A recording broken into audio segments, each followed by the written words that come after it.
협조하겠습니다. 존경하는 동료 여러분, 지금 전 세계가 저성장, 불균형 등 복합적인 경제 위기에 직면해 있습니다. 이대로 격차와 불균형이 심화되면 이웃은 물론 우리들 각자의 미래조차 장담할 수 없게 될 것입니다. 격차와 불평등을 완화하고 기회의 문을 넓혀서 함께 잘 사는 길로 가기 위해서 저는 다음과 같이 세 가지 해법을 제시해 보고자 합니다. 첫째, 지속적 성장을 위해서 경제 체질을 근본적으로 바꿔야 합니다. 우리는 미래로 나아가기 위해 성장 잠재력이 큰 분야에 자원을 집중 배분해서 부를 창출하고 또 부채 비율을 줄이는 선순환 구조를 만들어야 합니다. 이를 위해 대한민국은 인공지능 등 미래 성장 분야에 투자하여 총생산 증가와 장기적 부채 비율 감소를 도모하는 성과 중심의 재정 정책을 추진하고 있습니다.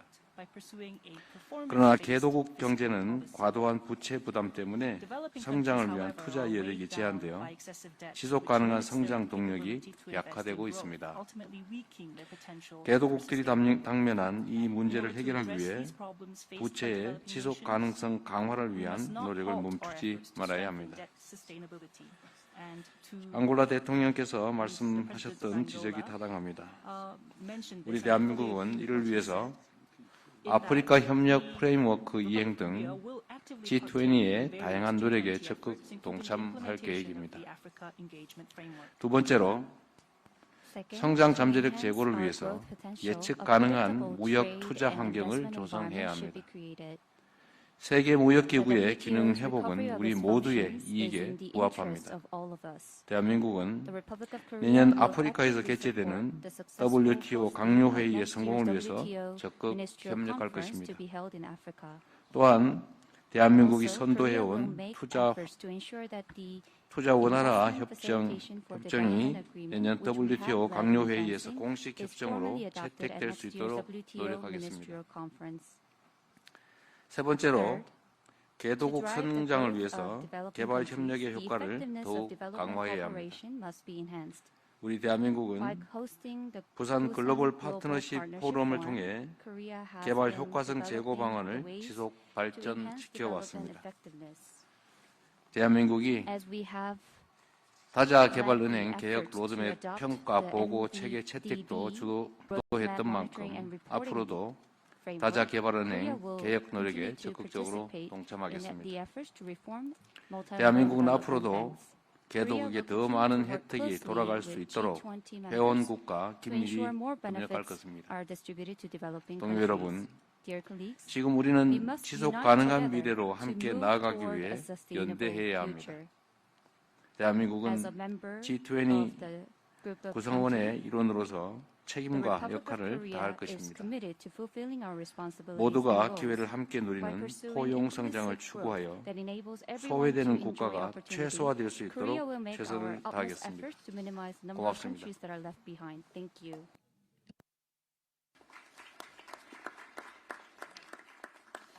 Thank you very much, Mr. President.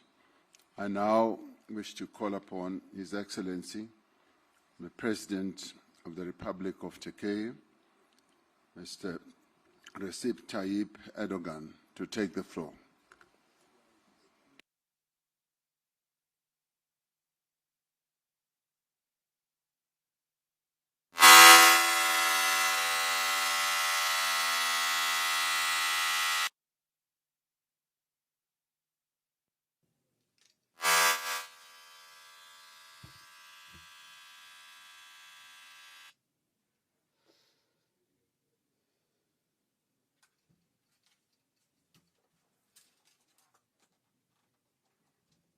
Testing relay for English. Testing relay. Testing relay for English. Saygıdeğer devletli hükümet başkanları, kıymetli delegeler, sizleri şahsım ve ülkem adına en kalbi duygularımla selamlıyorum. Gösterdikleri üstü kabul için Sayın Ramaphosa'ya şükranlarımı sunuyor. Zirvemizin sonuçlarının hayırlara vesile olmasını temenni ediyorum.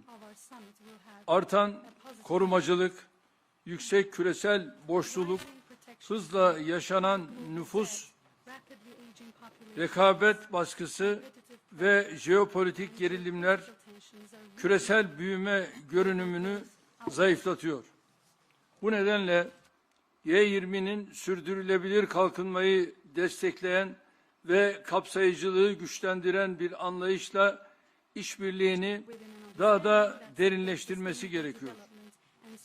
2030 sürdürülebilir kalkınma hedeflerinin esasını oluşturan kimseyi geride bırakmama taahhüdümüze rağmen bugün dünya genelinde her 10 kişiden biri hala aşırı yoksullukla mücadele ediyor.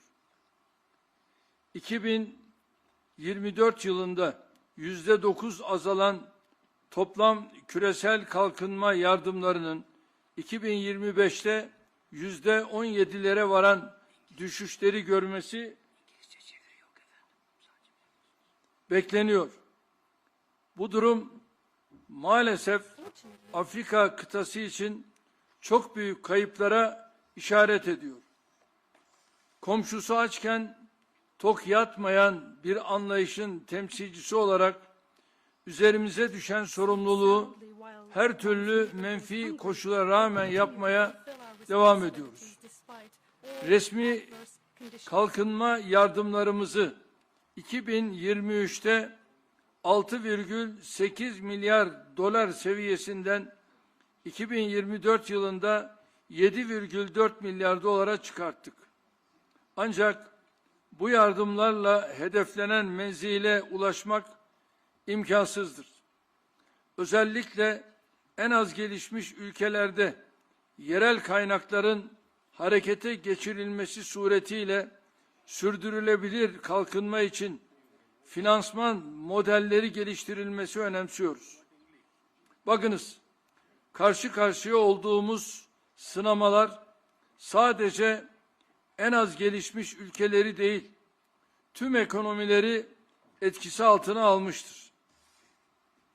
Küresel finans krizi öncesinde ticaret küresel büyümenin en güçlü motoruyken kriz sonrası dönemde tablo köklü biçimde değişmiştir.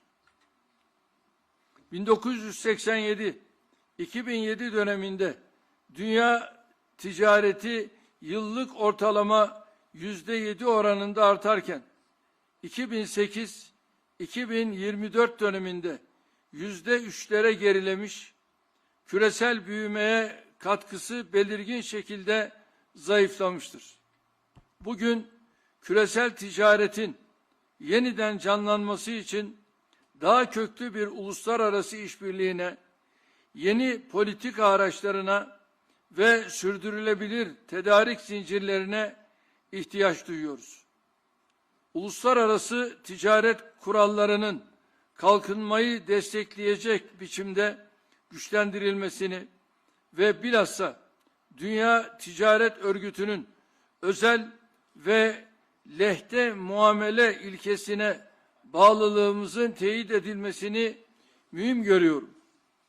Kıymetli katılımcılar, bugün dünya genelinde toplam borçluluk oranı küresel hasılanın %324'üne ulaşmış durumda.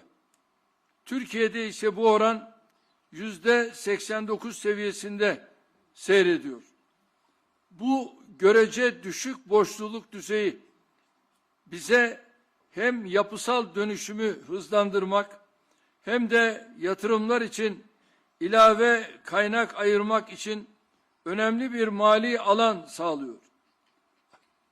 Ancak ne yazık ki düşük gelirli ekonomilerin çoğu bu imkana sahip değil. Bu ülkeler yüksek finansman maliyetleriyle daralan mali alan arasında adeta sıkışmış durumdalar. Birleşmiş Milletler'in 2025 borç raporuna göre 3,4 milyar insanın yaşadığı ülkelerde faiz ödemeleri, sağlık ve eğitim harcamalarını aşmış vaziyette. bilhassa düşük gelirli ülkeler için borç yeniden yapılandırma süreçlerinde adil ve eşit muameleye dayalı bir yaklaşımın benimsenmesini destekliyoruz. Türkiye olarak G20 ortak çerçevesi kapsamında katkı sunduğumuz Gana ve Etiyopya'nın borçlarının yeniden yapılandırılması sürecinde alınan mesafeyi memnuniyetle karşılıyoruz. Bu örnekten hareketle kimsenin geride bırakılmadığı, daha kapsayıcı bir küresel ekonomi inşasında tüm G20'yi daha fazla sorumluluk üstlenmeye davet ediyorum. Sizleri sevgiyle, saygıyla selamlıyorum. Kalın sağlıcakla.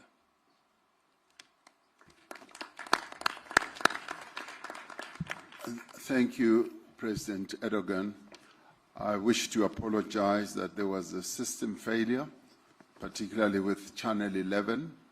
We are now going to get a direct translation from the interpreter. Seemingly, there was a failure in synchronizing the speech with the translation. So we will allow the interpreter to interpret what President Erdogan was saying. Please go ahead. Distinguished heads of state and government, distinguished delegates, I would like to extend my warmest greetings to all of you. And I would like to extend my gratitude to President Ramaphosa for his kind hospitality, and we hope that the outcomes of this summit will bring positive results. I also would like to wish success to the United States of America, which will assume the G20 presidency next year. With issues such as rising protectionism, elevated debt levels, a rapidly aging population, and intensifying competition, in addition to geopolitical tensions, all of these issues are creating a major weight on global growth outlook. And therefore, in this vein, the G20 must further deepen cooperation with an approach that supports sustainable development and contributes to enhancing inclusivity. Despite our commitment to leave no one behind, which forms the core of the 2030 Sustainable Development Goals, today, 1 out of 10 people worldwide faces extreme poverty. Official development assistance in global level, which declined by 9% in 2024, is expected to fall by as much as 17% in 2025. Unfortunately, this situation points to substantial losses for the African continent. As Turkey, we continue to fulfill our responsibilities despite all these negative circumstances. We increased our official development assistance from $6.8 billion in 2023 to $7.4 billion in the year 2024. However, it is impossible to achieve development targets solely over ODAs. We attach particular importance to developing financing models for sustainable development through mobilizing domestic resources, especially in the least developed countries. And let us be clear, current challenges affect all economies across the globe. Trade used to be the strongest engine of global growth prior to the global financial crisis. However, the situation has fundamentally changed in the post-crisis period. Between 1987 and 2007, world trade expanded at an average annual rate of 7%. However, during 2008 and 2024, this slowed to around 3%, significantly weakening its contribution to global growth. Today, reviving global trade requires deeper international cooperation, new policy tools, and sustainable supply chains. Strengthening international trade rules in a manner that supports development, and in particular to reaffirm our commitment to the World Trade Organization's principle of special and differential treatment, is very crucial. Excellencies, the total debt to GDP ratio now stands at 324%. In Turkey, however, this ratio is at 89%. This relatively low level of debt provides us a valuable fiscal space to accelerate structural transformation and also allocate additional resources for investment. Unfortunately, most low-income countries do not have this advantage. These countries find themselves squeezed between elevated financing costs and severely constrained fiscal space. According to the United Nations 2025 A World of Debt report, in the countries home to 3.4 billion people, interest payments now exceed total spending on health and education. We support applying fair and equal treatment in debt restructuring processes, particularly for low-income countries. As Turkey, we welcome the progress made in the debt restructuring of Ghana and Ethiopia, to which we have contributed under the G20 Common Framework. Drawing on this experience, we call on all G20 members to assume greater responsibility in constructing a more inclusive global economy where no one is left behind. Thank you. Thank you. Thank you, President Erdogan. We apologize for the failure of the system there.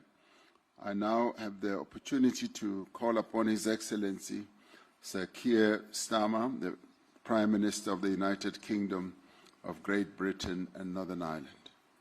Well, President Ramaphosa, let me start by thanking you for hosting us here, the first G20 on African soil, which is a proud moment for South Africa, but one that, in my view, is long overdue. So let's make this summit count. It's striking, listening to the contributions, that across our different corners of the globe, we're all concerned to achieve the same thing for our citizens: good jobs, lower bills, higher growth, better living standards. And that is what my government is focused on. And we want to work with our partners around the table to make that happen. But there's no doubt the road ahead is tough.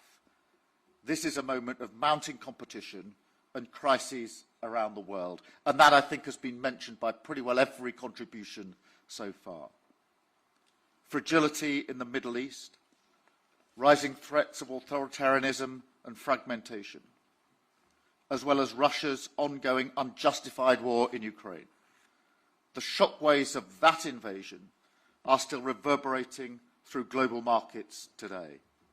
It has hit growth, driven up food and energy prices, and deepened persistent imbalances and instability across the world. With all that in mind, and echoing what others have said, the role of the G20 is critical at this moment. Growth must be a mission for us all to embrace, as the means to improve lives, to fund public services, and to keep our people secure. The G20 has worked together before to fix fundamental problems in the global economy. We need to find ways to play a constructive role again today in the face of the world challenges. And I'd like to see us come together around a 5-point plan for growth that leaves no one behind. First, we do need to tackle global imbalances, like excessive surpluses and deficits, which can disrupt trade flows, sever supply chains, and choke off growth. For deficit countries, that means acting to stop unsustainable borrowing and prioritise the investment and structural reforms that drive up growth. For surplus countries, it means taking action to reduce subsidies and other trade distortions, as well as measures to boost domestic consumption.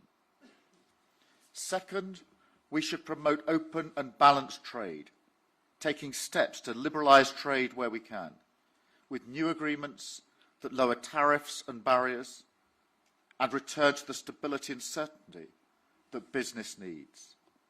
This is a real priority for my government, and I'm proud of the agreements we've reached and the progress that we've made with partners like India and the EU, benefiting our economies and creating new opportunities for our people. Third, in an era of instability, we need to make our economies more resilient. In the UK, this means an unshakable commitment to fiscal discipline. And it means investing in growth in critical areas like clean energy production. We want to work with partners around the world on this to protect us all from future energy shocks. And we want to act together to secure vital supply chains, including for critical minerals. Fourth, we need to reform the international rules-based system so that it's fit for the modern world.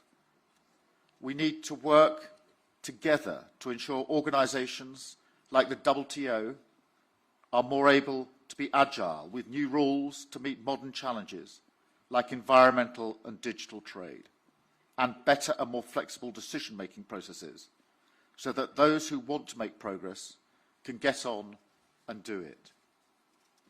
Finally, we do need to work together to tackle the unique challenges facing emerging economies, especially in Africa, whether it's the growing debt burden or the financing gap for the Sustainable Development Goals. This G20 is the moment to respond to these structural challenges and to deliver more stable and resilient finance. We're working on that through the London Coalition on Sustainable Debt. We need to go further under the G20 Common Framework to make debt restructuring better, faster and easier. And we need to crowd in more private capital. We're working with the industry to break down regulatory barriers in the United Kingdom, and we want to see multilateral development banks take more risk and partner more with the private sector in new, innovative ways to mobilise finance. AJ and I have been discussing this in some detail, and I think we agree there's huge potential for this to go further. For the good of all our people, it is time to make it happen. So let me thank you once again, President Ramaphosa, for your presidency of this G20. I wish the US the best of luck next year in 2026, and I look forward to taking forward the agenda during our presidency in 2027. Thank you.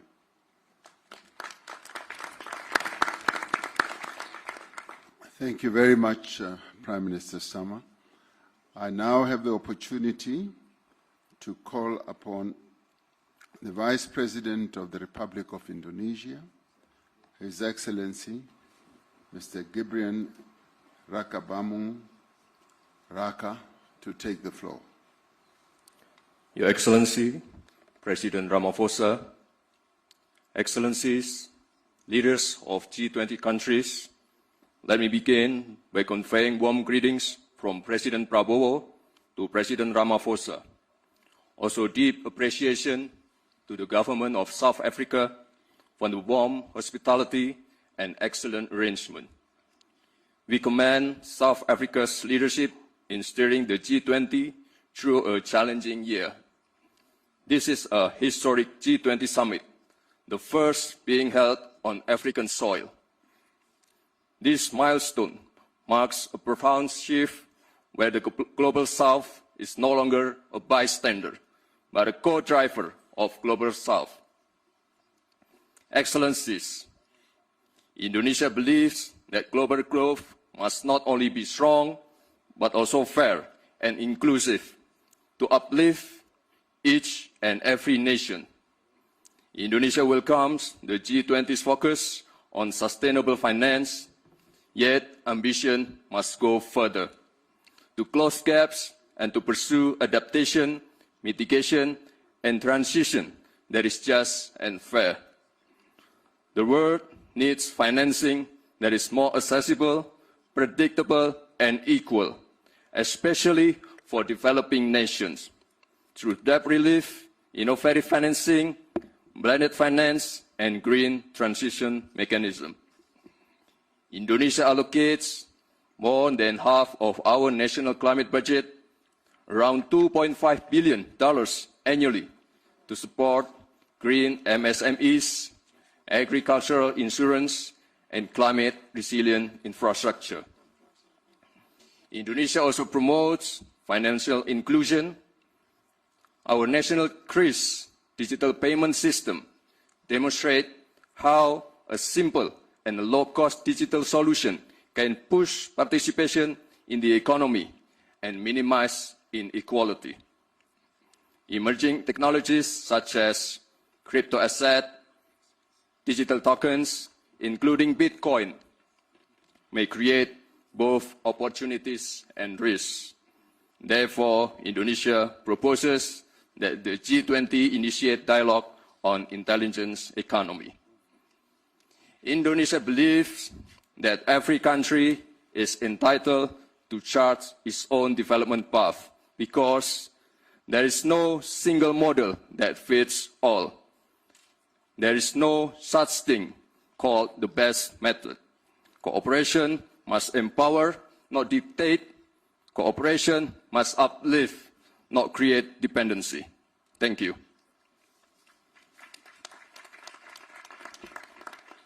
Thank you very much, Vice President. I now would like to call upon the Honorable Minister of Foreign Affairs and International Trade and Worship of Argentina, Ms. Pablo Quirno Magrain.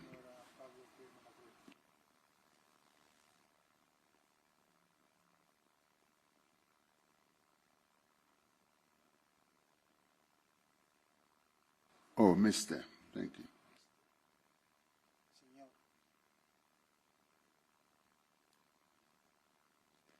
Is it switching on? No? Looks like somebody wants to silence you. There we go. Sorry. Thank you, Chair. I would like to express our gratitude to the government of South Africa and President Ramaphosa for the generous hospitality extended to us by your country during this year. Your presidency has invited us to reflect through the lenses of solidarity, equality, and sustainability. Allow me to outline our perspective on these pillars. We believe that the principles of solidarity, equality, and sustainability can only be achieved with an international system grounded in freedom, clear rules, and responsible economic governance. Economic growth remains the foundation for job creation, investment, and resilience in our economies. Such growth depends on policies that promote stability, innovation, and private sector development within a predictable framework grounded in the rule of law and a market-based economy, as highlighted in the G20's foundational declarations. Argentina has learned firsthand that long-term growth is only possible when supported by sound public finances. Fiscal imbalances contribute to inflationary pressures, limit investment, and erode economic confidence. Addressing these imbalances through responsible fiscal management and expenditure control is critical. In this context, solidarity can only be effective when growth rests on a stable macroeconomic environment, a legal order that protects private property, and clear rules that expand opportunities for private sector development and all individuals in our society. Associated with this is equality of opportunity, which is both achievable and desirable when grounded in the principle of equality under the law. Achieving this requires structural reforms that foster solid institutional and regulatory frameworks, laying the groundwork for markets to function efficiently, attract investments, encourage job creation, and boost productivity. Equally important is creating opportunities through education, which serves as a powerful equalizing tool and equips individuals with the skills needed to fully benefit from these economic reforms. Technology is a strong ally in this effort. We must maximize the opportunities it provides while mitigating its risks. This includes fostering digital transformation and ensuring that job creation aligns with the needs of the future economy based on the upskilling and reskilling of labor. It is therefore necessary to design policies that facilitate investment by establishing conditions for the development of a market policy, vocational training, and education for work that facilitates growth, the creation of wealth, and quality jobs, accompanied by labor flexibility policies. Development policies must be directed toward creating an environment that encourages private investment by reducing risks and taxes, protecting individual property rights, ensuring predictability, and enabling all people to pursue the success of their ventures based on merit, effort, vision, and innovation. When the foundations of growth are respected, solidarity and equality of opportunity become achievable and sustainable over time. Distinguished Chair, esteemed leaders, finally, I wish to draw to your attention to the draft document circulated yesterday. As we all recognize, this G20 represents an important opportunity to demonstrate our collective commitment to the development of the African continent and its people. Argentina has sought to contribute meaningfully and constructively to the consensus-building process. We have shared the red lines we identified in this context, aiming to support the G20's broader goals. Those red lines remain until this time. We all know that the G20 is a premier global forum for coordinating economic actions. Its core principle is consensus, which reflects the reality that all of us must work together to accomplish our shared objectives, ensuring financial stability, fostering economic growth, and strengthening collective development. For Argentina, it is crucial to preserve the integrity of this process by acknowledging when consensus has not been achieved, rather than proceeding with a document that does not accurately reflect our collective will. Moreover, we're deeply concerned with how certain geopolitical issues are framed in the document. Specifically, it addresses the long-standing Middle East conflict in a manner that fails to capture its full complexity. By focusing on a single dimension of a specific territory, it overlooks the broader regional context, the international recognition of different entities, and the structural causes of the dispute. In this regard, I wish to recall the recent adoption of UN Security Council Resolution 2803 on November 17th, which emphasizes the international community's support for a just and lasting peace in the Middle East, while calling for a comprehensive, fair process to address all aspects of the conflict. In closing, Argentina, although cannot endorse the declaration based on the aforementioned discrepancies, remains fully committed to the spirit of cooperation that has defined the G20 since its inception. We're convinced that only through genuine dialogue, respect for consensus, and adherence to the principles of the United Nations Charter and international law can this forum continue to keep working constructively with all members and partners, with a shared aim on strengthening global stability, promoting sustained growth, and advancing development in a manner that is inclusive, balanced, and respectful of our diversity. Thank you, Chair.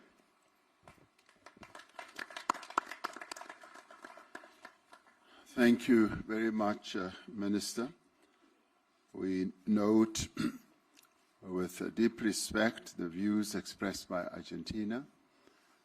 We will recall that in our last G20 summit in Brazil, Argentina was given the opportunity, following the various discussions that led to the consensus and agreement on the declaration, it was given the opportunity to voice its misgivings about certain parts of the declaration as it was adopted.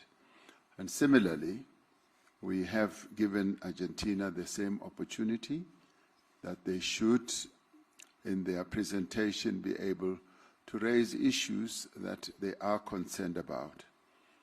We should take courage in knowing that that does not, in the end, mean that the declaration is nullified or rejected.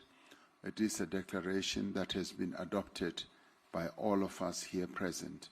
And so we want to thank Argentina for expressing the views that they have expressed, and many of the views are really views that are common or commonly held by many in terms of the adherence to rule of law and supporting the resolutions of the United Nations.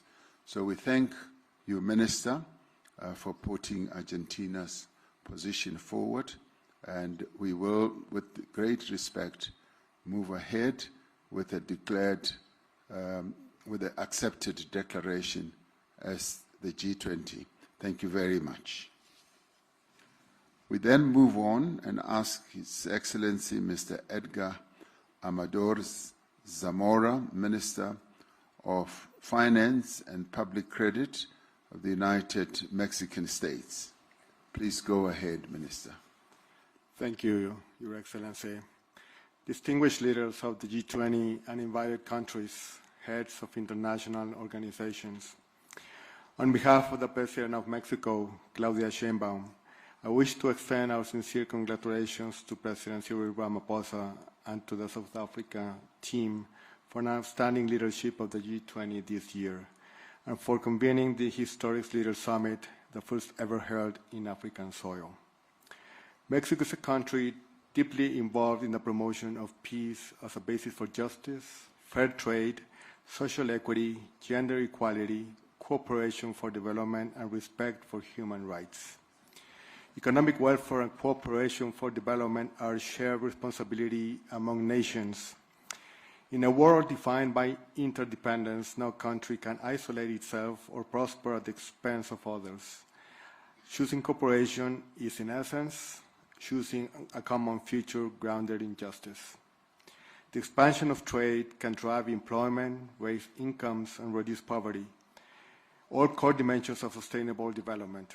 Moreover, international trade fosters the global adoption of green technologies, serving as a powerful mechanism to accelerate the transition toward low-carbon, resource-efficient economies. However, the expansion of global trade also brings complexities. While it has fueled global economic growth, its benefits remain unevenly distributed. It promotes the exchange of knowledge and culture, yet disparities persist in labor protection and social inclusion, particularly for women and underserved communities. Environmentally, trade can advance green standards and technologies, but it also contributes to emissions, overexploitation of resources, and biodiversity loss. The question, therefore, is how to ensure that global trade benefits are shared equitably and if directly contributes to sustainable development and shared prosperity. The multilateral trading system recognizes that when trade is fair, transparent, and properly regulated, is a key driver of development and a tool for lifting millions out of poverty. Trade must serve people, generating well-paid jobs, fair wages, and opportunities that foster social inclusion. In the economic sphere, Mexico promotes a strategy of shared prosperity that places workers at the center of decision-making processes, recognizing that decent work is the foundation of a better quality of life. In this sustainability dimension, our priority is to prevent, reduce, and reverse environmental degradation while fostering a circular economy. Our national energy policy advances renewable sources and accelerates the transition toward cleaner production and consumption patterns, while ensuring equitable access to water as a fundamental human right. Through the Plan Mexico, we are empowering MSMEs by integrating them into national and global value chains, facilitating access to credit, digital tools, and capacity building program is essential for equitable growth and innovation. At the same time, we are investing in human capital, aligning education and training systems with the skills needed for the green and digital transitions. Environmental sustainability lies at the heart of Mexico's industrial and trade policy. We promote investment that meets standards on water reuse, clean energy, and solid waste management, with encouraging community-centered business practices. Environmental responsibility and resource efficiency are not obstacles to competitiveness. They are its foundation. Moreover, ensuring debt sustainability, particularly in less developed countries and vulnerable economies in Africa and Latin America, will strengthen those nations and create a more resilient and sustainable international financial system, where the benefits of trade and cooperation can reach all populations. Mexico has supported instruments for debt treatment such as the Common Framework and the G20 Ministerial Declaration of Debt Sustainability. We have also developed a sustainable debt management strategy by using debt instruments under favorable conditions, including local currency and fixed interest rate bonds. Through sound public budget management, Mexico has increased investment in social protection and education above 6% and 4% in real annual terms, respectively. Thus, we advocate for international debt frameworks that enables this development-oriented approach, preserving fiscal space for health, education, and sustainable infrastructure.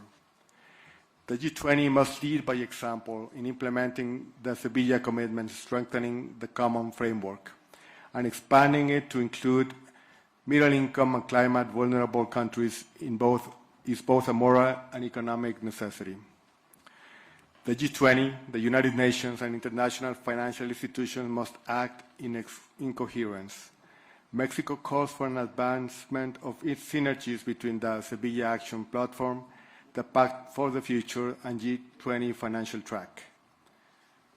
Finally, Mexico believes that the strength of the G20 lies not only in its economic power, but in its collective moral responsibility. Let us lead with courage and conviction to make trade fair, debt sustainable, and development truly inclusive. Thank you very much for your attention. Thank you. Thank you indeed, Minister. I now have the privilege to call on the Minister of Foreign Affairs of the Kingdom of Saudi Arabia, Prince Faisal bin Farhan Al Saud, to take the floor. بسم الله الرحمن الرحيم. بسم الله الرحمن الرحيم. فخامة الرئيس سيريل رامافوزا، الحضور الكرام، يسعدني أن أشارك في قمة هذا العام في مدينة جوهانسبرغ تحت شعار التضامن والمساواة والاستدامة.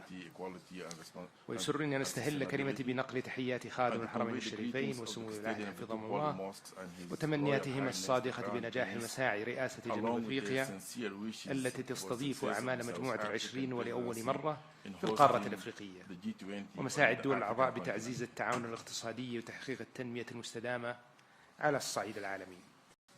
الحضور الكرام، تؤكد المملكة العربية السعودية دعمها الكامل للجهود الرامية إلى إصلاح منظمة التجارة العالمية وتعزيز نظام تجاري متعدد الأطراف عادل وشفاف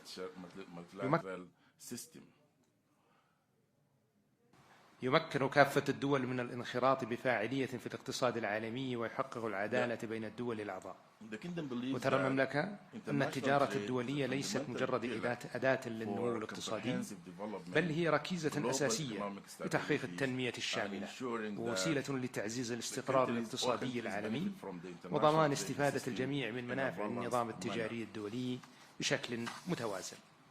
وفي هذا السياق وانسجاما مع مستهدفات رؤية السعودية 2030 تستمر المملكة بتطوير الأطر التنفيذية التي تشجع الاستثمار المسؤول في مختلف القطاعات بما في ذلك السياحة والتكنولوجيا والبنية التحتية المستدامة وتعزيز التصنيع المستدام من خلال تسخير الموارد المحلية وتعزيز فاعليتها وجذب الاستثمارات النوعية المتوافقة مع الأهداف التنمية المستدامة. كما تؤكد المملكة على أهمية موائمة جهود مجموعة العشرين مع أهداف التنمية المستدامة للعام 2030 لضمان تحقيق نمو اقتصادي شامل ومتوازن يعزز رفاه الشعوب ويحافظ على الموارد للأجيال القادمة. وترى المملكة أن التحديات العالمية بما في ذلك أعباء الديون على بعض الدول وأمن الغذاء والطاقة والتغيير المناخي والتحول الرقمي تتطلب تنسيقا مستمر واتباع نهج متكامل يوازن بين التنمية الاقتصادية وحماية البيئة والاستقرار المالي. وفي هذا الإطار تشدد المملكة على ضرورة الحد من التدفقات المالية الغير مشروعة وتعزيز قدرة الدول على تسخير مواردها المحلية بكفاءة باعتبارها من العوامل الأساسية لتحقيق الاستقرار الاقتصادي وتمويل برامج التنمية المستدامة. كما تدعو إلى تعزيز التعاون الدولي لتبادل الخبرات وأفضل الممارسات في هذا المجال بما يسهم في بناء أنظمة مالية أكثر شفافية ومرونة.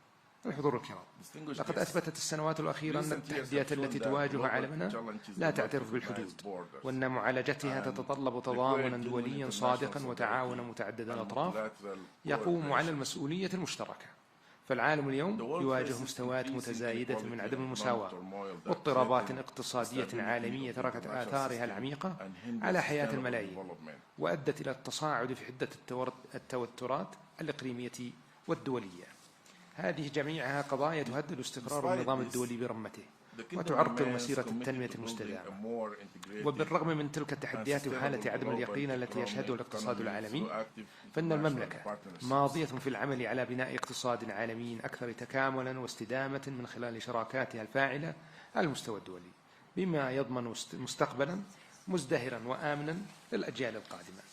في الختام تؤكد المملكة على أهمية دول مجموعة العشرين المشترك في قيادة الجهود الدولية لتعزيز التنسيق بين السياسات الاقتصادية العالمية والنمو المتوازن وتمكين الاستثمارات المستدامة وتطوير السياسات الصناعية والاقتصادية تدعم الاستقرار والازدهار للجميع وتساهم في حماية الدول الأكثر هشاشة من تداعيات الأزمات المالية والاقتصادية. والسلام عليكم ورحمة الله وبركاته.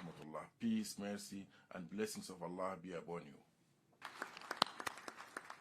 Thank you very much, Your Royal Highness. I now call upon in the segment of members of the G20, the last speaker before we go to guest countries. I now call us upon the Deputy Chief of Staff of the Presidential Executive Office of the Russian Federation, Mr. Maxim Oreshkin. Thank you, President Ramaphosa. The international economic order is definitely in crisis, and it is no longer matching new and emerging realities. This crisis is three-dimensional. The crisis of globalization and openness, the crisis of global economic institutions, and the crisis of economic development models. These days, global economy is facing a severe fragmentation. Advanced economies continue to engage in illegitimate unilateral actions, including sanctions, trade barriers, technological and educational restrictions, as well as seizure of sovereign assets.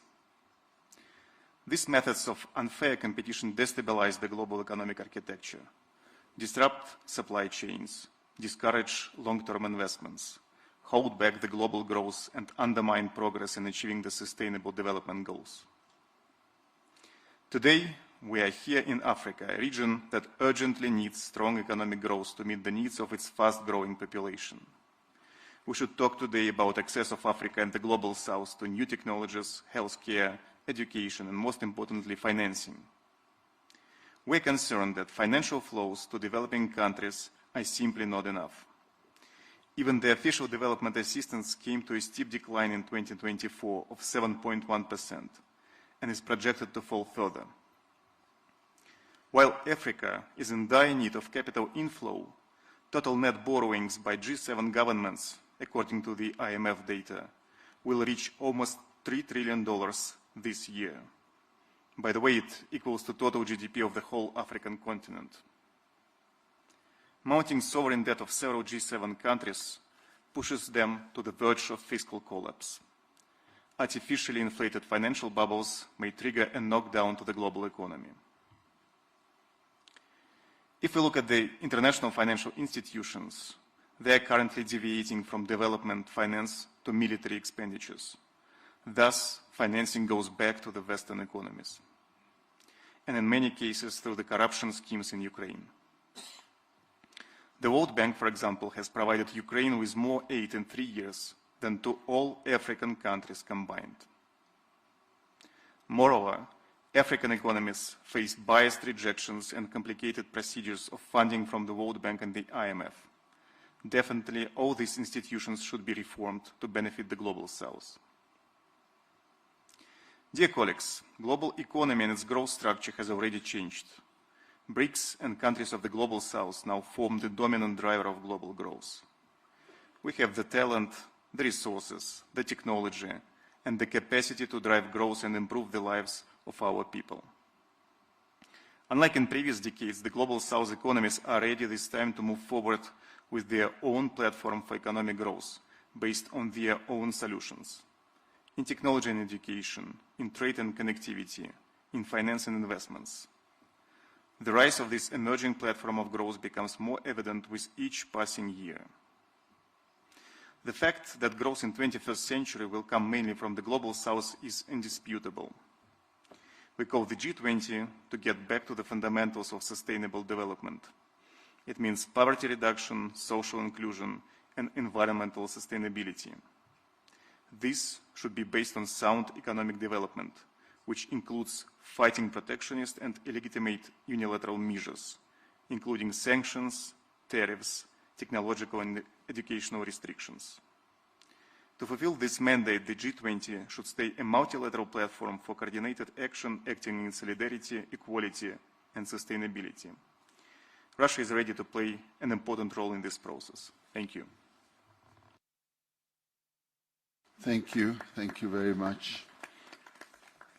Thank you, Your Excellency. That concludes for us the segment of the members of the G20 speeches. We now move on to section B, which is guest countries, who will, as we have to conserve time, be limited to 3 minutes each. And I do hope that we are able to keep to that to the extent that we can.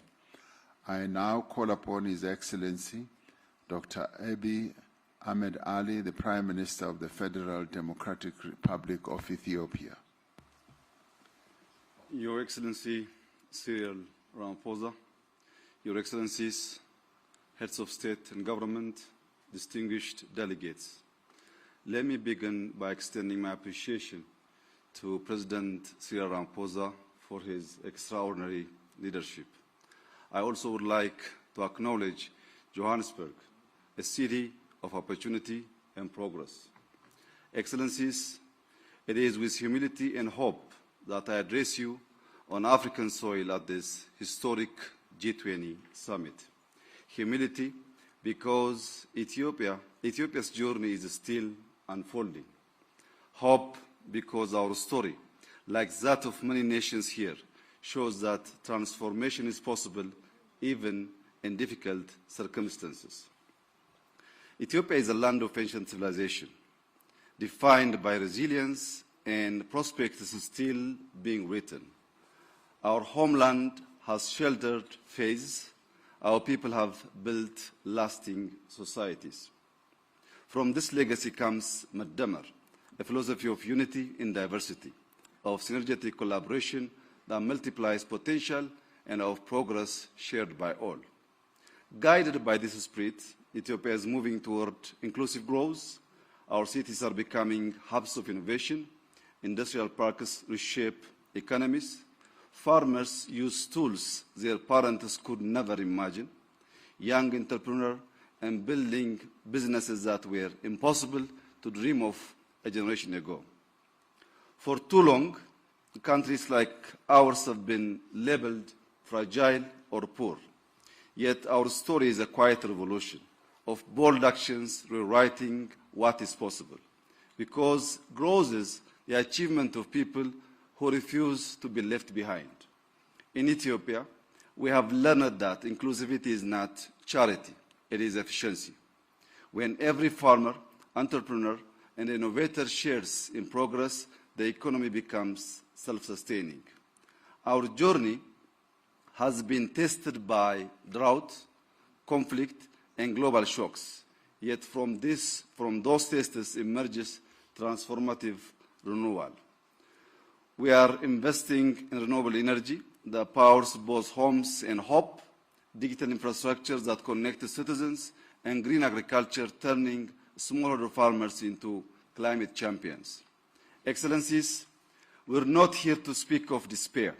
We're here to speak of possibility and of shared responsibility. In that spirit, let me highlight 3 priorities. First, debt. Ethiopia has engaged actively with the G20 common framework to unlock resources. Debt relief must translate into investments that empower people and secure the future, including educated children, modern hospitals, and resilient infrastructure. Second, climate. Through our Green Legacy Initiative, Ethiopians have planted over 48 billion seedlings, restoring soils, watersheds, and hope ecological restoration must become the new global investment landscapes, supported by debt for climate swaps and green value chains that reward nature and communities. Third, energy and digital transformation. The Grand Ethiopia Renaissance Dam symbolizes Africa's renewable ambition. We are expanding into solar, wind, geothermal, and nuclear power, and we envision an Africa energy network that drives industrialization while achieving net zero emissions. Through Digital Ethiopia, we have liberalized telecom, expanded broadband, and advanced digital finance. By 2030, we aim to complete our national digital public infrastructure, integrating IDs, payments, and data platforms to serve citizens. For Ethiopia, artificial intelligence is a tool for inclusion, helping predict droughts, diagnose diseases, and support local language, ensuring technology works for all. Excellencies, Ethiopia's journey mirrors that of many emerging economies. Our success offers lessons, our challenges offer insights. Inclusivity and sustainable growth is both a practical and a moral imperative for our continent. It requires humility to reconsider what we treasure and courage to redefine what we value. I propose that the G20 adopt a new lens, measures resilience as growth. Let us count not only GDP, but the capacity of societies to withstand and adapt, because that ultimately is what sustains development. Ethiopia stands ready, rooted in Madamar, to contribute to this shared global journey. I thank you.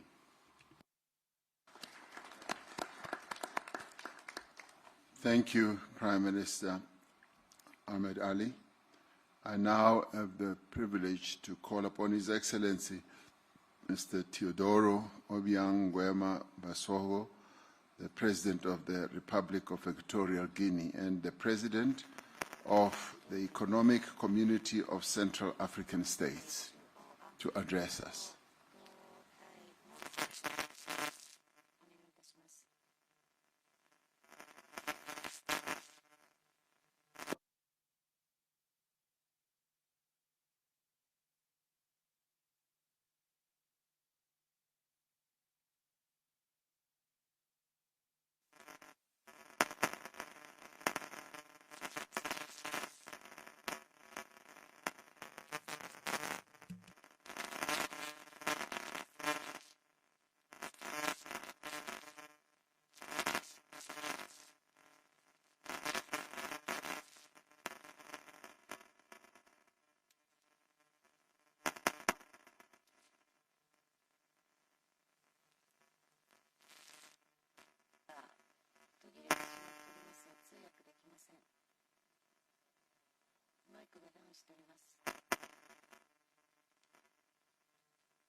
Okay, there seems to be a problem there which they will fix in a little while.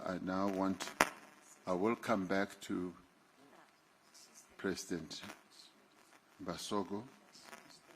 I now want to move on to His Excellency, the President of the Republic of Finland, Alexander Stubb.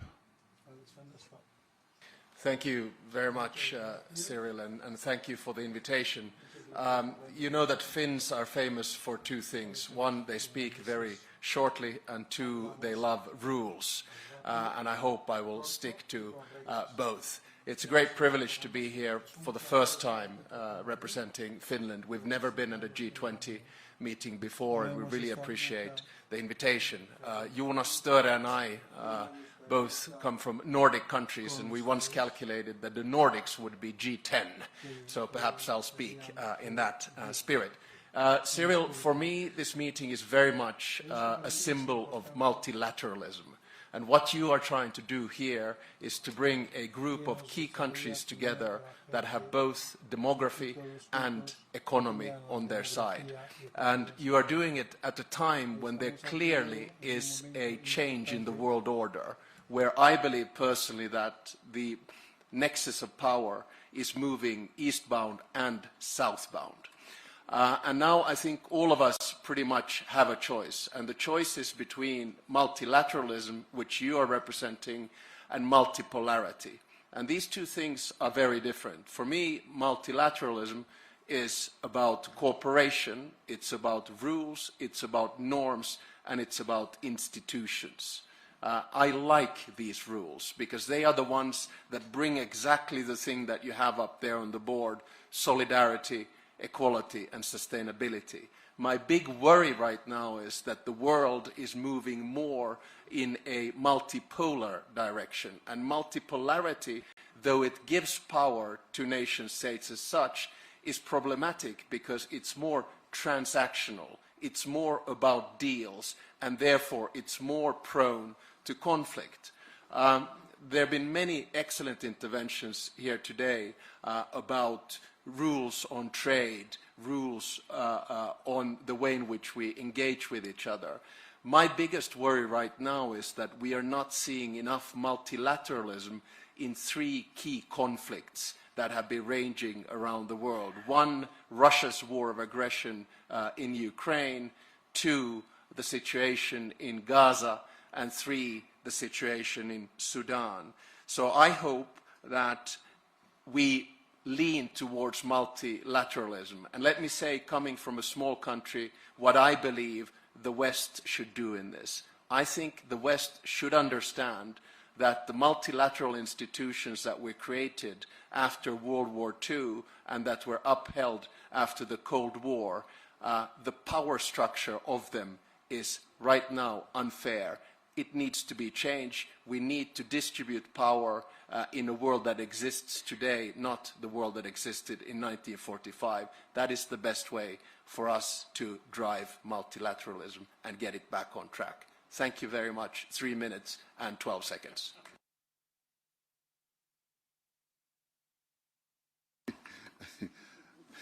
Thank you very much, President Stubb. You were just so precise, Alexandra. That's the Nordic spirit, I take it. We now go back to His Excellency President Teodoro Obiang Nguema Mbasogo, President of the Equatorial Guinea. We apologize for your mic having not worked as it should have, but please go ahead. Sus Excelencias, Jefe de Estado y de Gobierno y Jefe de Delegaciones, distinguidos invitados, señoras y señores. Me dirijo a ustedes en nombre de la Comunidad Económica de los Estados de África Central.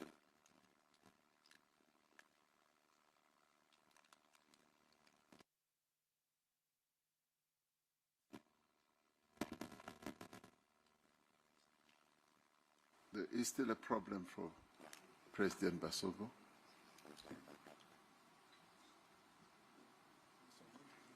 My apologies again, President. The technicians told me that they had fixed it, but it seems like they still need to do a little bit more work. And with that in mind, I will move on, and we will give you double the time. I will move on to His Excellency, the Prime Minister of Ireland, Mr. Michael Martin. Thank you very much indeed, President Ramaphosa, and congratulations to you and to South Africa on your G20 presidency, the first on African soil. And your drive and commitment to using this important forum to tackle very important issues is deeply appreciated, and Ireland has been very honoured and privileged to have been in the position to work with you across all work streams over the past 12 months. Our world is ever more interconnected and interdependent, and working collaboratively is the best way we can serve our people. Our long-standing commitment to international law, multilateralism, and active engagement in international fora motivates us to advocate for an inclusive international system that leaves no one behind. And in that context, there is an urgent need to end war and conflict. Conflict damages and undermines economy and economic growth. And in that context, there must be renewed efforts to end the illegal invasion of Ukraine by Russia and the war that has ensued, and also the horrors of Gaza and the appalling situation in Sudan. We must work very hard to end these wars in addition to the many other conflicts. Ireland advocates for economic growth to be inclusive, to be resilient and to be environmentally sustainable. And our focus has always been on investment in human capital in terms of education and training as the key underpinning of economic growth into the future. Economic growth has to contribute to equality, to poverty reduction, and must align with international commitments on climate change and environmental protection.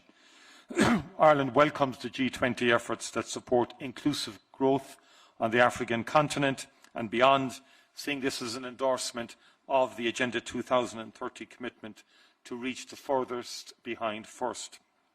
Women's economic empowerment is crucially important as a direct pathway towards gender equality, poverty eradication and inclusive economic growth. Ireland values policy interventions that support investment in local and regional value chains, which support quality jobs creation, raise living standards and enhance resilience. Digital inclusion is a key enabler of a growing economy, and we're supportive of work to develop a fair and inclusive digital economy with effective rules for digital trade. Trade and investment need to create opportunities for those considered the furthest behind, particularly women and marginalised groups.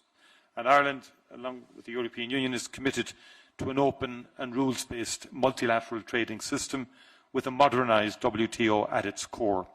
The rules and the standards that the WTO provides are crucial for all of us who depend on global trade and allow all trading nations to benefit. The stability and the predictability provided by the rules-based multilateral trading system is key in supporting sustainable development. It does have to, however, be modernised and must also address the impact of the increasing use of trade-distorting industrial policies. Growing debt servicing costs, as has been said, translates into reduction in many countries' expenditure on the core areas of health and education and social protection, again impacting their ability to reach the furthest behind first. Ireland supports the outcome of the Financing for Development Conference, the Seville Commitment, and we are supportive of the institutions and initiatives that assist countries with debt issues. And these include the G20, which has developed and is overseeing the implementation of the Common Framework for Debt Treatments, the Global Sovereign Debt Roundtable and the Paris Club. And we continue to call, where appropriate, for reform and improvements of these institutions and initiatives. These priorities have guided our active engagement in the G20 this year, and we support South Africa in this endeavour. Thank you very much indeed, President. Thank you. Thank you, Taoiseach. I now would like to go back to His Excellency President Ngwema Basoko. He will have been given a roving mic so that he can make his input. The fixed microphone does not seem to be working as well as it should. Go ahead, Your Excellency. Sus Excelencias, Jefe de Estado y de Gobierno y Jefe de Delegaciones, distinguidos invitados, señoras y señores. Me dirijo a ustedes en nombre de la Comunidad Económica de los Estados de África Central. Permítanme expresar mi agradecimiento a la República de Sudáfrica por su liderazgo y por el tema elegido para su presidencia del G20, a saber, solidaridad, igualdad y sostenibilidad. Esta cumbre de Johannesburgo tiene lugar en un momento en que la arquitectura de la economía mundial aumenta las desigualdades en lugar de reducirlas entre las naciones. Durante décadas, nuestros pueblos han soportado los costos de un sistema desproporcionalmente a unos pocos y castiga a los más vulnerables. Penalizing the Sin most embargo, vulnerable ones. Nuestra región de África Our Central region in Central también Africa ofrece soluciones zone globales. are actually A modo de proposing ejemplo, global solutions. la cuenca de Congo example, constituye la the segunda Horn mayor of masa Congo forestal constitutes tropical one of the greatest del planeta y areas uno de los of the planet últimos grandes sumideros de whereby carbono. El we Golfo call de them Guinea the garantiza la lungs seguridad de rutas that marítimas guarantees vitales.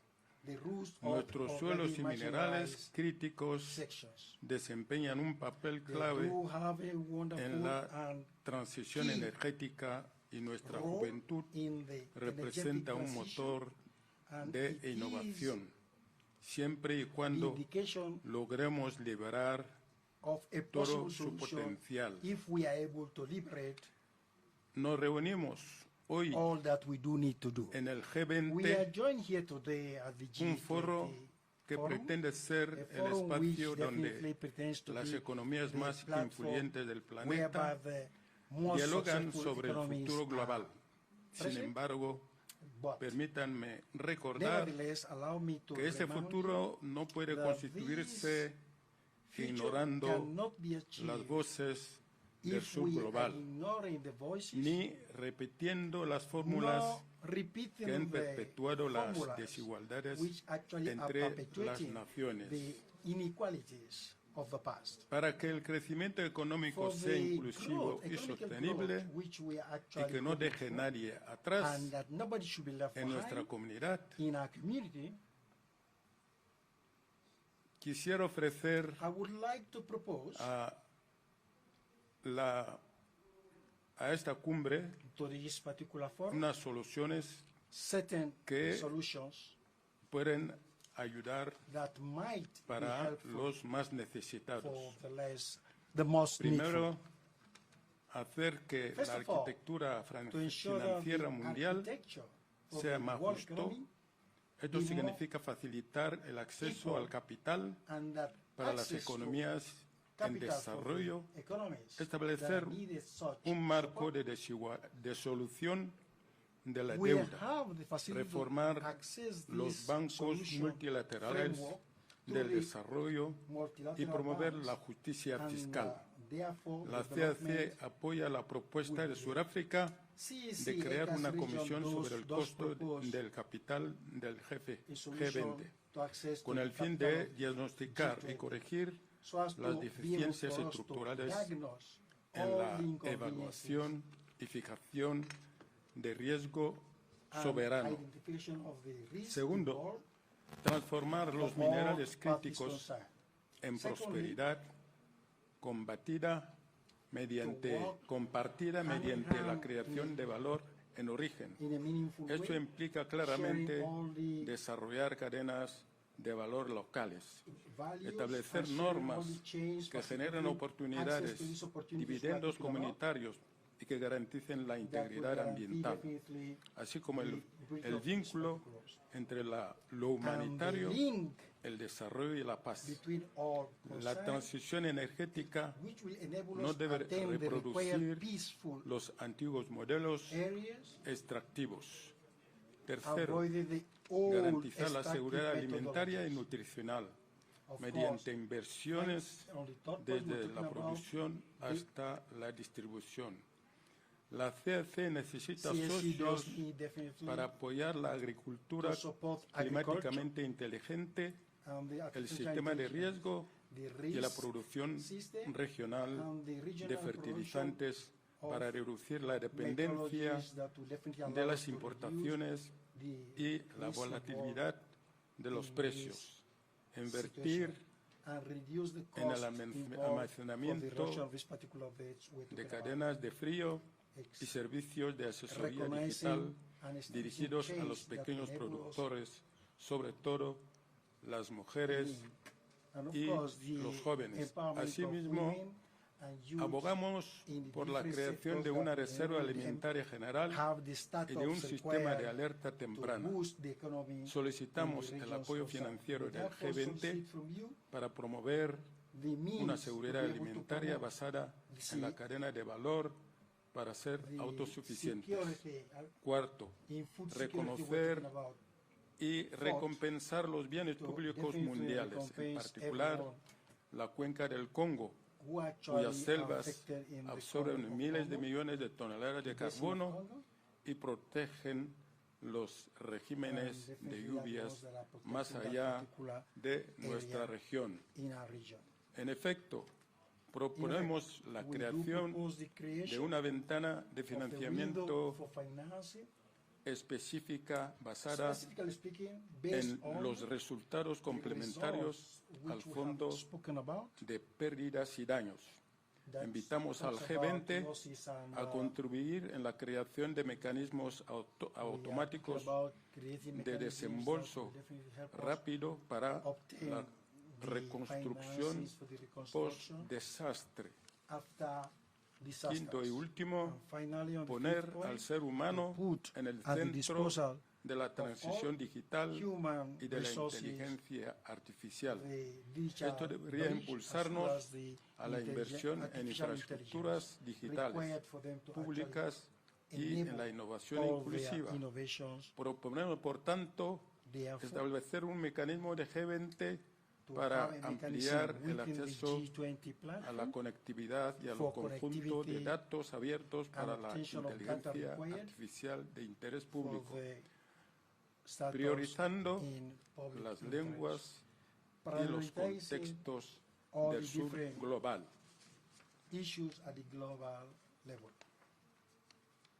Sobre todo, estos 5 imperativos se encuentran en una agenda transversal para medir y combatir la desigualdad entre la base de hechos y no de mitos. La CAC respalda la creación de un panel internacional sobre las desigualdades a fin de seguir las tendencias, evaluar las causas y medir el impacto de las políticas. El mundo reclama una gobernanza más justa y es nuestra responsabilidad ofrecer una respuesta que conduzca a un futuro más próspero para todos los pueblos del planeta.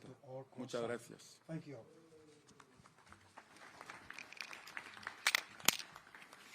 Thank you very much, President Basago. I now would like to call upon the Prime Minister of Jamaica and the Chair of the Caribbean Community, CARICOM, Dr. Andrew Michael Holness, to take the floor. President Ramaphosa, thank you for the kind invitation to participate in this important meeting. Please accept our commendations on South Africa's presidency. Excellencies, Jamaica supports the global agenda to make economic growth not only strong and sustainable, but also inclusive and resilient. Jamaica's story is one of social partnership and sacrifice. We transformed our economy after decades of instability through disciplined macro-fiscal reforms anchored in responsible debt management, institutional strengthening, and targeted pro-growth initiatives. We reduced our debt, lowered poverty and unemployment, contained inflation, stabilized foreign exchange, and built robust reserves. Now, our focus is on translating the dividends of sacrifice into investments in our people. Getting the policy mix right is both an economic and moral imperative. Yet, one external shock can undo years of progress. Hurricane Melissa, a Category 5 storm, has devastated 7 parishes, Its impact will negatively affect our debt trajectory, and the road ahead will be challenging. This is our reality today. But it is also the recurring story of vulnerability told by small island developing states in CARICOM and indeed across the world. Global partnership will be essential to our recovery. The G20 commitment in 2021 to recycle SDR allocations led to the creation of the IMF Resilience and Sustainability Trust. This facility provides developing countries with relatively low-cost financing and longer maturities. We urge the G20 to preserve and strengthen this mechanism. We also call for innovative, flexible financing solutions, such as thematic bonds for climate adaptation and blended finance structures to support resilient infrastructure designed to meet the unique needs of climate-vulnerable economies. Jamaica further calls on the G20 to advance a rules-based, equitable, global trading framework that enhances predictability, flexibility, and resilience for small economies. This should include expanding access to targeted financing and risk insurance instruments tailored to the needs of SIDS, supporting technological upgrading and productive capacity enhancement, integrating multidimensional vulnerability indices into eligibility and financing terms across IFIs and climate funds, so countries can invest in resilience without compromising fiscal stability. Establishing a loss and damage financing window with clear rules-based triggers for timely and predictable support. Advancing a global skills and trade compact for SIDS to strengthen human capital competitiveness and inclusive growth.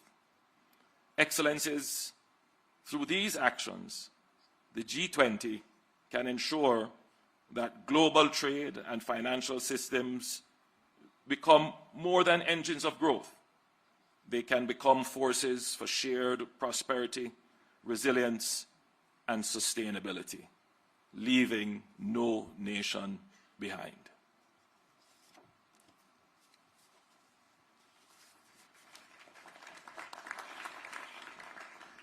Thank you, Prime Minister, and we should collectively pass our condolences to you and the people of the Caribbean for the devastation that we all witnessed as you faced a huge calamity. We thank you for your steadfastness, and we thank you, and please pass on our greetings to the people of the Caribbean. We now call upon His Excellency, the Prime Minister of Malaysia, the Chair of the Association of Southeast Asian Nations, ASEAN, Mr. Anwar bin Ibrahim.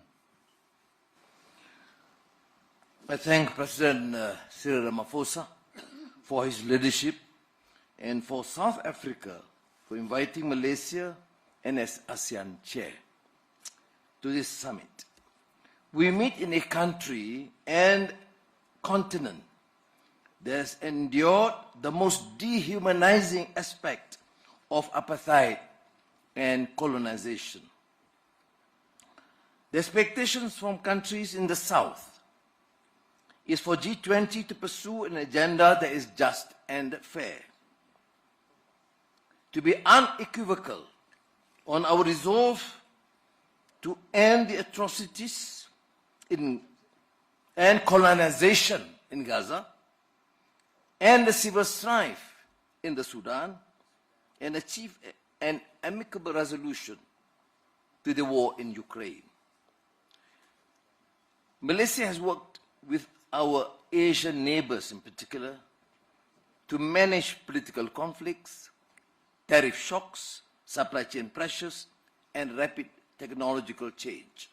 We have found that when policies are aligned and rules are predictable, shocks pass through with less damage. The lesson is clear. Resilience comes from common preparedness, not isolation. This lesson matters because the next disruption will likely to be harder to burden. Artificial intelligence will recognize labor markets at a pace our institutions will struggle to match.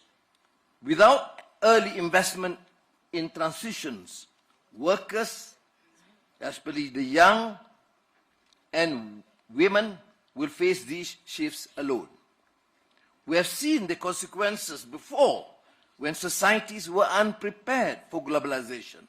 Poor governance, grinding poverty, endemic corruption, resulting in stagnant wages, eroding trust, and the rise of politics that feed on grievance. With AI, destabilization becomes a real risk if countries enter this transition unprepared. This will be one of the defining challenges of our times. Now, countries, of course, must equip their people, especially the young, for the speed of technological change. Opportunities for trading and credible safety nets are essential. Small and medium-sized firms, which carry much of the employment burden, will need support. Global resilience cannot be built on fiscal exhaustion. Many developing economies now spend more on servicing debt than on education and investment. Countries need the capacity to invest ahead of disruption, not after. Multilateral development banks must be ready to deploy more quickly and work closely with countries to support the investments and build resilience. We are ready to work with all partners to meet this common challenge and to help sustain an open, predictable global economy that gives our people a fair chance to thrive. Thank you again.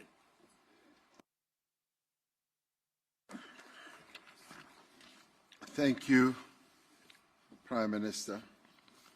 It now gives me pleasure to ask His Excellency Dr. Pedro Sanchez Perez Castijon, the President of the Government of Spain, to take the floor. Thank you for giving me the floor, President Ramaphosa, my dear friend, and allow me to congratulate you for the adoption of the declaration. We meet at a moment of deep uncertainty for the global economy, for sustainable development, and for multilateralism. Earlier this week, a Spanish think tank reported that more than 22 million people could die all over the world by 2030 due to cuts in official development assistance.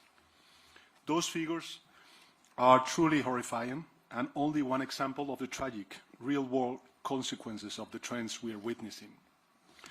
Yet, as we have also seen this year, when we choose cooperation over fragmentation, progress is possible. The fourth International Conference on Financing for Development held in Spain was a powerful reminder of that. There, countries endorsed the Compromiso de Sevilla and launched the Seville Platform for Action with more than 100 concrete initiatives to implement our joint commitments. Not just words and wishes, but tangible actions that will make a real difference on the ground. Among them, there are 3 initiatives led by Spain that respond to one of the great challenges of our time, debt sustainability. They are the Global Hub for Debt Swaps, the Debt Post-Close Alliance, and the Sevilla Forum on Debt. These are 3 very pragmatic tools born out of real-world constraints that can really help rebuild trust in international cooperation and solve the burden of debt in developing countries. But financing alone is not enough. Trade disruptions, fragmentation of supply chains, and rising protectionism are eroding the foundation of global growth, and they need to be urgently tackled. Let me be clear, tariffs are not a weapon, they are a barrier. Yes, industrial overcapacity and unfair competitions are real challenges, both for advanced and developing countries, but responding to them with tariffs leads only to collective defeat. This is why it is more urgent than ever to strengthen the multilateral trading system, restore the central role of the World Trade Organization, and update it for the world we live in. Inequality must also be at the center of our agenda. The Stiglitz report, commissioned under South Africa's G20 presidency, has delivered a stark warning. We face an inequality emergency just as severe and systemic as the climate emergency. Extreme concentration of wealth undermines growth, corrodes democratic institutions, and fuels polarization. Addressing this requires fair international taxation. The progress the G20 has achieved on global tax reform cannot be allowed to unravel. We need tax rules fit for the 21st century. Colleagues, allow me to finish with a reminder. Inclusive and sustainable development is impossible without peace. We must stand by the principles of the UN Charter, everyone, everywhere, at all times, be it in Ukraine or in Palestine. This means defending sovereignty, independence, and territorial integrity, and ensuring strict compliance with international humanitarian law. Without peace, without respect for multilateral rules, our efforts on trade, development, and inequality won't succeed. Spain remains committed to working with all of you to ensure that the G20 strengthens cooperation, protects the most vulnerable, and leaves no one behind. And I thank you.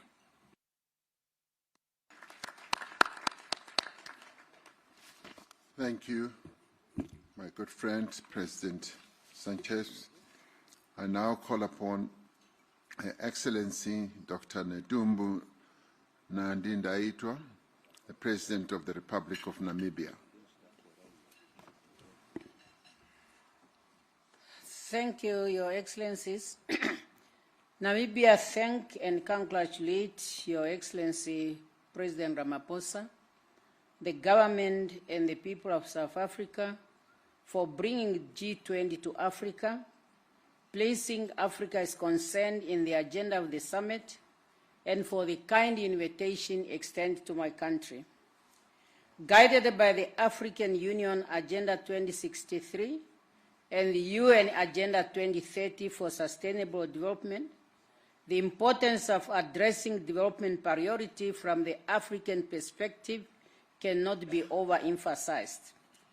Developing countries find themselves on debt trap as a result of capital high cost for developing countries, based on the perceived risk that does not reflect the reality on the ground. In the face of unfair financing terms, recently Namibia honored its international obligation by redeeming its $750 million Euro bond on time, signifying strong fiscal responsibilities. However, we are considered by decision makers as a risk country. We need a fair international financial institutions. Being the most meaningful way, we can place people at the heart of sustainable development. Our focus on advancing the transformation of global governance must be underpinned by the common understanding that only an inclusive and representative international system will have the capacity to respond to the present-day challenges. If our financial architecture is not fit for the purpose, we will continue to see the pressure of a looming global debt crisis that intensified imbalance between developed and developing countries. We are not seeking for free money. We want a fair and equal financing opportunities. For Namibia to grow and industrialize our economy, Namibia is welcoming investors to invest on value addition at source for our natural resources, including critical minerals, to yield a broad-based benefit for all our people. To leave no one behind, countries must mobilize adequate resources for development, apply responsible debt management, and safeguard resources for essential social and economic programs such as education, health, and infrastructures. Namibia urges the G20 leaders to strengthen debt treatment framework by providing concessional financing to countries that demonstrate commitment to sound debt management and to be innovative in strengthening others. As we strive towards reducing inequality within and among countries, fair taxation, financial inclusion, and social protection are essential tools. In Namibia, social protection coverage has expanded with old age grants reaching 98% of eligible citizens, and children grants stand at 66% of vulnerable children. These measures ensure that vulnerable groups that include people living with disability are supported in the path to prosperity. It also allows women and youth to play their role in development.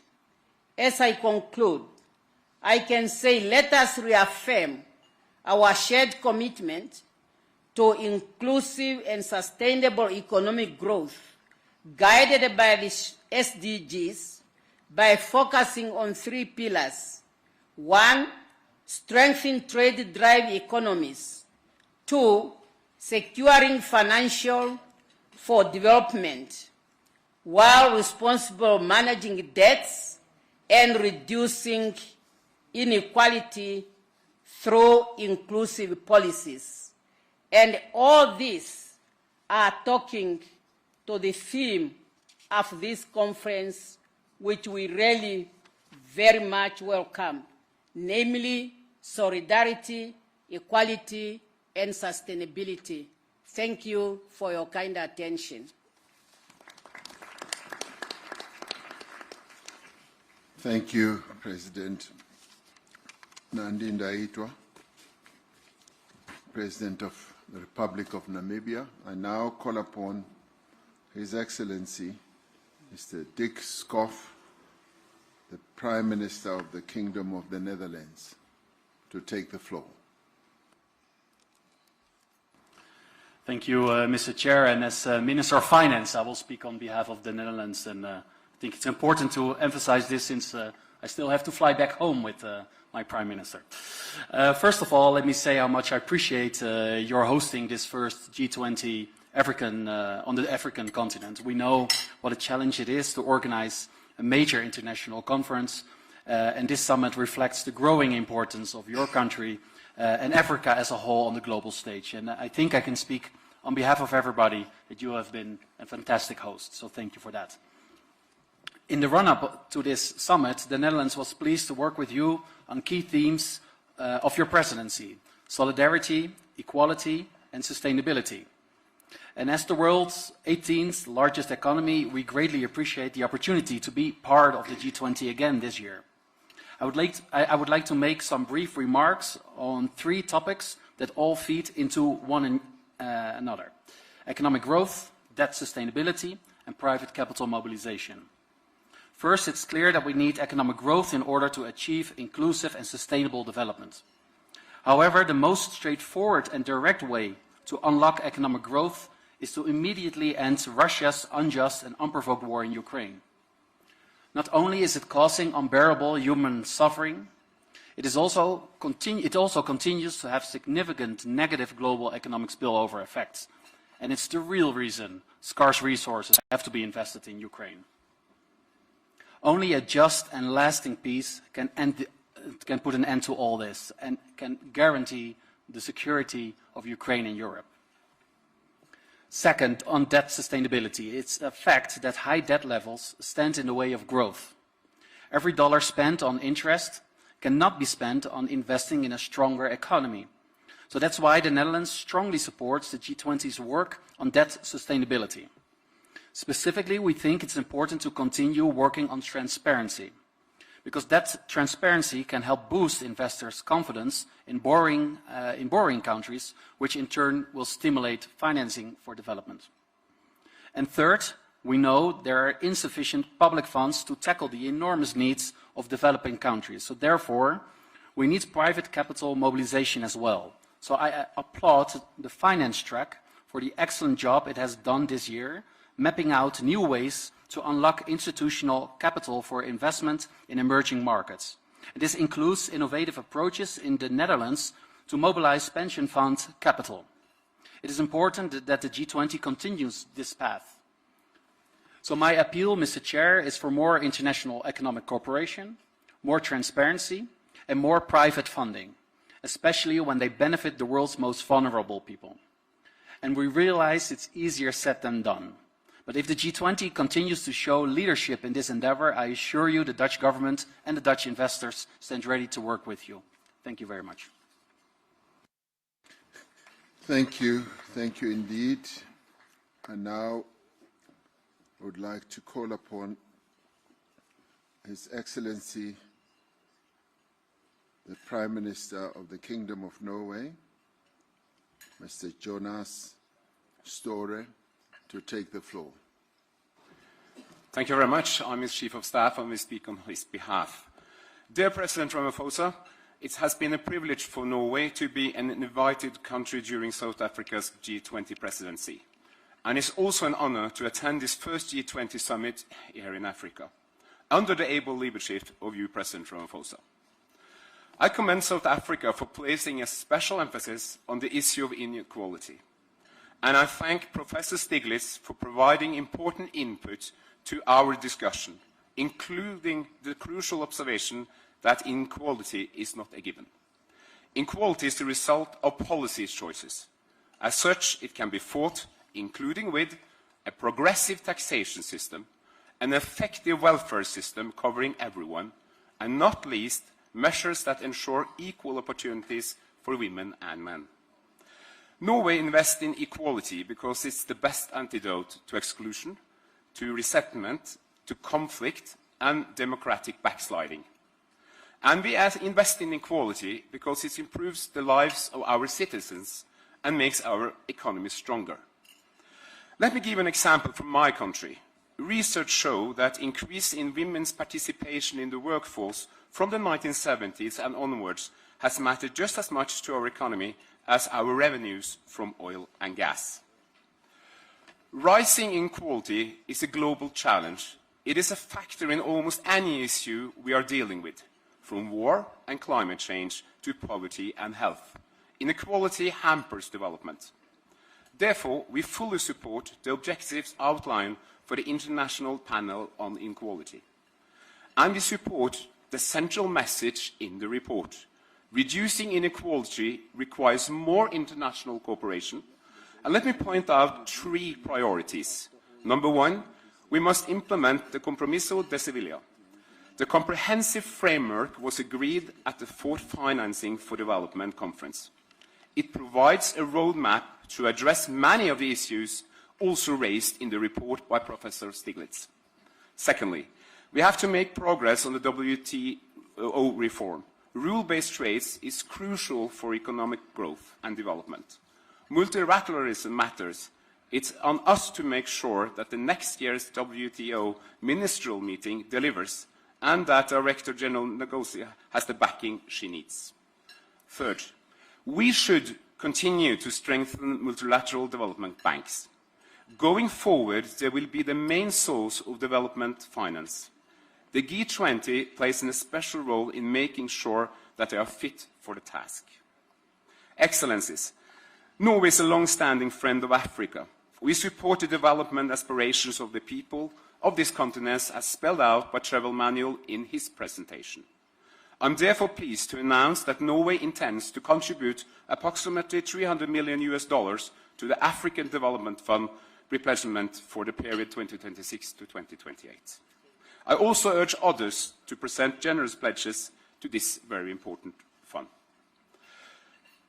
These are very critical times, as many of you here has mentioned, especially the situation in Gaza, Sudan, and Ukraine.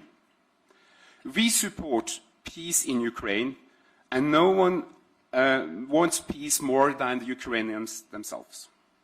We welcome efforts for peace, but for peace to ensure, it must be just and must be rooted in international law, respect the basic tenets of the UN Charter, and provide for the future security of Ukraine and for the rest of Europe.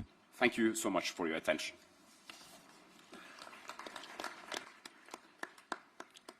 Thank you for the contribution.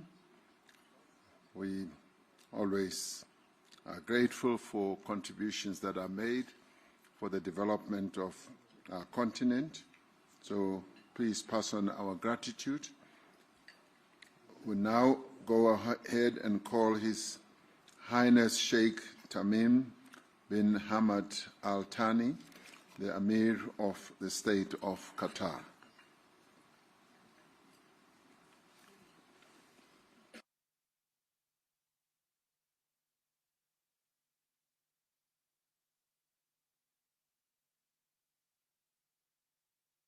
Okay, it does seem like the Sheikh should be in a bilateral somewhere. We will come back to him.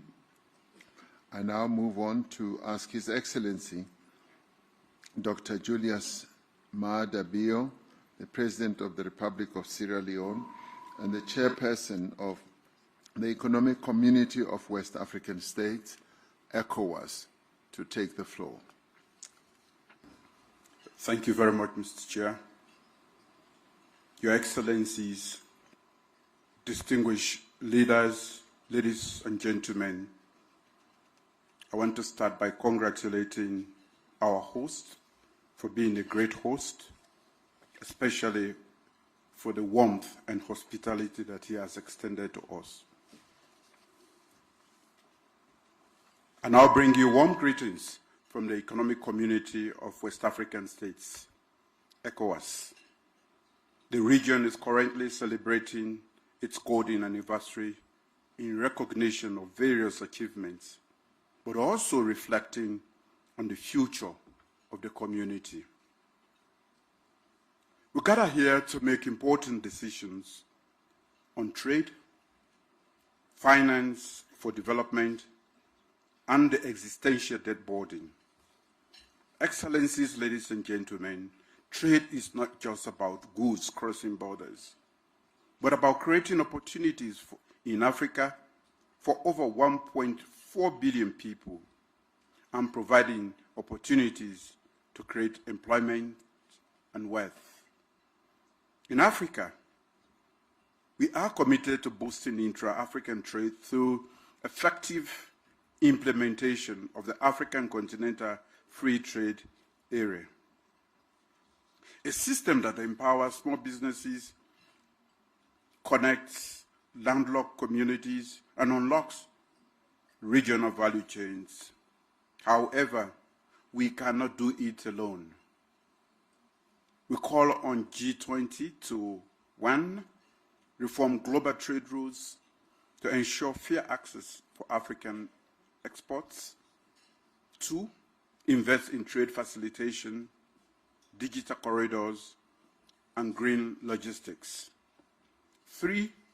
Support the full implementation of FTAs, such as the AFCFTA, especially for the effective participation of women and youth entrepreneurs. Excellencies, ladies and gentlemen, development finance must move from charity to strategy. Africa does not lack ambition, but affordable capital. The cost of borrowing for many of our countries is up to 8 times higher for advanced countries. We urge G20 to 1. Scale up concessional finance and blended instruments for climate resilience, digital infrastructure, and urban transformation. 2, empower national and subnational institutions with direct access to global capital markets. 3, champion innovative tools like diaspora bonds, carbon credit, and SDG-linked instruments that reflect Africa's realities. Scale up climate finance commitments. Africa contributes, as we all know, less than 4% to global emissions, yet bears the highest climate cost. G20 must support the realization of the 100 billion climate finance pledge and accelerate access to loss and damage fund. To advance global peace and security, the G20 must lead the effort to redress the issues of increasing global poverty, economic inequality, and justice, which feeds global security challenges. G20 must work to evolve a more peaceful world in which prosperity and advancement for all is a global goal.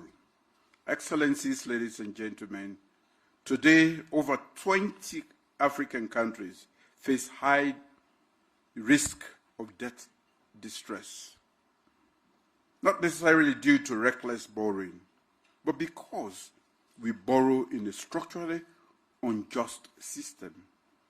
The cost of borrowing and servicing for many African countries is prohibitively high, thereby diverting funds from crucial sectors such as health, education, and infrastructure, as has been alluded to by many already. The G20's common framework must evolve. We need, 1, timely, transparent, and equitable debt restructuring across all creditor classes, intercreditor burden sharing and binding timelines, access to concessional finance and capital on fairer terms, a new debt climate development compact that links relief to resilience, addressing issues like illicit financial flows, profit shifting, and marginalization in global value chains is crucial for long-term solutions. We offer the following recommendations.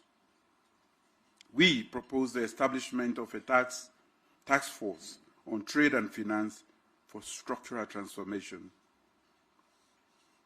2, we call on multilateral development banks to create dedicated credit lines for regional and urban development. We urge the summit to adopt a multi-pronged approach on fiscal space, financial innovation, and institutional capacity as the foundation of a new global economic architecture. And finally, we call for a recommitment to the multilateral trading system that we are used to. Thank you. Thank you, President Mahadabio.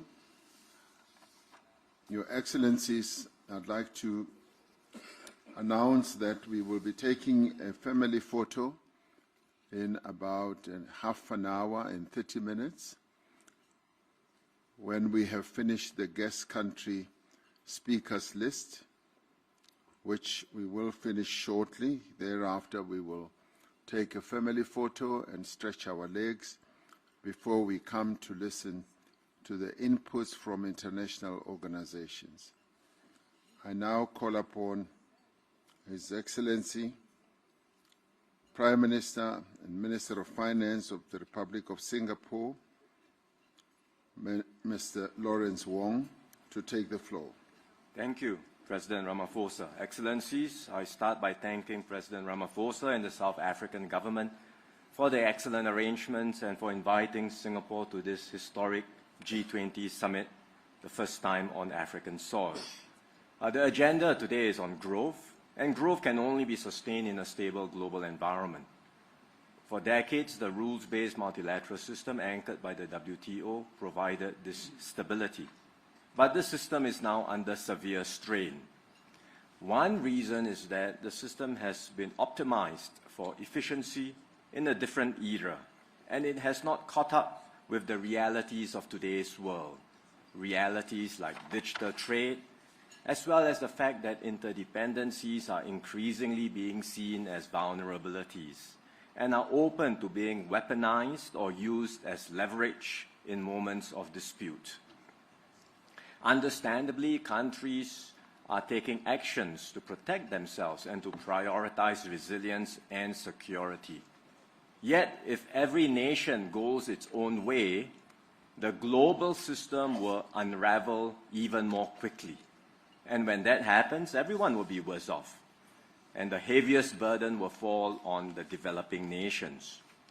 So we do need to reform and update the global system to ensure it addresses the strategic realities of our time. First, we must recommit to the core foundations which remain relevant today, and that means upholding international law and the norms and practices that guide state behavior. That is critical to continued peace and stability in the world. Second, we must reform the current system, be it the WTO or other global institutions. We cannot be paralyzed by old ways of doing things. We all have to get behind the urgent reforms that are needed in the WTO so that it becomes more effective and outcome-oriented. We should complement the WTO with flexible multilateral approaches, and that's why Singapore supports minilaterals and plurilaterals, which can serve as important pathfinders towards updating global rules. Third, we should build new partnerships, and as several colleagues have talked about just now, we are making progress with partnerships and dialogues between the CPTPP and ASEAN, as well as the CPTPP and the EU. In fact, 2 days ago, ministers came together and had a very productive trade and investment dialogue covering issues like trade and investment facilitation, digital trade, and supply chain resilience. In the same regard, we should look at ways in which we can bring the free trade areas and free trade blocs in Africa closer with Southeast Asia and ASEAN. Recently, Singapore also joined with other countries like New Zealand, Switzerland, and the UAE to launch a new framework called the Future of Investment and Trade Partnership that brings together small and medium-sized economies to keep up the momentum of trade liberalization. All of these efforts can form the foundations of a more resilient and secure multilateral trading system. To be clear, building a new global economic architecture will require significant effort and considerable political will. Multiple efforts are already underway, as I described just now. The G20 can and should play a key leadership role in coordinating these efforts. And Singapore stands ready to do our part and work with all members towards this objective. Thank you, Chair. Thank you. Thank you, Prime Minister Wong. I now move on and request His Excellency, the Prime Minister of the Socialist Republic of Vietnam, Mr. Pham Minh Chinh, to take the floor. Thưa ngài Ramaphosa, thưa các nhà lãnh đạo và quý vị đại biểu, tôi xin chúc mừng ngài Tổng thống và chính phủ Nam Phi đã đảm nhận vai trò Chủ tịch G20 năm 2015 và đánh giá cao chủ đề đoàn kết, bình đẳng, phát triển bền vững. Thế giới đang trải qua những thay đổi sâu sắc mang tính thời đại, nhiều vấn đề chưa có tiền lệ mang tính toàn dân, toàn diện và toàn cầu. Trong bối cảnh đó, quản trị toàn cầu cần hướng tới mục tiêu trọng tâm là duy trì hòa bình, ổn định và phát triển bao trùm toàn diện. Nguyên tắc quan trọng nhất là tôn trọng, bình đẳng, cùng có lợi dựa trên luật lệ và thông lệ quốc tế. Đoàn kết, hợp tác, đối thoại nhằm tạo ra sức mạnh, đem lại lợi ích, củng cố niềm tin. cách tiếp cận xuyên suốt là toàn dân, toàn diện, toàn cầu, đặt con người ở vị trí trung tâm. Với phương châm đoàn kết để có sức mạnh, hợp tác để có lợi ích, đối thoại để có lòng tin, tôi xin đề xuất G20 thúc đẩy 3 cái đảm bảo chiến lược sau đây. Một là đảm bảo ổn định để phát triển trong quan hệ quốc tế, chính trị, thế giới và kinh tế vĩ mô toàn cầu. G20 cần đi đầu xây dựng cơ chế tăng cường đoàn kết, hợp tác quốc tế, tôn trọng lẫn nhau, tìm giải pháp phù hợp giải quyết các xung đột, tạo môi trường thuận lợi cho phát triển, phối hợp chính sách để ngăn ngừa rủi ro hệ thống, ứng phó khủng hoảng, hạn chế rào cản thương mại, giảm thiểu phân mảnh, chuỗi cung ứng, thúc đẩy các sáng kiến, chuyển đổi nợ, đảm bảo ổn định vĩ mô toàn cầu. Hai là đảm bảo hệ thống thương mại đa phương dựa trên luật lệ với trung tâm là WTO, hệ thống tài chính toàn cầu cân bằng, minh bạch, cởi mở, quyền tiếp cận bình đẳng về khoa học, công nghệ và tài chính cho phát triển.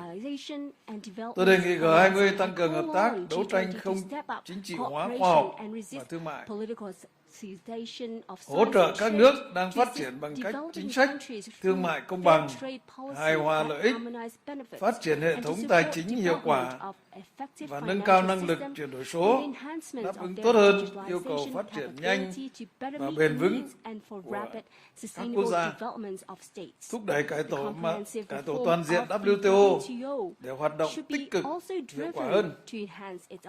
Ba là đảm bảo quản trị toàn cầu linh hoạt, hiệu quả, tạo nên hệ sinh thái cho phát triển mạnh mẽ trong kỷ nguyên chuyển đổi số, chuyển đổi xanh.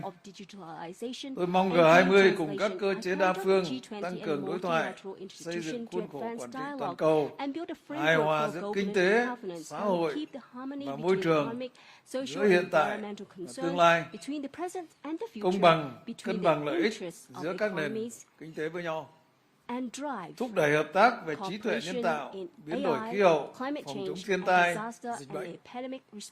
Thưa quý vị, cố Tổng thống Nelson Mandela từng nói, chừng nào nghèo đói, bất công và bất bình đẳng vẫn còn tồn tại trên thế giới, không ai trong chúng ta có thể thực sự nghỉ ngơi.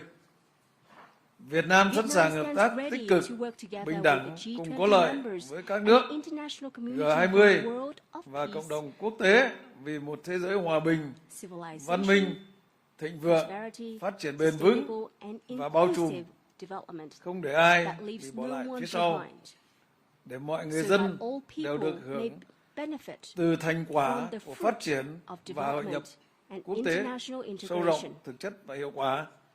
Xin trân trọng cảm ơn. Thank you very much. Thank you, Prime Minister. I now call upon His Excellency Mr. Sifi Kyiv, Prime Minister of the People's Democratic Republic of Algeria, to take the floor.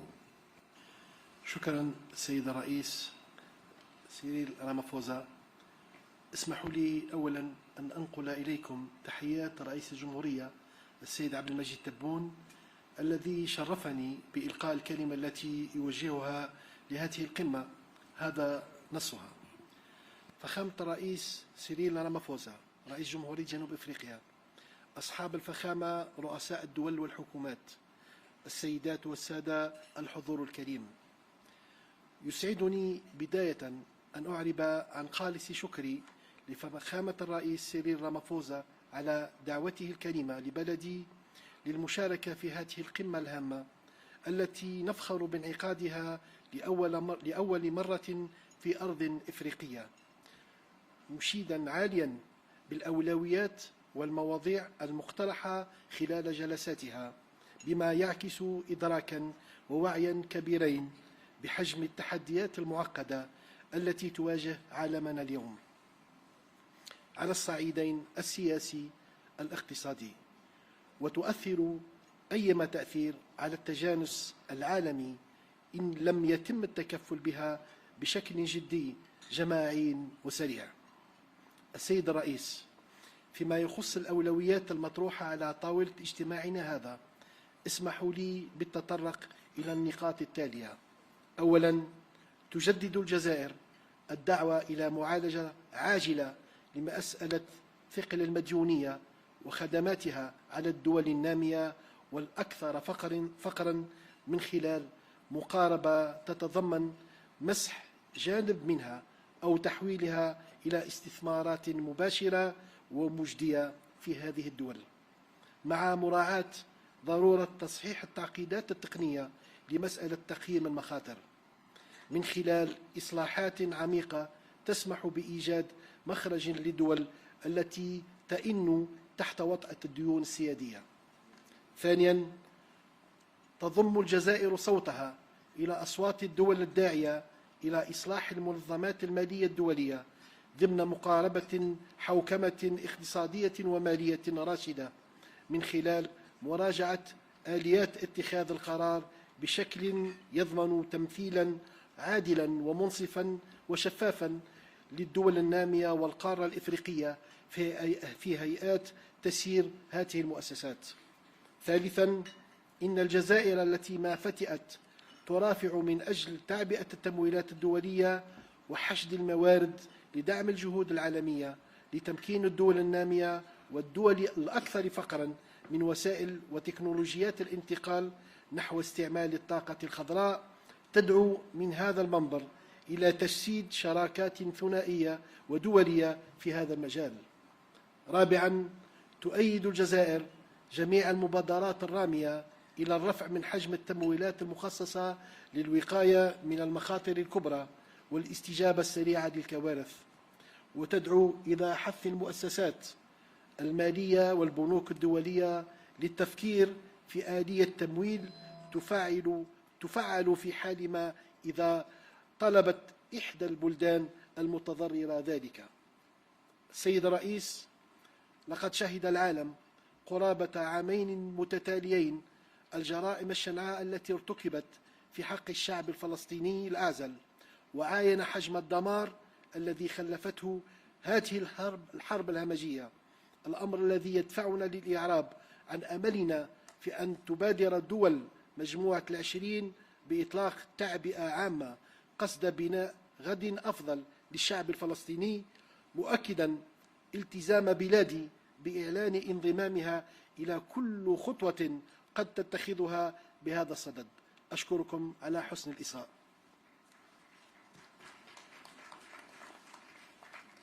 Thank you. There was no real instantaneous translation to that input. Could the translation people look into it? But we now move on. Can it be done now? Yes, let it be done. Excellency President Matamela Cyril Ramaphosa, President of the Republic of South Africa, Excellencies, Heads of State and Government, ladies and gentlemen, distinguished guests. I would like to convey to you the greetings of the President of the Republic, Mr. Abdelmajid Tebboune, who entrusted me with delivering his address to this summit as follows. Excellency President Cyril Ramaphosa, President of the Republic of South Africa, Excellencies, Heads of State and Government, ladies and gentlemen, distinguished guests. Permit me to start by expressing my sincere gratitude to His Excellency President Cyril Ramaphosa for his kind invitation to my country to participate in this important summit, the first ever held on African soil, which represents a moment of immense pride for our entire continent. Algeria highly commends the priorities and topics proposed during this session, which reflect a profound understanding and awareness of the magnitude of the complex challenges facing our world today, both politically and economically, and which will significantly impact global harmony if not addressed seriously, collectively, and swiftly. Mr. President, With regard to the priorities put before us in this meeting, allow me to make the following comments. First, Algeria reiterates its call for an urgent solution to the issue of the burden of the debt and its servicing on developing and poorest countries. The solution should include a partial debt write-off or its conversion to direct and viable investments in these countries, while taking into account the need to correct the technical complexities of risk assessment through profound reforms that will provide a way out for countries struggling under the weight of the sovereign debt. Second, Algeria joins the voices of countries calling for the reform of international financial organizations within a framework of sound economic financial governance. This includes reviewing decision-making mechanisms to ensure fair, equitable, and transparent representation for developing countries and the African continent within the governing bodies of these institutions. Third, Algeria, which has consistently advocated for mobilizing international funding and resources to support global efforts to empower developing countries and the poorest nations with the means and technologies of green energy transition, calls for the establishment of bilateral and international partnerships in this field.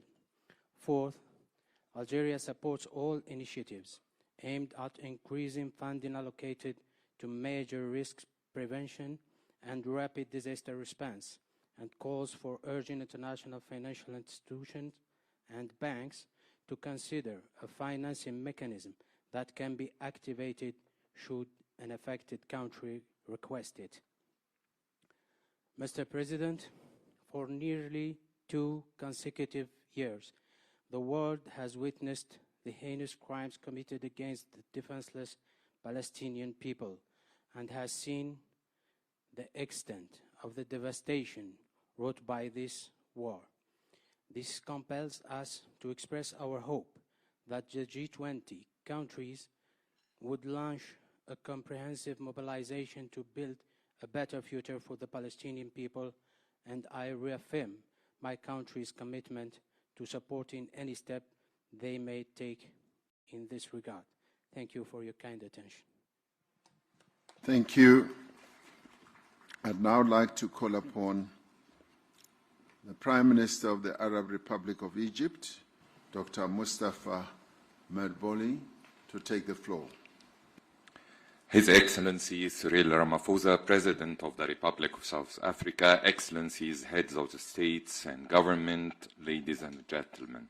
I am delighted to join you today on behalf of His Excellency President Abdel Fattah el-Sisi at the G20 Summit. I would like to express my sincere gratitude to the sisterly Republic of South Africa for the warm hospitality and excellent organization of the first summit on African soil, and to express Egypt's deep appreciation to the South African G20 presidency for its kind invitation to participate as a guest in the G20 meetings this year. We also commend South Africa's leadership in steering the group's work and in advancing Africa's priorities. In a world faced by unprecedented global challenges, the G20 has a critical role in addressing the main global economic challenges, including the reform of the international financial architecture to ensure that it is responsive to the developmental needs of developing countries. This includes enhancing access to concessional finance through establishing new financial mechanisms, while strengthening the effectiveness of existing ones, improving the business models and financing capabilities of the IFIs and the MDBs, and ensuring stronger representation of developing countries in the global economic governance. It is also imperative to reform the complicated global debt landscape by establishing new mechanisms for managing debt in a comprehensive and sustainable manner in low-income and middle-income countries.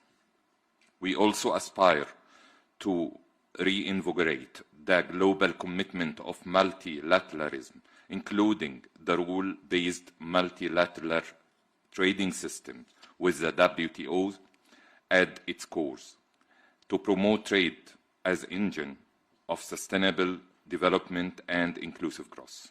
Excellencies, peace and development are strongly interlinked. The Sharm el-Sheikh Peace Summit that ended the war in Gaza paved the way for a more stable, peaceful and prosperous Middle East. We welcome the adoption of the Security Council resolution on Gaza Strip on November 17th, and we stress the urgent need to start the implementation of the second phase of President Trump's plan to deal with the humanitarian catastrophe in Gaza through providing the necessary humanitarian assistance and to embark on the early recovery and reconstruction of the Strip without delay, while working at the same time on a final settlement of the Palestinian question based on the two-state solution.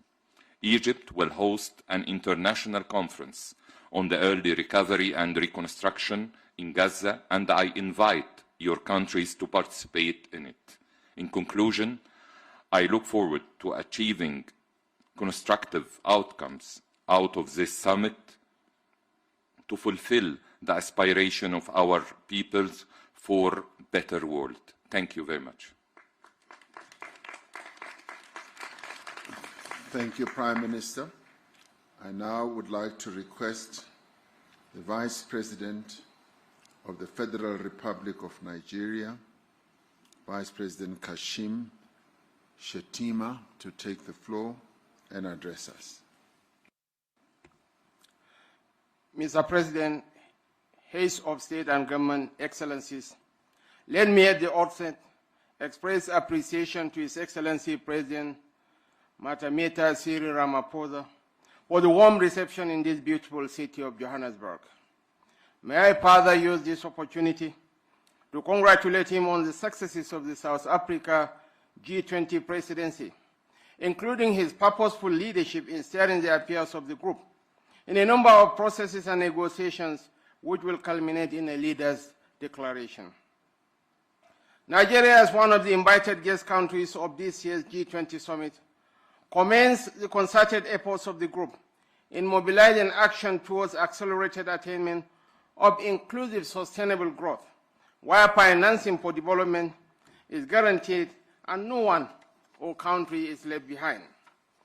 The theme of the Session 1 of the Leaders' Summit, Inclusive and Sustainable Economic Growth, leaving no one behind, building our economies, the role of trade, financing for development, and the debt burden, is apt and speaks to the challenges of developing countries.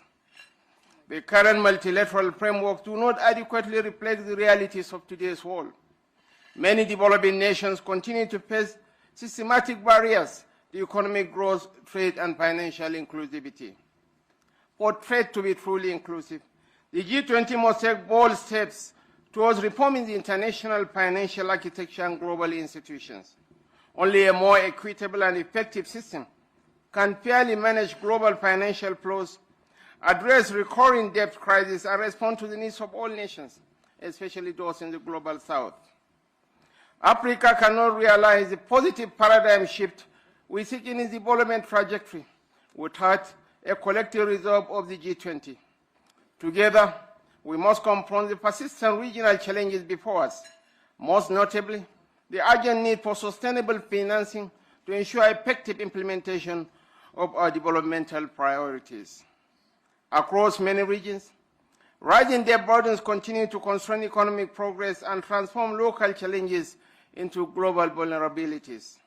Ensuring debt sustainability while responsibly leveraging critical minerals for inclusive and enduring development must remain central priorities for the G20. The G20 must, in the adoption of the Leaders' Declaration, take very seriously the need to advance policies that drive sustainable growth, promote financial inclusion, and tackle emerging risk. This includes support for indigenous production, export from Africa, and mechanism to enhance significant increase in FDI flows to the African region. Nigeria has in recent times demonstrated its readiness for both foreign direct and portfolio investments.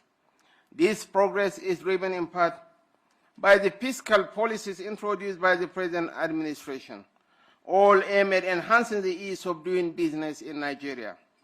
We are committed to establishing 1,000 active businesses in each ward in Nigeria, with a clear objective of stimulating our local economy through grassroots empowerment, skills acquisition, and job creation.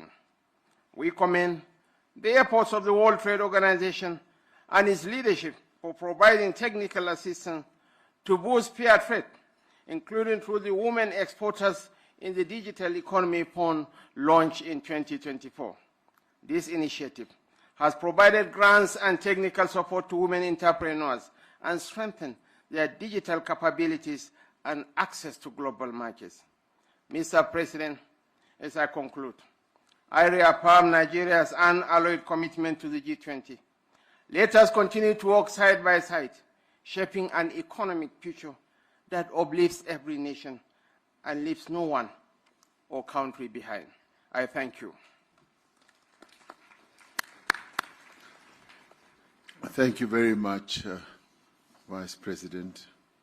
I now ask His Excellency, the Vice President of the Republic of Zimbabwe, His Excellency Constantino Chiwenga, to take the floor. Your Excellency President Matamela Cyril Ramaphosa, Your Excellencies, Zimbabwe joins others to thank the Presidents of South Africa's G20 Chair. Excellencies, Zimbabwe appreciates the opportunity to engage with the G20 as we collectively chart a trajectory towards inclusive and sustainable economic growth. Over the past few years, our global economies have faced multiple shocks and geopolitical tensions that have disrupted global supply chains. Our shared vision should therefore be one of building resilient and innovative economies that deliver prosperity for all. In Zimbabwe, our national strategy is firmly aligned with the 2030 Agenda and the African Union's Agenda 2063. Our focus is on 1, value addition industrialization by moving up global value chain, and 2, human capital development by creating decent jobs, empowering youth and women, strengthening and formalizing SMEs as essential drivers for inclusive growth, and 3, structural reforms by enhancing the ease of doing business, including the use of artificial intelligence, strengthening governance and improving transparency across value chains. And 4, climate resilience, accelerating investments in renewable energy, decarbonization, climate adaptation, and water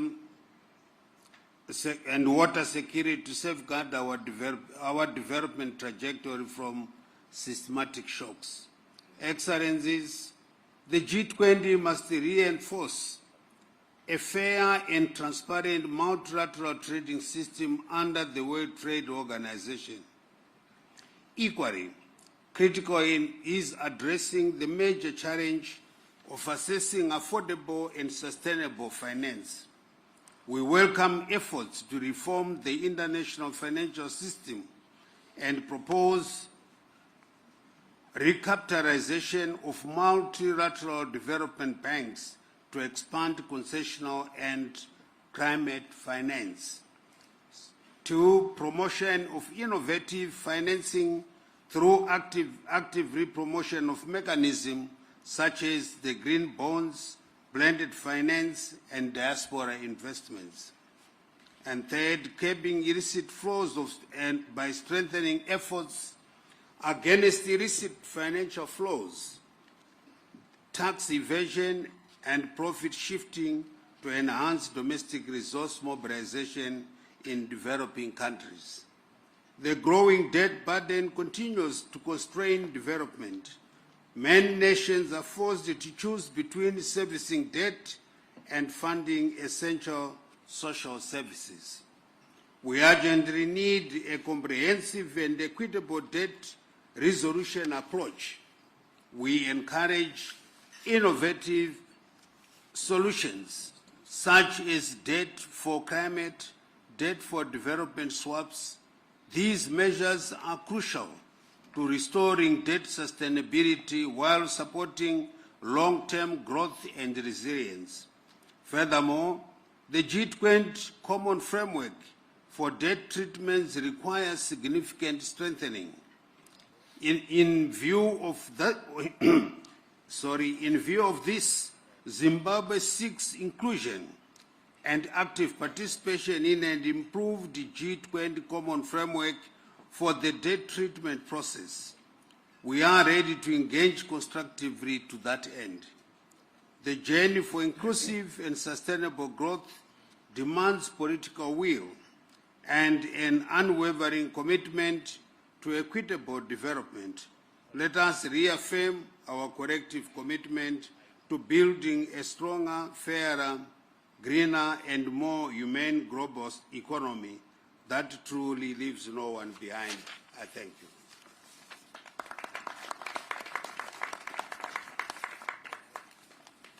Thank you, Vice President Chiwenga.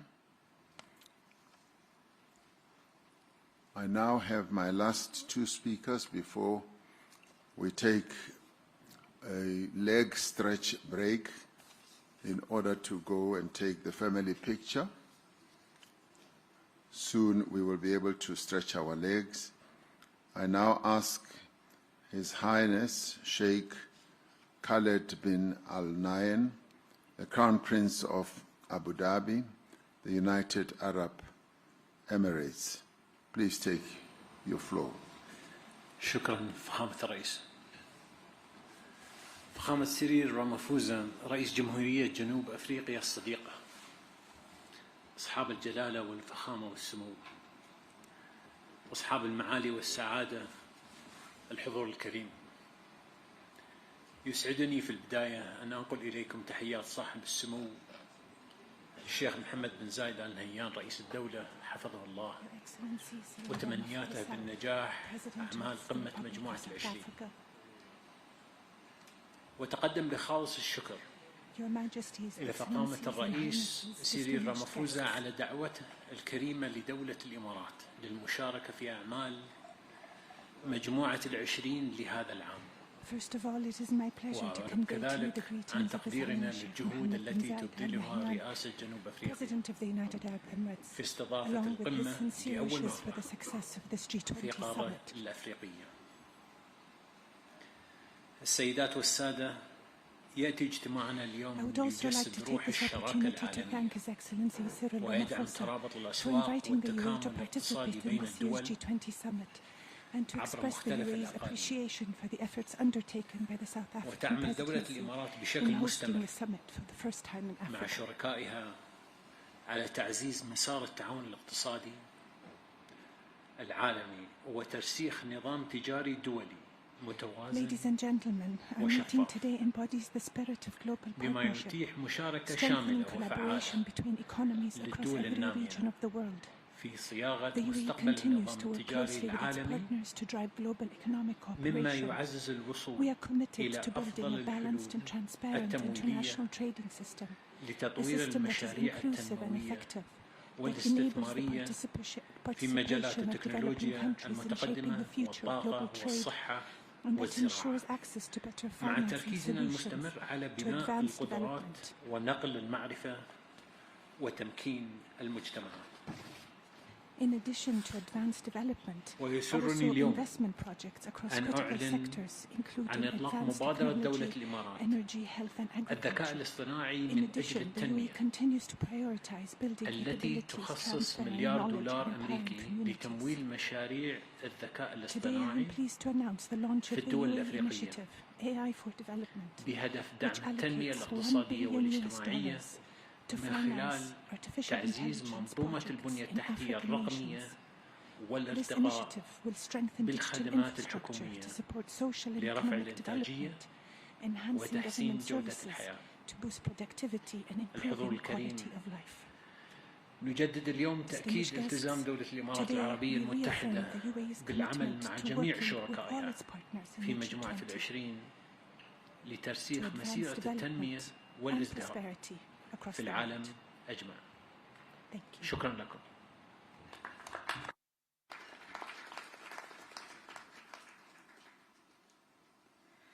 Thank you, Your Highness. My last speaker in this segment, before we take a break for the family photo, whereafter we will then get international organizations to have their opportunity to speak.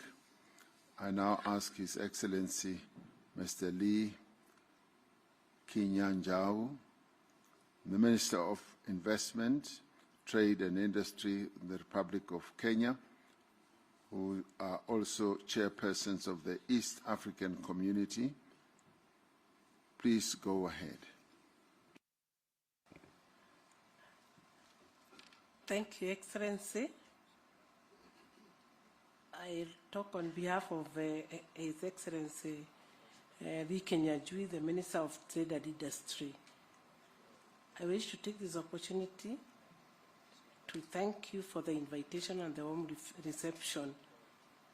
So His Excellency President Cyril Ramaphosa, President of the Republic of South Africa and Chair of G20, Excellencies, Heads of State and Government, distinguished guests, ladies and gentlemen,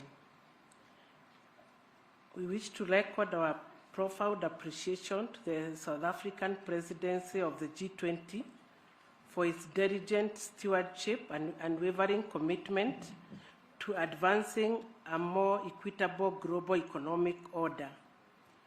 We acknowledge the indispensable role that the G20 continues to play in addressing the deep-seated structural constraints confronting developing economies.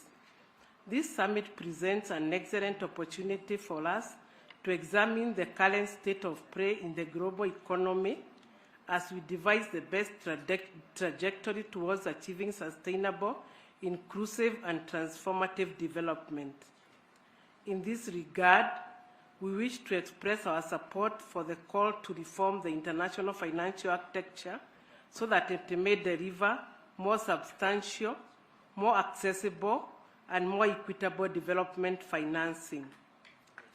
As regions, we confirm our readiness to collaborate closely with all the relevant partners to ensure that the East African Community region and the common market for East and Southern Africa and the African continent as a whole are not merely beneficiaries, but full equal participants in the shaping of a more inclusive, sustainable, and representative global economy.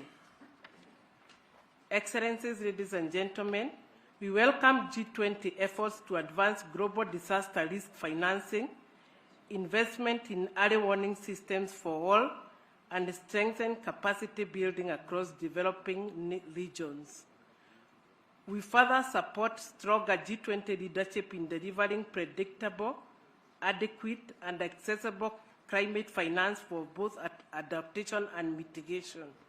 This includes honoring existing commitments and developing new fair financing instruments that reflect the needs of vulnerable regions.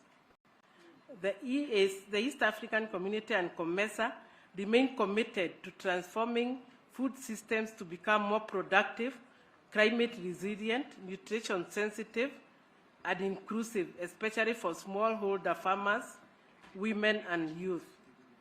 Chair, we stand ready to work with all partners, including G20, to deepen cooperation in agricultural research, seed systems, trade facilitation, storage logistics, while advancing value addition and intra-regional trade to reduce vulnerability to external shocks. I thank you. Well, thank you very much.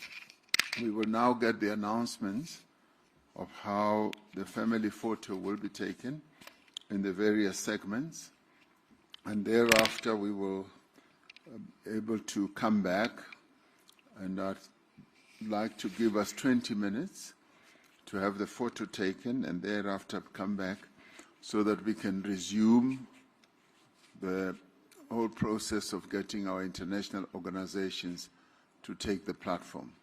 So we will get the announcements now. Your Excellencies, we now invite you to the family photo, which will be done in 2 phases.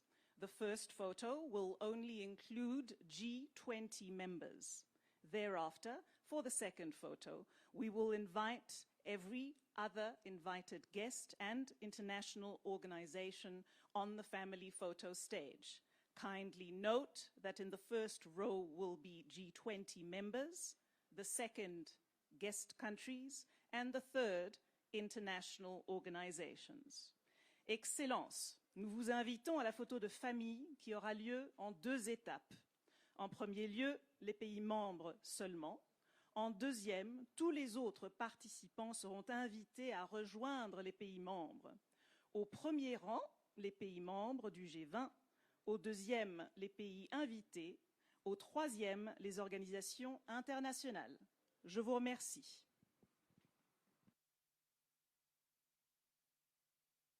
Thank you. Let us proceed.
on the margins of the first G20 Leaders Summit on the African soil. We gather at a historic moment, one in which Africa's voice, priorities, and aspirations are shaping global economic discussions in an unprecedented and meaningful ways. This year, the Compact with Africa was designated as one of the key priorities of South Africa's G20 presidency. We worked diligently to elevate its profile and promote the initiative in ways not done in recent years. Since its inception in 2017 under the German G20 presidency, the Compact with Africa has evolved into one of the most influential platforms for partnership between African countries, the G20 and the international financial institutions. The initiative was founded on a clear and compelling vision to improve the investment climate in participating African countries, strengthen macroeconomic and financial frameworks, and mobilize private investment to support sustainable and inclusive economic growth.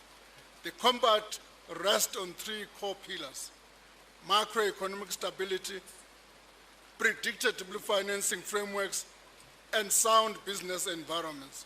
Over the years, Compact countries have advanced ambitious reform agendas to enhance public financial management, modernize revenue systems, deepen financial markets, and create conditions that enable vibrant private sector participation. These reforms have helped attract greater investor interest, stimulated infrastructure development, and strengthened dialogue between African governments and the global partners. The Compact has also expanded in both scope and membership, demonstrating its continued relevance and appeal. This expansion reflects the growing confidence in the Compact's approach, as well as the increasing demand across the continent for structured, reform-oriented partnerships that deliver tangible economic outcomes. We are pleased to have worked closely with Germany this year to bring this Compact with Africa to the forefront of the G20 agenda. With those words, it's now my honor and privilege to invite His Excellency Deputy President Paul Mashatile, the Deputy President of the Republic of South Africa, to deliver his remarks. I thank you. Thank you very much. Thank you very much, Minister Kodongwana. Let me greet Chancellor Friedrich Merz from Germany, sitting on my right. Let me greet Your Excellency President Lorenzo, President of the Republic of Angola, all excellencies, heads of states and government who are with us here that I may not have seen, I'm sure others are still coming. President of the World Bank, Ajay Banga, distinguished ministers and central bank governors, heads of international organizations, distinguished guests. It is my honor to welcome you to this G20 Compact with Africa event on economic growth and jobs. This event allows us to reflect on the progress that has been achieved through the Compact with Africa and to discuss the promise of its next phase, known as Compact with Africa 2.0. The Compact aims to deepen investments, create jobs, and build sustainable prosperity through stronger partnerships with the private sector. Since its establishment during Germany's G20 presidency in 2017, the Compact with Africa has made steady progress. It has supported participating countries in implementing ambitious reforms and mobilizing investments. It has strengthened dialogue between governments, private investors, and international partners. We welcome the increased interest by African countries in joining the initiative. This underscores its relevance and value. This year, we have made revitalizing the compact with Africa a central priority, with a focus on expanding membership through enhanced visibility within the G20 and across the African continent. Over the course of 2025, and in close collaboration with the German federal government, we convened a series of high-level events to showcase and profile the compact. This included a ministerial dialogue held on the margins of the G20 finance ministers and the central bank governors in July. This was followed by a ministerial outreach on the margins of the 8th African Union Specialized Committee on Finance in October. The ministerial outreach was an important platform to inform AU member states about the benefits and achievements of the compact. The last high-level event was convened on the margins of the 2025 annual meetings of the World Bank Group and the International Monetary Fund.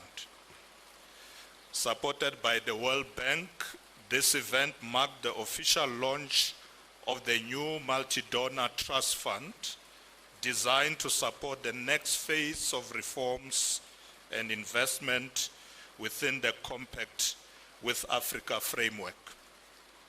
We welcome Germany's commitment to provide the initial contribution of 10 million euros towards this new instrument. Today's dialogue reaffirms the importance of strong cooperation between the G20 and Africa, underscoring the vital role of the private sector and driving growth, creating jobs, and promoting shared prosperity. I trust that through this engagement, we will strengthen the compact as a key channel for partnership, reform support, and increase private sector involvement. We are confident that it will continue to unlock investments and help build resilience, inclusive economies across the continent. In closing, I would like to thank the German federal government for its steadfast leadership of this initiative since its inception. I acknowledge our valued partners, the International Monetary Fund, the World Bank Group, the African Development Bank, the African Center for Economic Transformation, and the African Union for their continued support.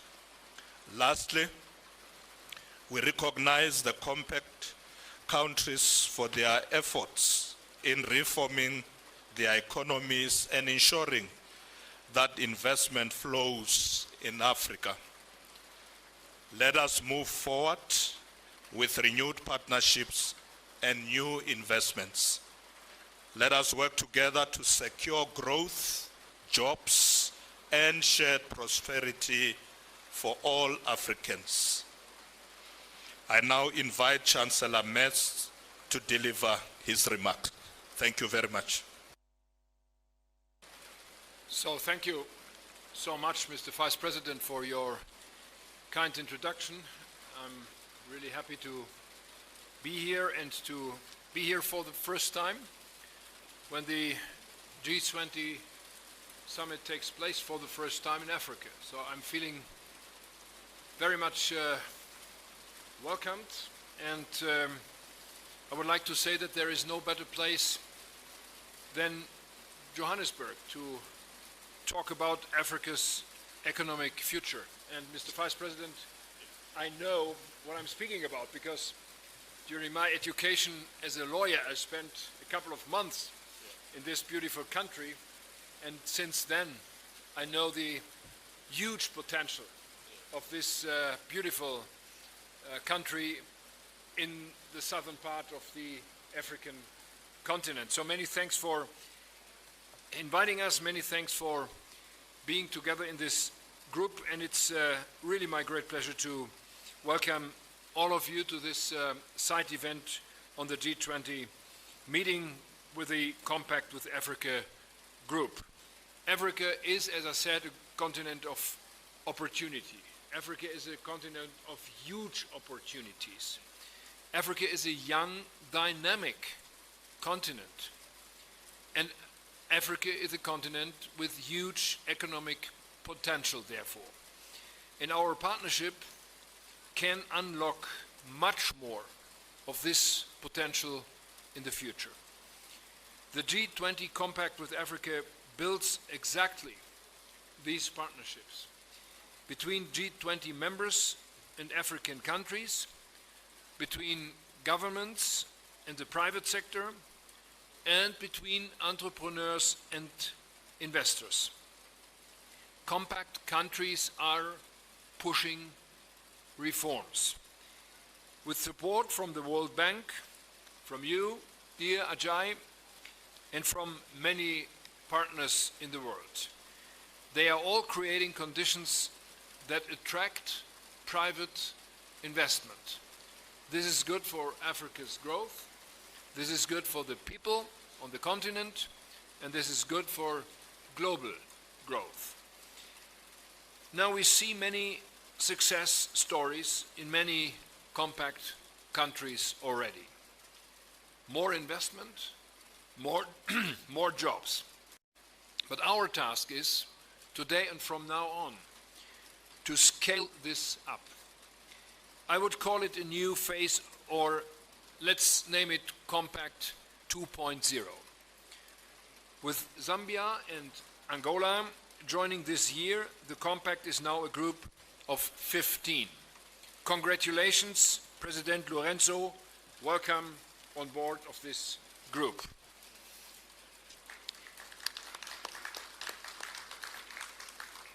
Now, as you know, Germany supports this group. Germany currently supports economic reform projects in compact countries, and we are supporting that with more than 3.2 billion euros. This is a strong lever for new economic opportunities, both for Africa and for my country, for Germany. Today, and this is a great pleasure for me, I can announce a further important step of our engagement.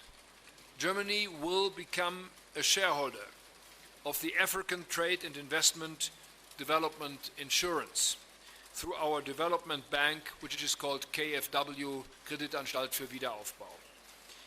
ATIDI is a powerful instrument, as you all know. It boosts trade. It boosts private investment in Africa. It reduces risks and builds trust for investors and for new investors. Our German equity investment in ATIDI will amount to more than 37 million euros now. This will have a big impact. We will be able to mobilize an additional at least 400, potentially 430 million euros or 500 million US dollars in trade and investment. We will see even stronger trading links between Germany and African countries. More investment by German companies on the continent. More value creation in Africa. Our cooperation, ladies and gentlemen, dear friends, is here to stay. We are and we will remain partners for a better future on this continent, in my country, and together. Thank you very much. I'm really happy to be here and part of the group. Thank you very much. Thank you very much, Your Excellencies, for those insightful remarks. Having heard from the two co-chairs of the Compact, South Africa and Germany, it is now my great pleasure to invite His Excellency, Mr. João Lourenço, President of the Republic of Angola, the current chair of the African Union, and a newly admitted Compact with Africa member, to share his reflections on Africa's perspectives and opportunities. And it is indeed an honor to welcome the Republic of Angola as the 15th member of the Compact with Africa. Your Excellency, President Lourenço, the floor is yours. Muito obrigado. Excelência, Sr. Vice-Presidente da República da África do Sul, em representação do Presidente Cyril Ramaphosa, Sua Excelência Friedrich Merz, Chanceler da República Federal da Alemanha e co-presidente do Grupo Consultivo Africano sobre o Compacto with Africa, Excelências, chefes de Estado e de Governo dos países do Compacto with Africa, minhas senhoras, meus senhores, Excelências. Thank you very much. Your Excellency, the Vice President of the Republic of South Africa, representing President Cyril Ramaphosa, President of South Africa, His Excellency Friedrich Merz, Chancellor of the Federal Republic of Germany and co-chair of the African Consultative Group on Compact with Africa, Excellencies, Heads of State and Government of Compact African Country, ladies and gentlemen, Excellencies. Gostaria de começar por felicitar a África do Sul e a Alemanha por organizarem este importante evento paralelo em colaboração com a União Africana sobre o Pacto com a África. I would like to start by congratulating South Africa and Germany for organizing this important side event in collaboration with the African Union on the Compact with Africa. Gostaria também de felicitar mais uma vez a África do Sul por ter acolhido com sucesso o G20 em África e por ter feito do Pacto do G20 com a África uma das prioridades da sua presidência do G20. I would also like once again to extend my congratulations to South Africa for the successful hosting of the G20 in Africa and for making the G20 Compact with Africa one of the priorities for its G20 presidency. A União Africana congratula-se por constatar que o objetivo de aumentar o número de países signatários do Pacto com a África durante a presidência sul-africana do G20 foi alcançado com a adesão de mais 2 países, nomeadamente a Zâmbia e Angola. The African Union is pleased to note that the objective of increasing the number of signatory countries to the Compact with Africa during the South Africa's G20 presidency was achieved with the accession of 2 more countries, namely Zambia and Angola. Gostaria, portanto, de aproveitar esta oportunidade para felicitar a Zâmbia e agradecer, em nome da Angola, por esta importante conquista. I would therefore like to take this opportunity to congratulate Zambia and thank you on behalf of Angola on this significant achievement. Com esse passo, o número de países signatários do Pacto com a África passa a ser de 15. With this step, the number of signatory countries to the Compact with Africa now stands at 15. Para aqueles que estão familiarizados com o sistema jurídico da União Africana, 15 é o número mínimo de ratificações necessárias para a entrada em vigor da maioria dos nossos instrumentos jurídicos. For those acquainted with the legal framework of the African Union, 15 is the minimum number of ratifications required for the entry into force of most of our legal instruments. Assim, posso inferir que o Pacto com a África se tornou agora uma iniciativa à escala da União Africana, o que é positivo para a integração econômica do continente. In this regard, I may infer that the compact with Africa has now become an initiative of the African Union's scale, which bodes well with Africa's economic integration. A União Africana acredita firmemente que, à medida que mais países africanos aderirem ao pacto com a África, implementarem reformas fundamentais, a África como um todo se posicionará como um continente reformador e aberto aos negócios, tornando os nossos países mais atrativos para os investidores, que são necessários para concretizar o objetivo de uma África próspera, baseado no desenvolvimento inclusivo e sustentável, articulado com a aspiração 1 da Agenda 2063, a África que queremos.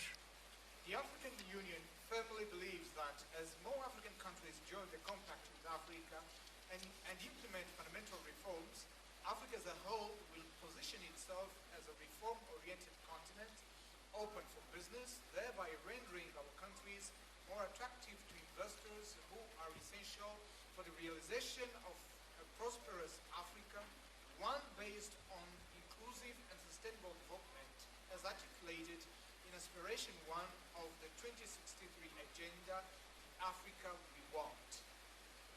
Apelo a todos os presentes para que trabalhem em conjunto e com celeridade para tornarmos esta ambição em realidade. I call upon all those present here to work together and with diligence so that we may transform this ambition into reality. Nossos povos e o mundo estão com os olhos postos em nós, portanto, não os desiludamos. Our peoples and the world have their eyes upon us. Let us not disappoint them. Obrigado pela vossa atenção. Thank you for your attention.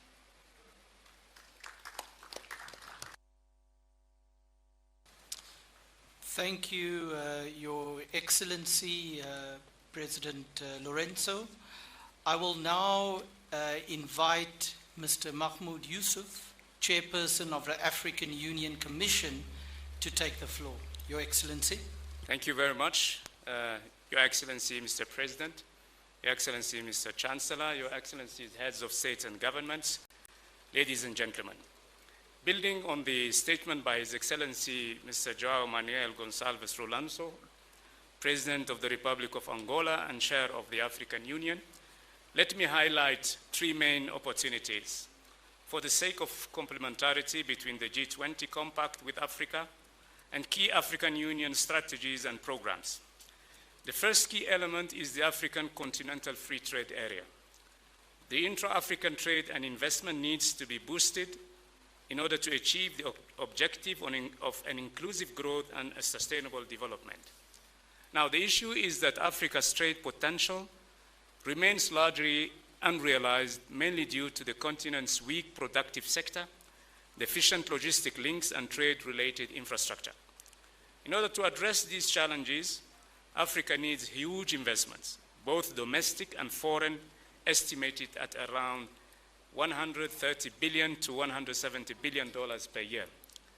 As highlighted at the third Financing Summit for Africa's Infrastructure Development in Luanda, Angola last month. In this respect, the Compact with Africa provides an opportunity to implement the reforms to attract the necessary investments needed to harness the full potential of AFCFTA. More specifically, reforms under the Compact with Africa will help achieve the objectives of the protocol of the Continental Free Trade Area Agreement on investment. Second, there's an opportunity for complementarity between the Compact with Africa and the African Virtual Investment Platform, which was launched in February 2025. This digital tool aims to gather quality and timely information on public and private, foreign and domestic investment and related policies and reforms across all African countries and sectors. Third and last area is the sector of industrialization through manufacturing and value chains development, underpinned by the accelerated industrial development for Africa action plan. In effect, by promoting targeted and integrated economic policy reforms, Compact Africa can help unlock investments needed to accelerate regional and continental value chains development. The focus should be on priority sectors such as mineral resources in order to create decent jobs and generate incomes for millions of Africans. Your Excellencies, as I conclude, let me reaffirm the African Union's commitment to work with the co-chairs and the G20 Africa Advisory Group in advancing the compact with Africa during the next cycle of G20 presidencies, facilitating experience, sharing, and dissemination of best practices between compact with African countries and other AU member states are indeed of paramount importance. I thank you.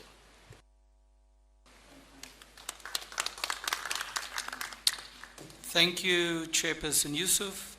We will now hear from a compact country, Ethiopia, on how the initiative is being implemented at the country level and the benefits and successes that are already emerging. It is my pleasure to invite His Excellency Dr. Abiy Ahmed Ali, Prime Minister of the Federal Democratic Republic of Ethiopia, to share Ethiopia's experience, including successes and lessons learned under the compact. Your Excellency, Prime Minister Abiy, the floor is yours. Your Excellency, Chancellor Frederick, Mr. President, Mr. Vice President, dear friends, the compact with Africa was built on a simple yet transformative idea. When African nations commit to reform, and the G20, along with other international partners, commit to support those efforts with capital, technology, and expertise, a new development pathway becomes possible. 8 years after the compact launch, the results speak for themselves. Across compact countries, a wave of deep, difficult, and decisive reforms have taken root. Reforms that strengthen macroeconomic stability, open economies to investment, and restore confidence.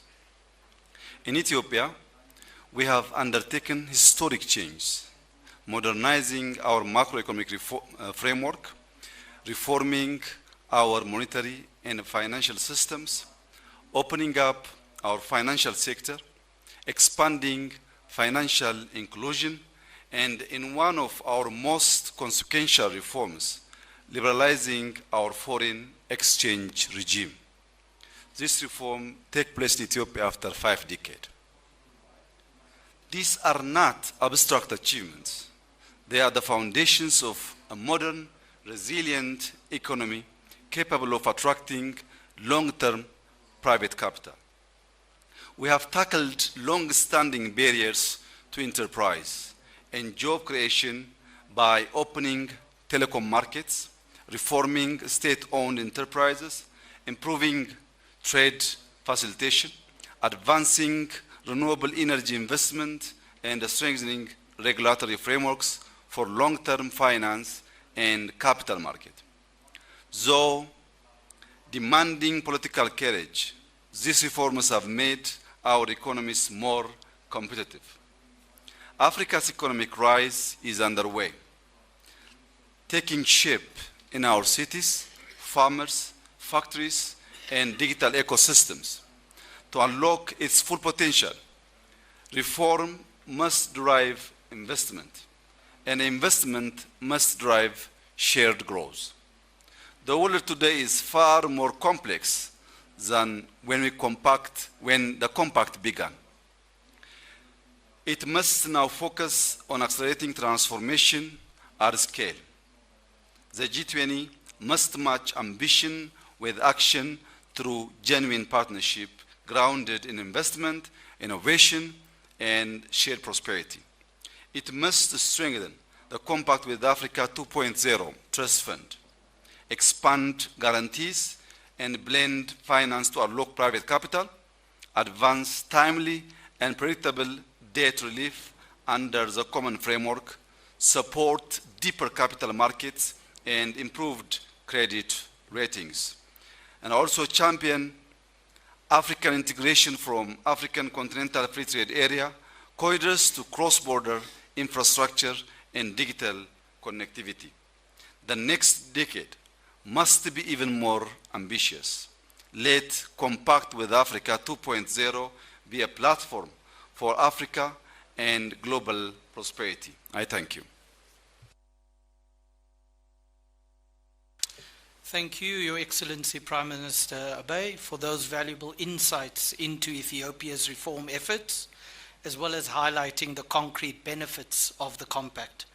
I now invite His Excellency Mr. Jonas Gahr Støre, Prime Minister of the Kingdom of Norway, to take the floor. Your Excellency, the floor is yours. Thank you so much. Norway is as far away as you can come from the African continent. It's a long travel.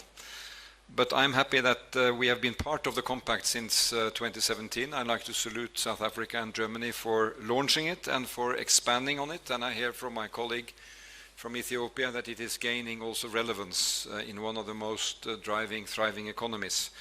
Yesterday, I visited a 100 megawatt solar power plant in the Free State, 1 hour outside Johannesburg. It is a company called Mainstream with a major Norwegian share. So I've seen a Norwegian company investing in this, and it will provide electricity to thousands of households around Johannesburg. And when you drive there, you see that there is a lot of housing which is fine. And there's also housing without electricity and with severe deficit on grids. So all of this comes together to say that the compact is important. It is of relevance also for my country. Every year we host the Nordic African Business Summit in Oslo, which has grown to become the biggest event in the Nordic countries to promote investment and business with the continent. So I think this fits well with the compact. The key words here: true partnerships, meaningful dialogue, collaboration on reform, sharing experiences, and also the role of the multilateral development banks. And I also like to salute my friend, the President of the World Bank, how the World Bank and the development banks now take, I think, a role in innovating their mechanisms. And let me say, just coming from Norway, that development aid is not going to make the big difference here. It is, ODA is at best declining, at worst declining rapidly. But we are also innovating, doing new things, which is more in line of the investment. And Africa is really offering so tremendous opportunities in that direction. We had a successful Business 20 meeting here in Johannesburg recently. And I heard from my business that they came back with new ideas, new contacts, and new inspiration to move forward. So I see this as an opportunity also to have springboard for our industries and our investments in Africa. And I hope that Germany and South Africa will continue to call these side events, because I think they are good stock takings also for a country like mine. Thank you. Thank you, Your Excellency Prime Minister Støre, for expressing your support to the compact. We will now invite another central partner in advancing the work of the compact, the World Bank Group, to share with us their role in supporting jobs and growth in Africa and advancing South Africa's G20 presidency's legacy in this regard. Mr. Ajay Banga, the President of the World Bank Group, the floor is yours. Thank you very much. By 2050, 85% of the world's population will be in what we call today developing countries. 1 in 4 actually will be African. Africa will have the largest workforce in the world and the youngest. Its cities will be among the fastest growing. But population is just one part of that story. Many of these countries hold the very resources, as the German Chancellor and the Norwegian Prime Minister just said. They hold the very resources that will shape the world's future. Over 60% of the world's uncultivated arable land, enough to help feed a growing planet, is in Africa. Minerals critical for energy and digital transitions are in Africa. An abundant sun, wind, and water, enough to meet their own needs, but potentially to export clean energy to others. This is Africa's gift. They will help define the century. With the right approach, if we focus on opportunity, not on need, we can unlock a tremendous engine of global growth and job creation. And that is why we are focused on private sector jobs, which account for 90% of unemployment, and on building the conditions that allow entrepreneurs and businesses to thrive. So we think it takes three things. The first is critical infrastructure, both physical and human: roads, ports, power, health, skills. That is why we are working on M300 with the African Development Bank to connect people to electricity in Africa. It is why we are doing work on healthcare. It is why we are doing work on small farmers and agribusiness. Second, a better business environment. The point that the Prime Minister of Ethiopia was making: clear, predictable rules and modern institutions. And third, a thriving private sector supported by access to de-risking tools, like in fact the Chancellor talked about ATIDI. ATIDI, which KfW has just invested in, is a partner of MEGA.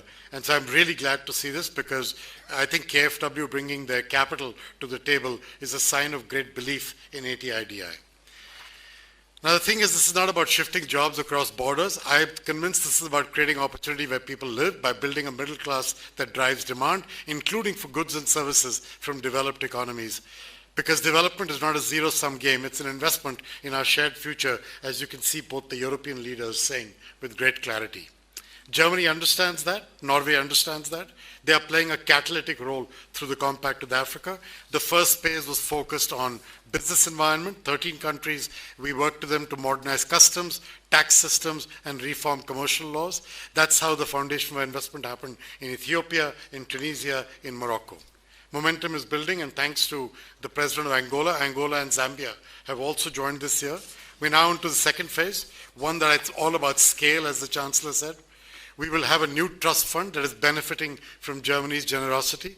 For the first time, all parts of the institution are operating through a single platform, which to me is a tangible milestone of the very reform agenda that I was elected and the G20 asked me to lead on. This next phase will focus on countries advancing reform and private sector opportunity by three things: invest in critical infrastructure, invest in skills. Second, support continued reforms to strengthen institutions, and most importantly, transparency. And third, mobilize private capital to deliver jobs at scale. So the idea here is we're going to help businesses, large and small, to start, to grow, to thrive. But I think that reform ambition has to be led by the African governments themselves. We can help.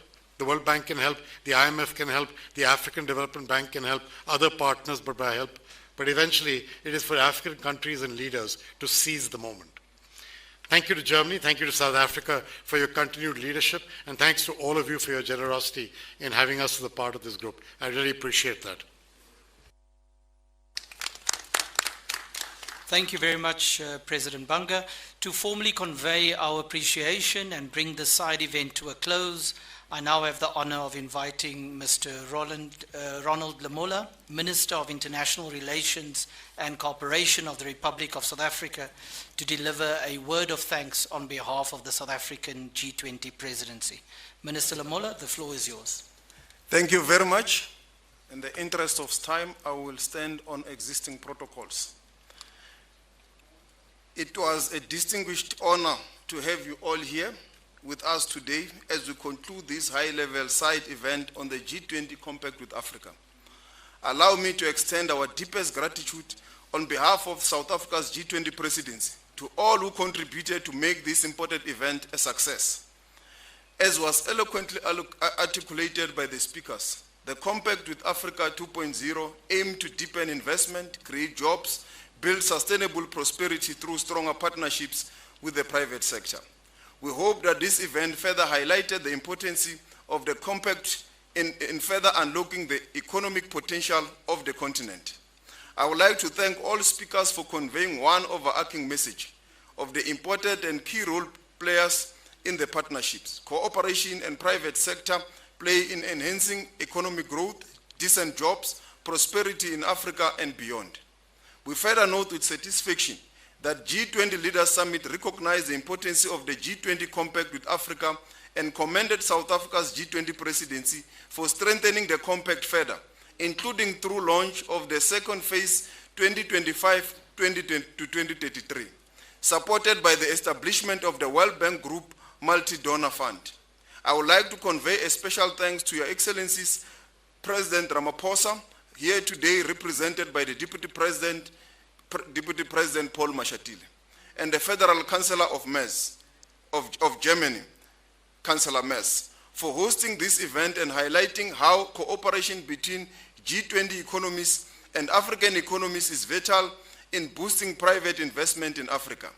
We will be following through the conclusion of this side event, issue a joint communique outlining the spirit of our discussion and commitments and strengthen the G20 compact with Africa as the key platform for dialogue and engagement between the G20 and Africa, and emphasizing the key role the private sector has to play in enhancing economic growth, decent jobs, prosperity in Africa within the G20. Thank you very much, Duncan. I hope you will then announce the processes of the family photo. Thank you. Thank you, Minister Lamola. That brings the event to a close, and I believe it will be followed by a photo. Thank you. Protocol will guide us outside.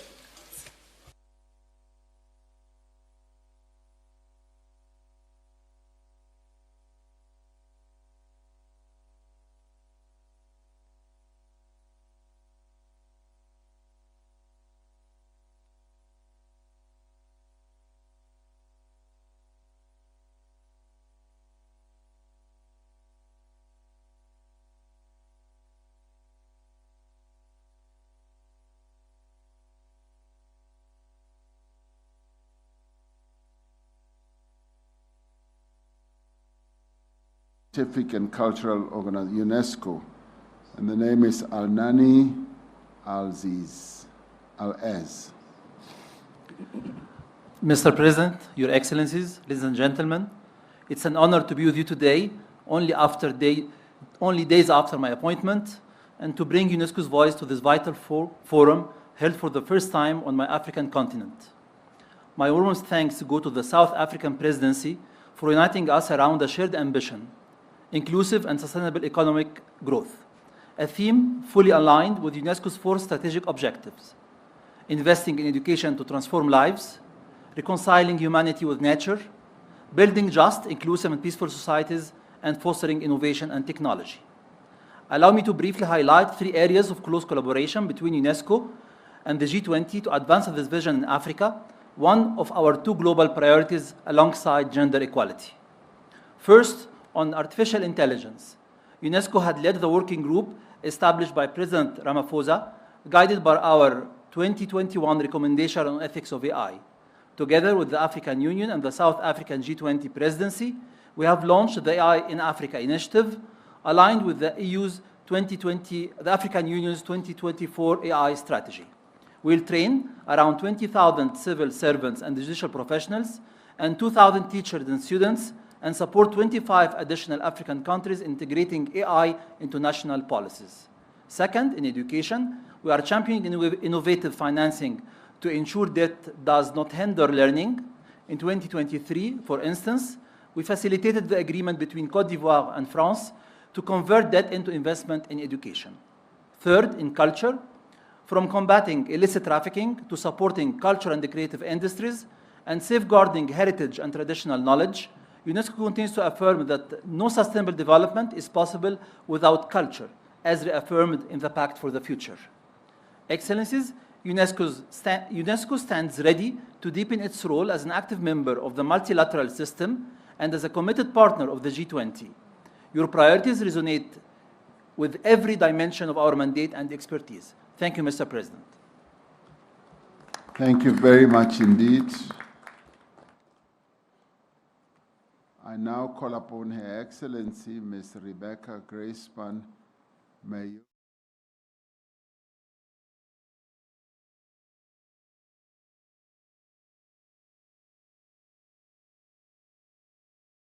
President Ramaphosa, Excellencies, being here, one cannot help but reflect on this country's trajectory. South Africa has much to teach to the world. You have used this G20 presidency to to share your hard-won wisdom. That moving together is not inevitable. It is chosen daily, deliberately. This year, you have championed the debt challenge echoed by so many economies and countries here today. You have championed fighting commodity dependence, pushing for productive diversification and value added, and you have championed the need for the Global South to have a voice, not just a presence. Thank you for your courage and conviction, Mr. President. Excellencies, since COVID, the global economy has grown by more than $30 trillion, equivalent to the entire world GDP in the year 2000. Trade will grow 4% this year, despite all tensions, with South-South trade growing twice as much. AI is reshaping entire sectors and driving investment. Clean energy is advancing faster than even optimists predicted. The motion is undeniable. But trillions in aggregate growth mean little when tariffs close markets you were starting to reach, when borrowing costs are 3 times that others pay, when debt service absorbs budgets meant for development. Yes, the world economy this year showed resilience that deserves celebration. But resilience, I insist, is not necessarily stability nor prosperity. And the forces driving today's resilience aren't always the same that will sustain tomorrow's development. When some advance as others fall back, we do not move together. We break apart. Excellencies, we stand at a moment of extraordinary promise.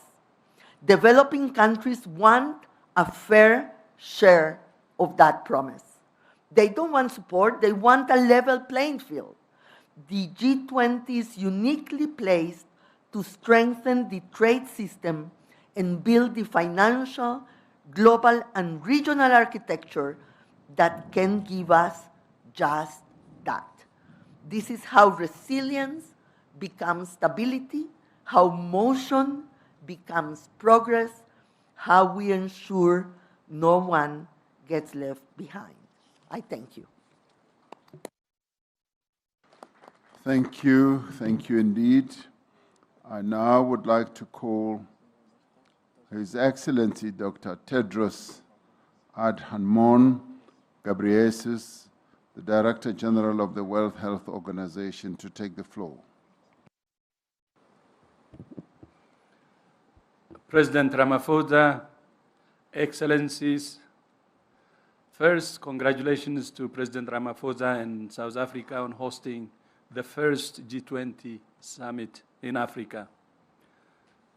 Thanks to investments in health over the past 20 years, global life expectancy has increased by more than 6 years, under 5 mortality has dropped by more than 50%, and maternal mortality has dropped by more than 40%. In the same time frame, at least 25 countries have moved from low income to lower middle income, lower or upper middle income countries. That's no coincidence. Investments in health are investments in human capital, productivity, and economic growth. Conversely, COVID-19 showed that when health is at risk, everything is at risk. The pandemic killed an estimated 20 million people and wiped around $10 trillion from global GDP. WHO thanks the G20 for its leadership on strengthening health security, but more needs to be done. And pandemics are not the only threat to the health of people and economies. So are non-communicable diseases such as heart disease, cancer, and communicable diseases such as HIV, TB, malaria, and diabetes and vaccine-preventable diseases. Health is not simply an outcome of development. It is the means. That means the global crisis in health financing is also a crisis for development and economic growth. But in this crisis lies an opportunity for countries to transition away from aid dependency towards a new era of sovereignty and self-reliance. WHO is supporting countries to make that transition, and we urge the G20 to provide the support to provide countries based on their needs, in line with the Lusaka agenda, because solidarity is our immunity. I thank you, and back to you, President. Thank you very much, Dr. Ghebreyesus. I now want to call Her Excellency Dr. Ngozi Okonjo-Iweala, the Director General of the World Trade Organization. Thank you, Your Excellency President Ramaphosa, and thank you, colleagues, leaders, excellencies. I'm really heartened by the way that, well, I'm heartened that we're still in here with the thunder. I'm heartened by the way that trade has been at the center of most of the discussion today, and the strong support for the reform of the multilateral trading system and the WTO. I want to commend and thank the South African presidency for putting the focus squarely on economic growth, which also means, in a way, putting the focus on trade. Economic growth is the precondition for progress on all the key challenges confronting us, from climate to inequality to geopolitical tensions. My message today is really simple. We cannot achieve sustained inclusive global growth without sustained inclusive global trade. We cannot support more inclusive growth for Africa if we don't support a free, fair, and inclusive global trading system. Put another way, if trade uncertainty, fragmentation, and protectionism continue to rise, we can only expect sluggish growth or worse. 3 pages of the Declaration of the Leaders talks about energy and renewable energy and the just acquisition of energy, talking about 600 million Africans, about half of the continent, that do not have access to electricity. And so yesterday we saw the European Union President Ursula von der Leyen. But since 2010, trade growth has fallen to 1/3 of its previous pace. Foreign direct investment has been flat, and GDP growth has trended around 2.8%, not 3.5%. If global growth had continued at its previous pace, the world economy would be almost 1/10 larger in size in real terms today. A major reason is clear. Trade opening has slowed, integration has plateaued, and protectionism has increased. The WTO's latest G20 monitoring report shows new tariffs affecting 4 times more trade, about $2.6 trillion, between October of last year and October of this year than in the previous reporting period, the sharpest increase since WTO monitoring began. The global trading system has shown resilience. You've all heard me repeat, and I will not stop doing it, that almost 3/4 of world trade, 72%, is still on WTO terms. So the system is showing unprecedented resilience, despite the disruptions and undermining that has occurred. But its expansion has slowed. A static trading system not only means less competition, less innovation, and weaker growth, but also rising geopolitical tensions. Strong growth fosters a positive-sum mindset, the belief that prosperity can be shared. Stagnant growth fuels zero-sum thinking, the belief that one can only advance at another's expense. That is why we need pro-growth WTO reform, reform that opens markets, reduces distortions, improves transparency, provides workable dispute settlement, supports the development of poorer countries, and repositions the system to harness the 21st century economy's huge and exciting potential in green, services-led, and digitally delivered trade. If every member is not ready to move forward, then we need a more flexible WTO, so those members who want to advance can. The WTO's 14th Ministerial Conference in March 2026 provides an opportunity to lay out a clear roadmap. I want to thank the leaders today for the message that I clearly heard, that I hope will go to trade ministers and to WTO ambassadors to define that roadmap for reform at the conference. We are working on it now, and I hope it will be ready. Your support here is invaluable. Excellencies, let me conclude by saying, if the G20 wants to drive more inclusive and sustainable growth, then support for WTO reform is essential, as you've all stated, not for the WTO's sake, but for the sake of global trade, global growth and development, and above all, for the well-being of the citizens of its members. Thank you. Thank you, my sister. I now want to call His Excellency Mr. Ajay Banga, the President of the World Bank Group. Thank you, Mr. President, and thank you for the arrangements, including the thunderclap just when Ngozi began to speak, considering our focus in the WTO.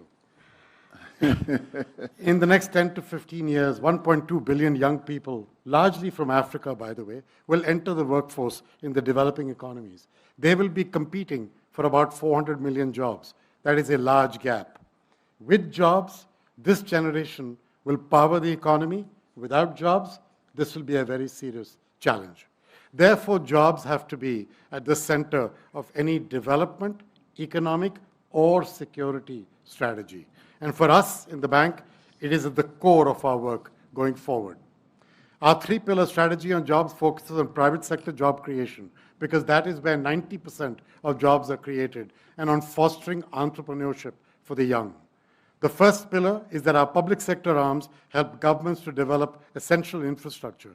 Physical, roads, ports, power, our M300 effort with the African Development Bank is in that category. And then human, healthcare and skilling, our work on healthcare Tedros and the government of Japan is in that category. Our knowledge bank helps to build businesses, that's the second pillar. Friendly environments with clear and fair rules and sound economic management. And the third pillar is our private sector arms. Through equity, through capital, through guarantees, we help to reduce risk, allow investors to see a path for return. The thing is that capital alone cannot address the challenge, because the challenge here is also the debt issue that some of you have raised. How are we trying to help? We've helped 14 countries raise more and spend better via public finance reviews. We have got 22 more in the pipeline to be done in the next 6 months. We're deploying debt for development tools. I heard that topic come up a couple of times. To unlock resources, we started with Côte d'Ivoire. 9 more of these are in the pipeline, and we have the appetite to do more. Last year, IDA net flows hit $21 billion, overwhelming majority to Africa. I want to contradict the statement from Russia about the amount of money we put into Africa. The World Bank last year put $40 billion of our own balance sheet into Africa. That is the single largest amount ever in our history and the largest amount of any multilateral bank in Africa. This is up from, by the way, the IDA net flows are up from 12 billion just 3 years ago. A lifeline for countries that are facing liquidity challenges. And then we're working with my friend in the IMF to support countries facing liquidity pressures through domestic revenue reform, increased financing, and like I said, debt for development swaps. But I've said this a few times now, more is needed. The common framework can advance debt restructuring faster through the Global Sovereign Debt Roundtable. We are supporting a maximum 12-month goal for a country to come into the pipe and be ready at the other end. And then there is the opportunity that Japan mentioned to strengthen debt transparency if all G20 countries participate in the World Bank's debt data reconciliation exercises. Thank you very much, Mr. President. Thank you very much, my brother Ajay Banga. I now call upon Fanfen Ruanyindo Kayaringwa, Assistant Director General of the International Labour Organization. Thank you, Your Excellency. Excellency Cyril Ramaphosa, President of South Africa, Excellencies, distinguished delegates, The ILO commends G20 leaders for recognizing the significant threats that inequality, unemployment, underemployment, and informal employment pose to economic growth, development, and economic and social stability. Employment must be placed at the center of economic policies if these are to forge inclusive economic growth that leaves no one behind. We need to ensure that all can equally access to ladders of opportunity, delivering them out of working poverty and into decent work. Yet the reality today is that ILO estimates that 3.8 billion people don't have any form of social protection. In the face of multiple transformations underway, too many remain insecure and vulnerable, lacking sustainable pathways out of working poverty and into formal employment. The creation of productive opportunity for decent work and implementation of universal and adaptive social protection system, including floors, can serve as engines of inclusive growth, ensuring economic policies drive productivity and deliver a future with social justice. Thank you. Thank you very much. Last but one speaker is Her Excellency Ms. Ahuna Eziakonyo, Acting Administrator, UNDP. Your Excellency, in the interest of time, UNDP would like to align with the statement of our UN Secretary General. Thank you very much. Thank you. His Excellency Maximo Dorino Cullen, Food and Agricultural Organization. Thank you, President Cyril Ramaphosa and South Africa for your leadership and successful presidency. Excellencies, the spirit of Ubuntu, I am because we are, captures the mindset we need to end hunger and poverty. An urgency is essential. In 2024, 673 million people were chronically undernourished and 839 million lived in extreme poverty. These numbers demand a collective action at scale. FAO welcomes South Africa G20 presidency for building on Brazil's leadership through the Global Alliance Against Hunger and Poverty, and for placing inequality at the center of its food security agenda, and for underscoring the need for adequate and predictable financing. Without real action on inequality and financing, progress will remain fragile. The Extraordinary Committee of Independent Experts shows that inequality is structural and persistent. The rural-urban divide is decisive. The world's extreme poor live in rural areas, most dependent on agriculture. Climate variability threatens to widen this divide and could push up 132 million more people into extreme poverty in 2030. By 2030, the world will have 1.2 billion youth, with 500 million already working in the agri-food systems, often in vulnerable, low-productivity jobs. Rural youth unemployment is nearly double urban levels. Transforming the agri-food system is essential to create a decent work for young people and achieve SDGs 1 and 2. We welcome the G20 principles for inclusive growth and reducing inequality, the inclusion of agri-food systems in Principle 10, and the commitment to universal social protection. Excellencies, the world cannot afford just incremental change. FAO estimates that $1.1 trillion annually is required to transform agri-food systems. And this is achievable through greater efficiency, reduced duplication, and a stronger convergence of MDB support toward best practices and country needs. Through our hand-in-hand initiative, we channel investments where impact is greatest. The Compromiso de Sevilla is an important step towards mobilizing the scale required. Let us act, guided by Ubuntu, to build a more just, resilient, and food-secure world. Thank you very much. Thank you. That concludes the inputs or the interventions in session 1. We did, in terms of our program, include presentations very briefly of the 2 reports that many of you have already referred to, which is the report of the Africa Expert Panel and the report on inequality.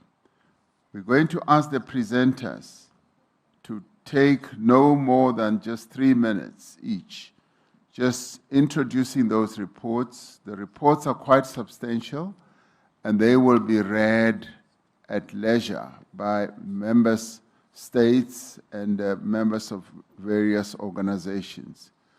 This is just an opportunity for the reports to be formally introduced. I thereafter want to move on to session 2, which member states are now getting ready to make interventions in. Let me then call Mr. Joel Nechitenge to table the report on the Africa Expert Panel, and thereafter get the other report to be tabled. Thank you, Your Excellency. I was checking, you gave us 3 minutes, and so I'll be very, very brief. Firstly, to indicate that the Africa Expert Panel was set up by the South African presidency in order to make a contribution to the finance stream with specific focus on Africa's conditions and interests. Its organizing framework is that the greatest opportunity for global prosperity in this century lies in African productivity and African progress. And it then argues that Africa is involved in the implementation of a variety of programs which are based on its visions and strategies. Vision 2063, Africa Mining Vision, Vision on Critical Minerals, and so on. So based on those visions and programs, Africa is engaged in its own activities to improve the conditions of life of Africa's people. And so it says to the G20 and to the global community, join Africa and partner it in realizing the objectives that it has set itself. In other words, the purpose of the report is not to ask for aid. It's not to ask for assistance. It's to make the fundamental point that Africa is involved in its own programs to improve the conditions of life of its people, and partnership with Africa will be in the interest of humanity. We say in the conclusion that the G20 nations must act now, not with rhetoric, but with real commitment to investment, reform, and partnership. This is not a call for charity, it is a call for a new global compact that positions Africa as a pillar of a more balanced, prosperous, and resilient international order. Thank you, Your Excellency. Thank you, Mr. Joel Nechitenge. That was exactly less than 3 minutes. We'd like to thank you for that. The next report is on inequality, and I'd like to ask Professor Jayati Ghosh and Ms. Winnie Byanyima to present the report. And they also have 3 minutes.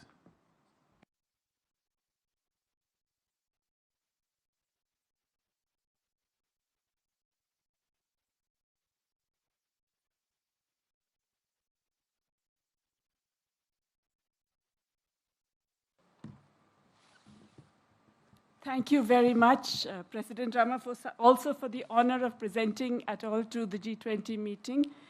We will try and take 4 minutes, if you allow us, 2 for me and 2 for Winnie Byanyima, because we have some important points to make, very, very briefly, if you will forgive us. It is a great honor and privilege.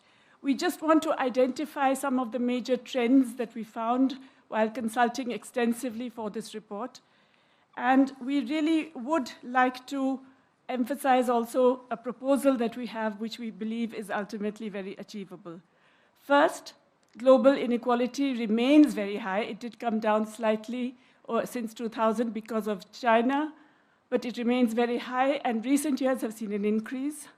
But mostly, the problem is the concentration of wealth and income at the top, and the excessive power that that generates to influence regulations, to influence institutions, and to impact on what governments do. We found also that there is a very significant shift in terms of public and private wealth. Private wealth has accelerated dramatically, often because of a transfer of net assets from public to private hands, which in turn has reduced the fiscal space of governments. We found also that, contrary to what was a common belief, inequality hampers growth. It actually inhibits better performance, and therefore, G20 leaders from across the political spectrum, if you want to see broad-based progress that benefits citizens, then you must take steps to address inequality.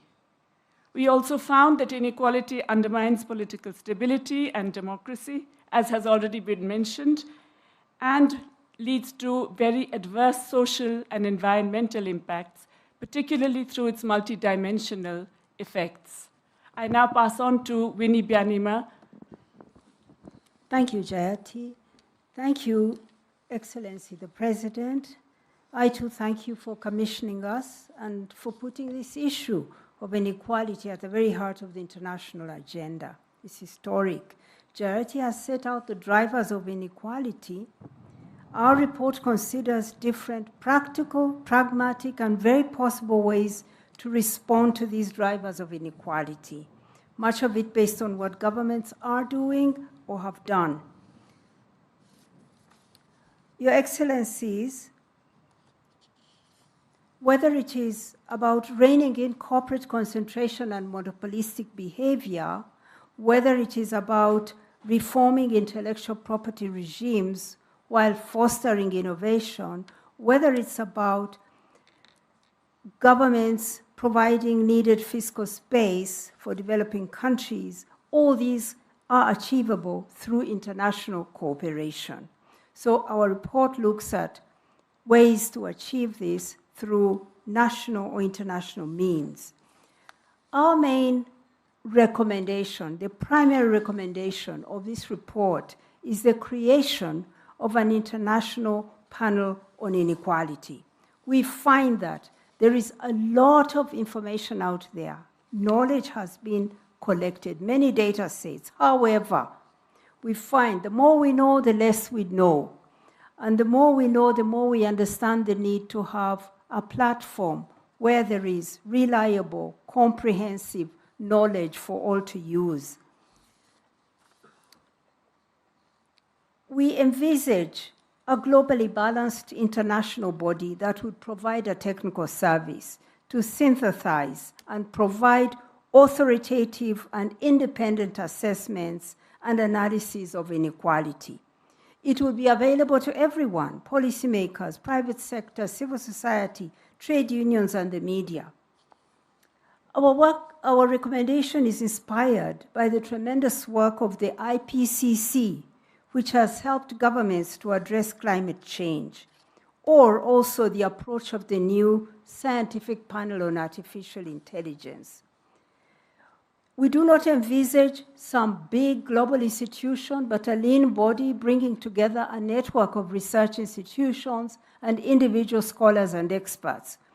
It should have authority and carefully guarded independence. Most of the work will largely be done by researchers contributing their time voluntarily. So far, we see that 700 economists and other experts across 70 countries, including Nobel laureates, have asked you, Your Excellencies, to support this initiative. and have offered to contribute to its work. Over 30 former presidents and prime ministers have also endorsed the proposal.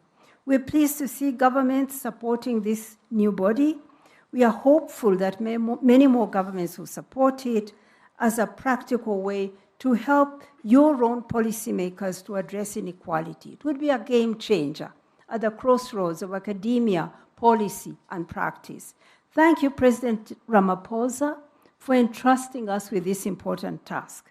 We hope that the distinguished leaders of the G20 sitting here in South Africa, the country that has experienced inequality like no other, will decide to take forward this vital new initiative. Thank you very much. Thank you very much, my two sisters, for presenting this report, and indeed thank you to Mr. Joel Netchitanje. These are the two reports that we spoke about when we started, and we thought that they should be deposited here, much as they have not really been formally discussed during the whole process of the G20. They are deposited here so that we may all internalize them, discuss them. There are reports that can be taken forward in a number of other forums. And we hope that having been introduced here, the G20, we will be able to interface with them in our various other organizations and as governments and organizations and see the best way of taking them forward. I do know, for instance, a suggestion has been made that the African Union, for instance, should take forward these reports, and I'm sure other organizations will do so as well. So thank you very much. These reports are important, and we thank you for presenting them. Your Excellencies, ladies and gentlemen, I now take you to the second session, A Resilient World, the G20's Contribution, Disaster Risk Reduction, Climate Change, Just Energy Transitions, and Food Systems. I will now allow inputs or interventions, and we had hoped that those who wish to make interventions on this topic should be able to do so, and those who feel that they would like to make interventions in the third session can forego whatever intervention they wish to make. I do have a list. We are working against time because the morning was rather important in terms of having the declaration adopted, but allowing those who were making interventions a little bit more time as they wanted to express themselves. Now, we want to limit inputs to strictly the minutes that are set out, 4 minutes each, and thereafter we will go to 3 minutes each for invited countries. I will make my intervention later, and I would now like to ask President Lula da Silva, the President of the Federative Republic of Brazil, to make his intervention in this regard.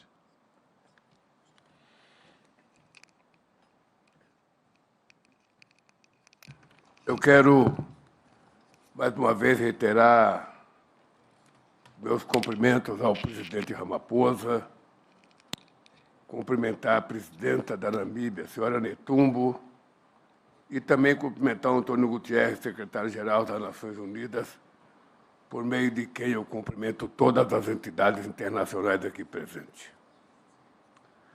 Esta oportuna sessão ocorre no mesmo tempo em que estamos por 2 palavras para concluirmos as negociações da COP30 no Brasil.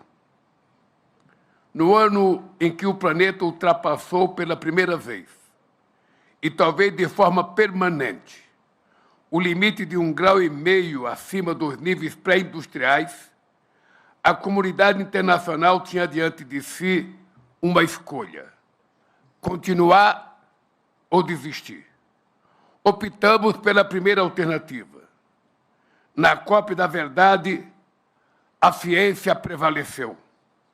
O multilateralismo venceu. Reafirmamos nosso compromisso com o Acordo de Paris. Saímos de Belém com um quadro renovado de contribuições nacionalmente determinadas. Mobilizamos a sociedade civil, a academia, o setor privado, os povos indígenas e os movimentos sociais, para fazer da COP30 a COP com a segunda maior participação da história. Entramos agora numa nova etapa que exigirá esforço simultâneo em duas frentes. Acelerar as ações do enfrentamento da mudança do clima e nos preparar para uma nova realidade climática. O G20 cumpre papel central em ambas. O grupo responde por 77% das emissões globais. É do G20 que um novo modelo de economia deve emergir. O grupo é um ator-chave na elaboração de um mapa do caminho para afastar o mundo dos combustíveis fósseis. A COP30 mostrou que o mundo precisa enfrentar esse debate. A semente dessa proposta foi plantada e irá frutificar, mais cedo ou mais tarde. A mudança do clima não é uma simples questão de política ambiental. É, sobretudo, um desafio de planejamento econômico. As prioridades estão invertidas.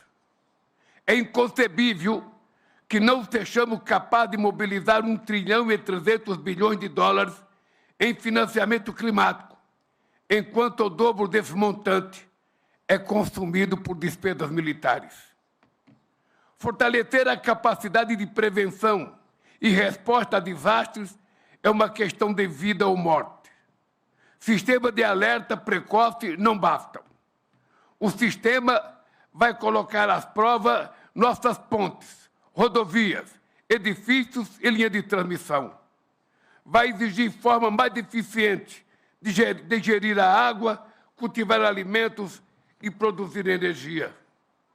Vai obrigar milhares de pessoas e de negócios a buscarem áreas mais seguras para viver e empreender.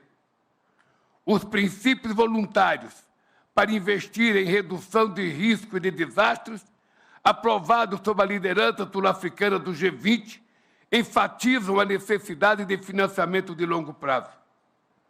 Construir resiliência não é gasto, é investimento.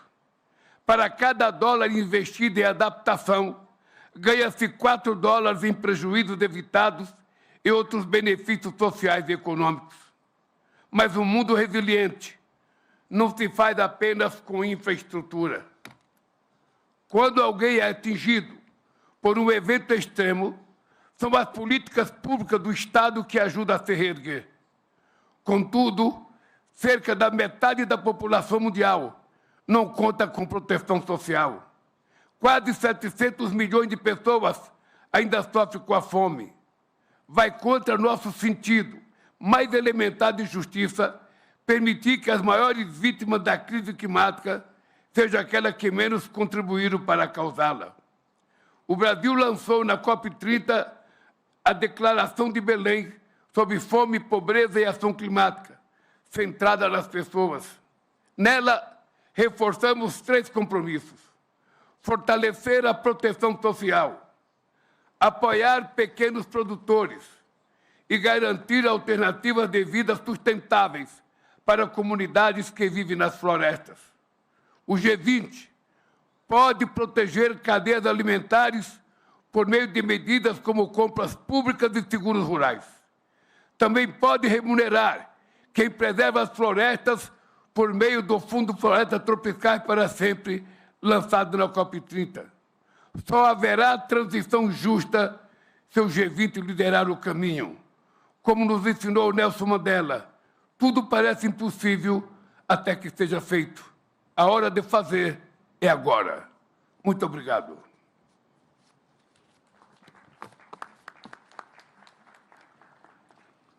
Thank you, President Lula.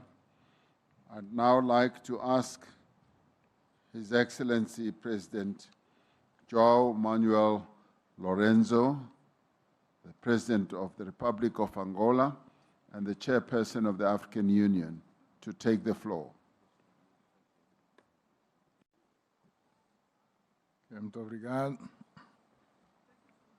Sua Excelência Cyril Ramaphosa, Presidente da República da África do Sul e Presidente do G20, Suas Excelências, minhas senhoras, meus senhores, Excelências. A recuperação global após a pandemia da Covid-19 realçou a importância de um mundo resiliente. Contudo, o nosso planeta e as populações continuam a enfrentar efeitos e impactos catastróficos do aquecimento global. As alterações climáticas são uma realidade e têm vindo a afetar gravemente a segurança alimentar, ao perturbarem os sistemas alimentares, para além de gerarem conflitos e provocar deslocações de pessoas, agravando ainda mais a crise humanitária existente. O novo Programa Abrangente de Desenvolvimento Agrícola para a África, a Estratégia de Kampala e o Plano de Ação 2026-2035 focam-se na construção de sistemas agroalimentares resilientes e sustentáveis. O Programa Abrangente de Desenvolvimento Agrícola para a África, em particular com o Grupo de Trabalho do G20 para a Segurança Alimentar, criado pela Presidência Sul-Africana, em conjunto com as organizações internacionais relevantes, como a FAO e o PAM, continuará a apoiar a implementação da Aliança Global contra a Fome e a Pobreza, lançada durante a presidência do G20 do Brasil. Aplaudimos as abordagens inspiradas na filosofia africana sobre segurança alimentar e nutrição. Enaltecemos a liderança da presidência sul-africana no avanço da Agenda Global de Segurança Alimentar e Nutricional através da criação deste grupo de trabalho e propomos a sua continuidade no âmbito do nosso programa. Excelências, as transições para uma energia justa e verde requerem a estabilização sine qua non da situação de paz e segurança, particularmente em África, além do reforço da resiliência e do facto de que a resposta e preparação para desastres naturais deve permanecer no centro das nossas preocupações. Neste sentido, em alinhamento com a estratégia da União Africana sobre as alterações climáticas e desenvolvimento resiliente, saudamos os resultados da COP30, realizada recentemente em Belém do Pará, no Brasil, incluindo os respectivos mecanismos de financiamento verde e azul para regiões e países fortemente impactados pelas alterações climáticas. Considero que o G20 deve reafirmar o seu firme compromisso com a Convenção Quadro das Nações Unidas sobre as Alterações Climáticas e o Acordo de Paris, e mobilizar esforços para acelerar a plena implementação de todos os objetivos, metas e mecanismos acordados, especialmente no que respeita ao financiamento climático. Convictos da importância vital de investir nas transições energéticas, na tecnologia e nas infraestruturas, Angola, na qualidade de presidente da União Africana, assumiu a liderança na Congregação dos Parceiros de Desenvolvimento de África para a busca de soluções adequadas para o financiamento das infraestruturas continentais críticas. Agradeço o apoio dos líderes e países do G20, assim como das instituições internacionais que se associaram a nós nesta relevante missão. Excelências, esta cimeira do G20 reveste de um caráter fundamental para a renovação e o reforço dos nossos compromissos coletivos multilaterais em prol do avanço de um desenvolvimento global equitativo. Para este efeito, o continente africano contribuirá de forma ativa por intermédio da Zona de Comércio Livre Continental Africana, um dos maiores mercados econômicos integrados do mundo. Em paralelo e tendo em conta a abundância de recursos naturais críticos e estratégicos de que dispõe, as vastas reservas de biodiversidade e o seu potencial demográfico, a África terá um papel incontornável nos contributos que prestará para impulsionar a transição verde à escala global. Concretizaremos este objetivo com o envolvimento de todos nós. Muito obrigado pela atenção prestada. Thank you, President Lorenzo. We will start to pick up pace, as I will ask the interventions to stick to the time allocated. I now ask His Excellency Prime Minister of Australia, Anthony Albanese, to take the floor. Well, thank you very much, President Ramaphosa. Each and every one of our nations is home to unique natural treasures, and all of our citizens are living with the environmental reality of climate change. Australians have always known drought, floods and bushfires, but they're more intense and they're more frequent. And as we meet here today, there is a cyclone has hit Darwin with devastating impact on that community in Australia's north. The truth is that climate change carries a human toll for communities battling natural disasters and for those who depend upon the land for their livelihood. It has a devastating impact on our economies. So the argument that somehow you can take action on climate change or support economic growth is a false one. We need to deal with the challenge of climate change in order to ensure that our economies can grow. It is critical that we embrace clean energy, and this represents a generational economic opportunity. The G20 enables us to bring global ambition and global cooperation to this task. And the vital message that we must send to the world is that action on climate change is not a matter of asking any nation to forego the jobs, prosperity or security that its people deserve. It's about working with every nation to power the next generation of economic growth while protecting the environment for generations to come. Next year, we will assist Turkey in hosting the COP meeting in Antalya. And we will work constructively to ensure that there are positive outcomes. South Africa's prioritisation of disaster resilience during your G20 presidency reflects the pressing need for collective action. And Australia is proud to be matching our words with actions.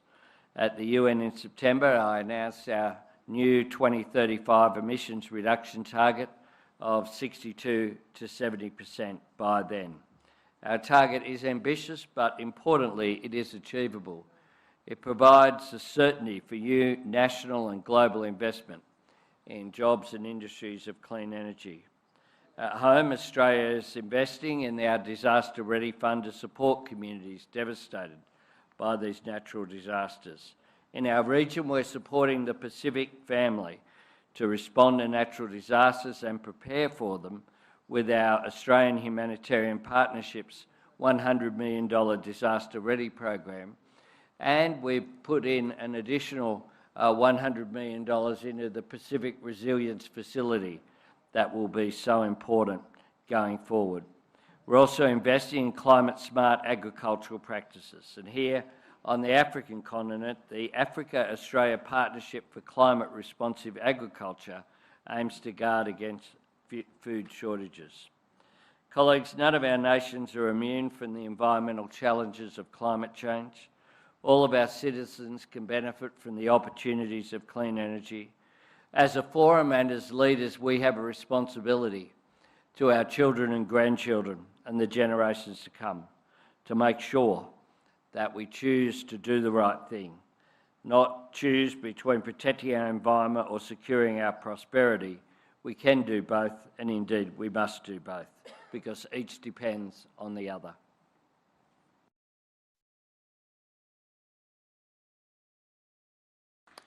Thank you, Prime Minister, for sticking to your time. I now want to ask His Excellency, Prime Minister of Canada, Dr. Mark Joseph Carney, to take the floor. Thank you, Chair. I will try to follow the Australian example. Let me start. This session is on resilience, and I want to join others who pointed out in the first session the fragility of armed conflict, condemning the Russia's illegal, unjustified, and barbaric invasion of Ukraine, the appalling conflict in Sudan, and our support for all efforts that can lead to just and lasting peace. Now let me speak to climate change. It's been over a decade that we've realized that past is not prologue with respect to climate change. In other words, the tail risks of yesterday become the central scenarios of today. Tipping points are now being realized, and I want to give an example. 2 years ago, the forest fires in Canada alone made Canada the 4th largest emitter of carbon in the world. We have the example of the Darwin cyclone. Last year, or this year, forest fire damage forests bigger than Sierra Leone, to give orders of magnitude. So we need action on all levels: mitigation, adaptation, and resilience. International collaboration is crucial. I want to thank our hosts, South Africa, Mexico, and others who sent firefighters to Canada to help fight the fires. Coordination through early warning systems. The wildfire satellite system that we're putting in place as part of the G7, global public good, the work of the G20 in disaster risk reduction. Nature-based solutions. We're working towards our 30-30 commitment under the Montreal Kunming Protocol. I want to support the tropical forest financing facility of Brazil's COP, as well as the broader effort, and congratulate them on that. In terms of our own mitigation, I'll just frame it as follows. We view addressing climate change as a moral duty, but also a commercial imperative, as Prime Minister Albanese just intimated. So our strategy on reducing emissions is a climate competitiveness strategy because it will make our businesses stronger. I referenced in my earlier comments blended finance. I'll just reinforce those, the importance of those efforts, including through the World Bank and beyond. But I want to highlight a few other issues before my time is up. First, the importance of high-integrity, standardized carbon markets that have the potential to shift capital flows to those most affected by climate change, including being integrated with JETPs, such as the JETP here, changing the incentives and the financial calculations to decarbonize. I'd suggest that we can catalyze enormous private sector demand for these credits by committing AI data center development to be carbon neutral. We need a price on carbon. I salute my neighbor, the European Union, in pricing carbon and putting in place a CBAM. I'm going to conclude by drawing attention to the situation of one of the members around this table, and I hope Prime Minister Holness of Jamaica will allow me. The economic cost of Hurricane Melissa is about 40% of Jamaica's GDP. Now, through remarkable discipline, Jamaica had reduced their debt to GDP by over 50 percentage points in recent years. That is all gone with the explosive hurricane. This demonstrates the importance of investing in resilience in advance, the importance of catastrophic risk insurance, and the reality of what climate change is doing to our countries. I salute the ambition of the G20 presidency, Turkey for hosting COP alongside Australia next year. Thank you, Chair. Thank you very much. Thank you very much.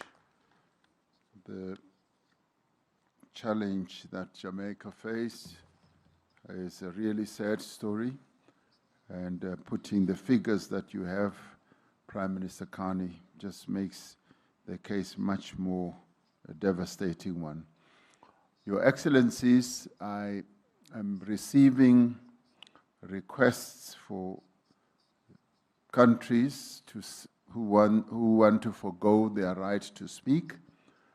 That is very welcome because that shortens our list so that we can finish in time to go and have the time to have the dinner that has been prepared.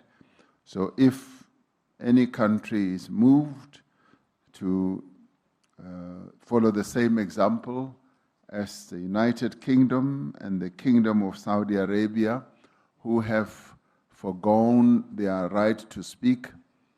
Please do indicate so that we do not have to call you up. My next speaker who will be making an intervention is His Excellency, the Premier of the People's Republic of China, His Excellency Li Qiang. Please take the floor. 谢谢拉马福萨总统，各位同事，当前气候变、能源、粮食等多种挑战叠加，尤其需要国际社会以团结凝聚力量，靠协作破解难题。G20应当发扬伙伴精神，展现更加积极的政治意愿，推动更为广泛的国际合作，共同应对挑战，合力推进发展。第一，加强生态环保合作，提升发展韧性。气候和生态问题关系全人类的长远发展。这些年，全球极端天气等事件频发，实施巴黎协定目标时间紧迫，任重道远。G20应当秉持科学精神，坚持共同但有区别的责任原则，体现担当，抓紧行动。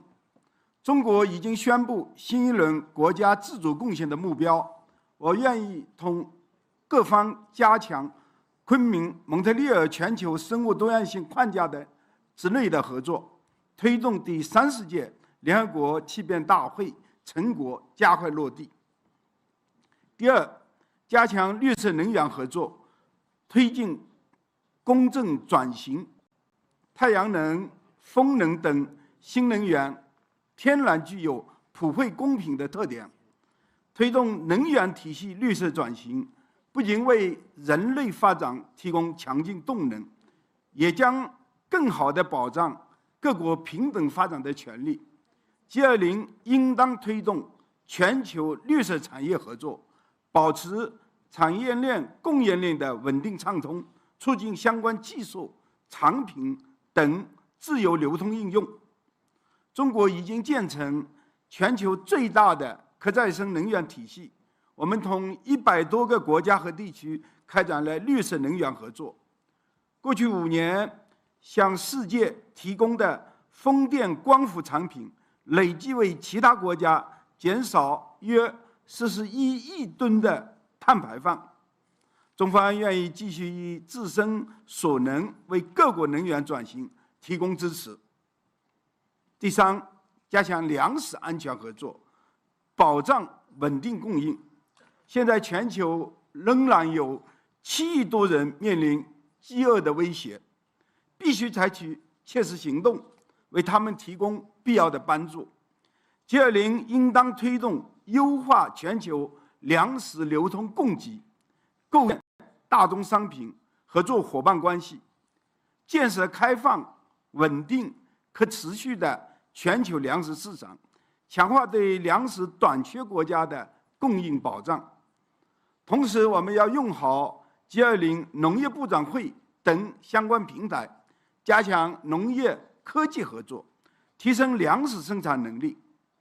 中方也愿意同各国一起推动落实国际粮食安全合作倡议，为抗击饥饿与贫困做出新的贡献。谢谢大家。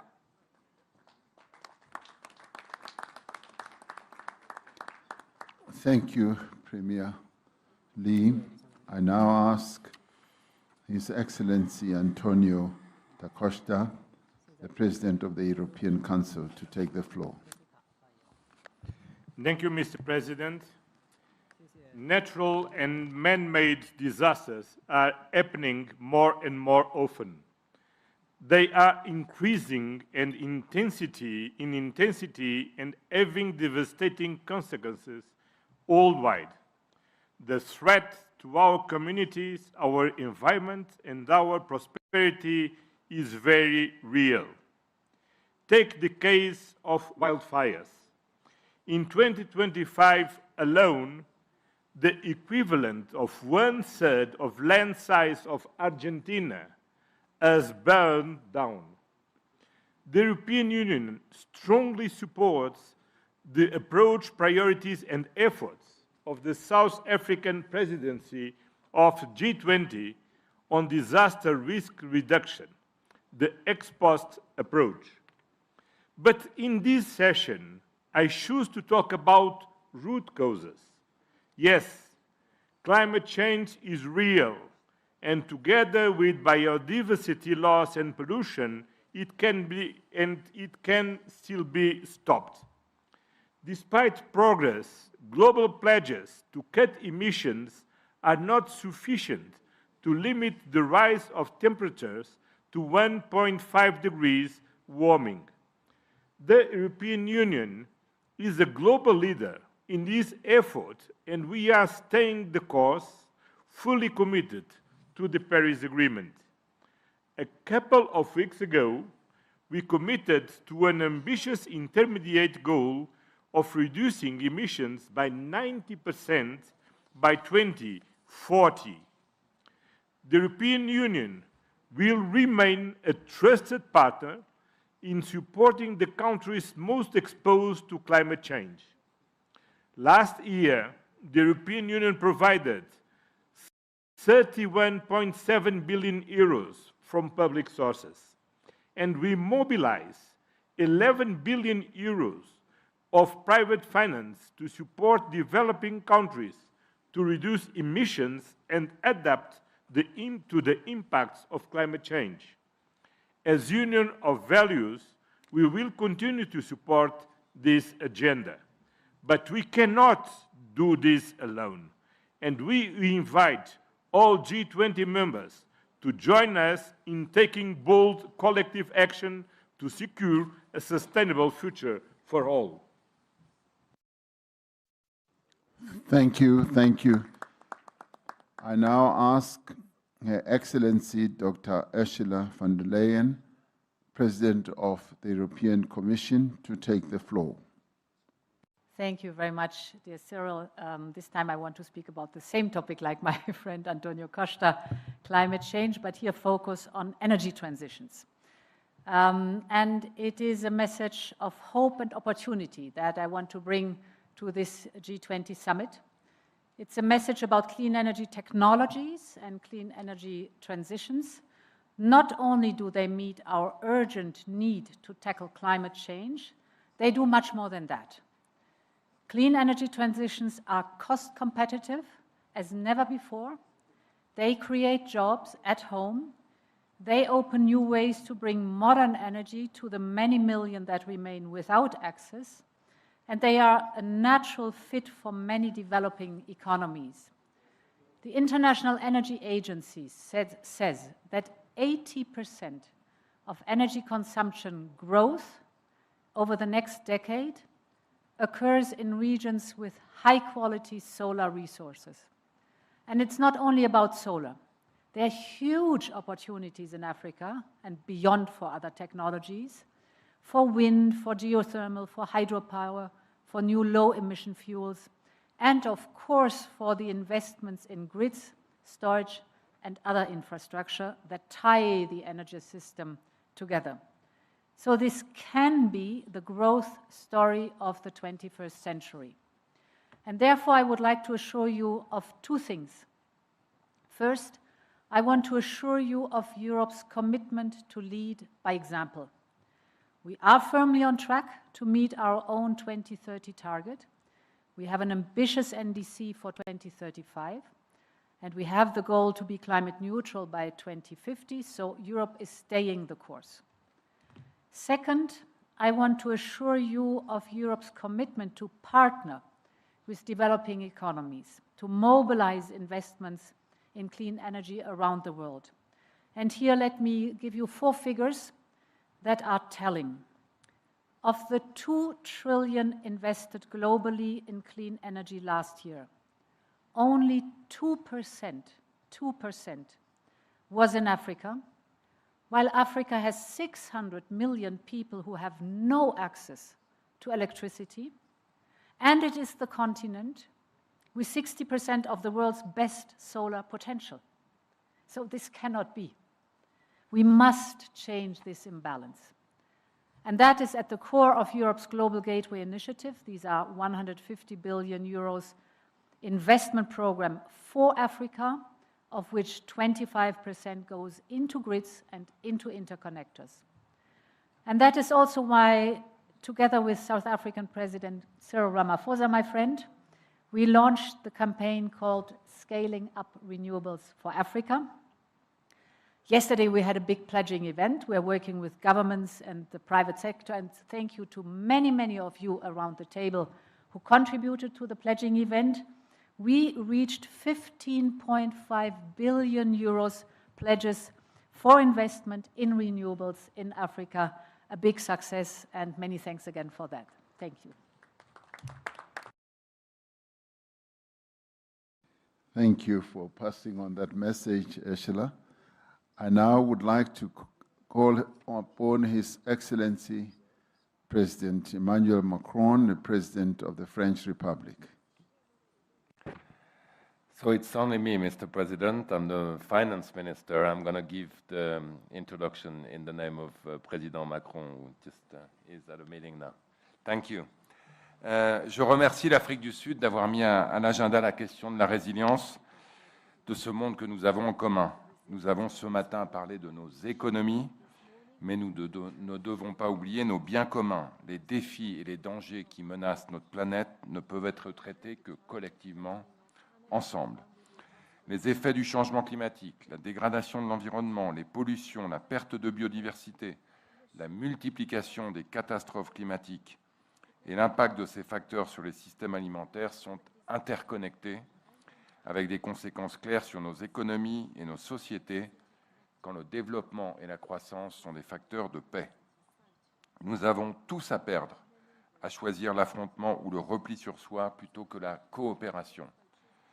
Refuser de s'attaquer au changement climatique, de bâtir un monde capable de résister aux catastrophes naturelles, de travailler à des systèmes alimentaires performants ou de coopérer en matière de santé, c'est nous fragiliser collectivement.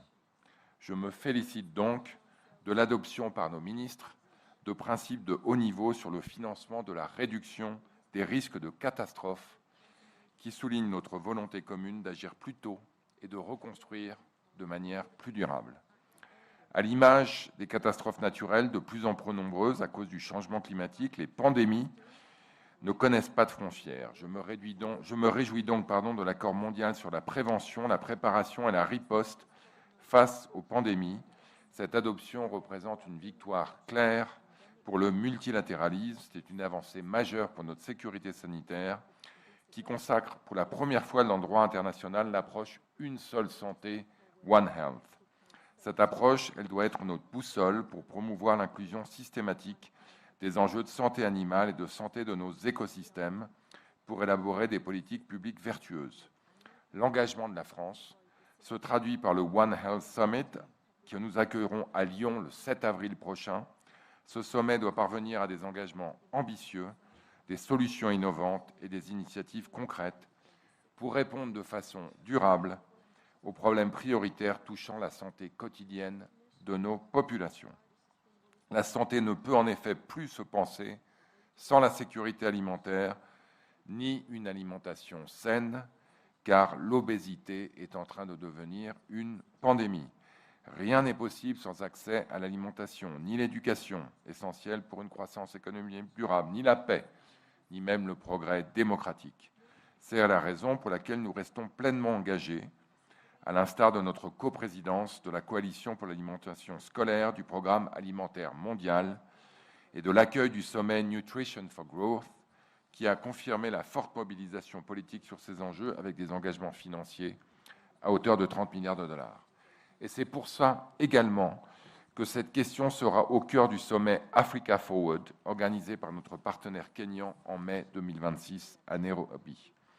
Cher Président Ramaphosa, chers collègues, la France continuera à porter ce multilatéralisme fondé sur la science de Johannesburg à Lyon, en passant par Nairobi, pour qu'ensemble nous puissions faire face aux nombreux défis environnementaux et sanitaires à venir.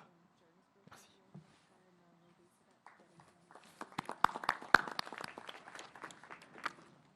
Thank you. I now want to give the opportunity to His Excellency Friedrich Merz, the Chancellor of the Federal Republic of Germany.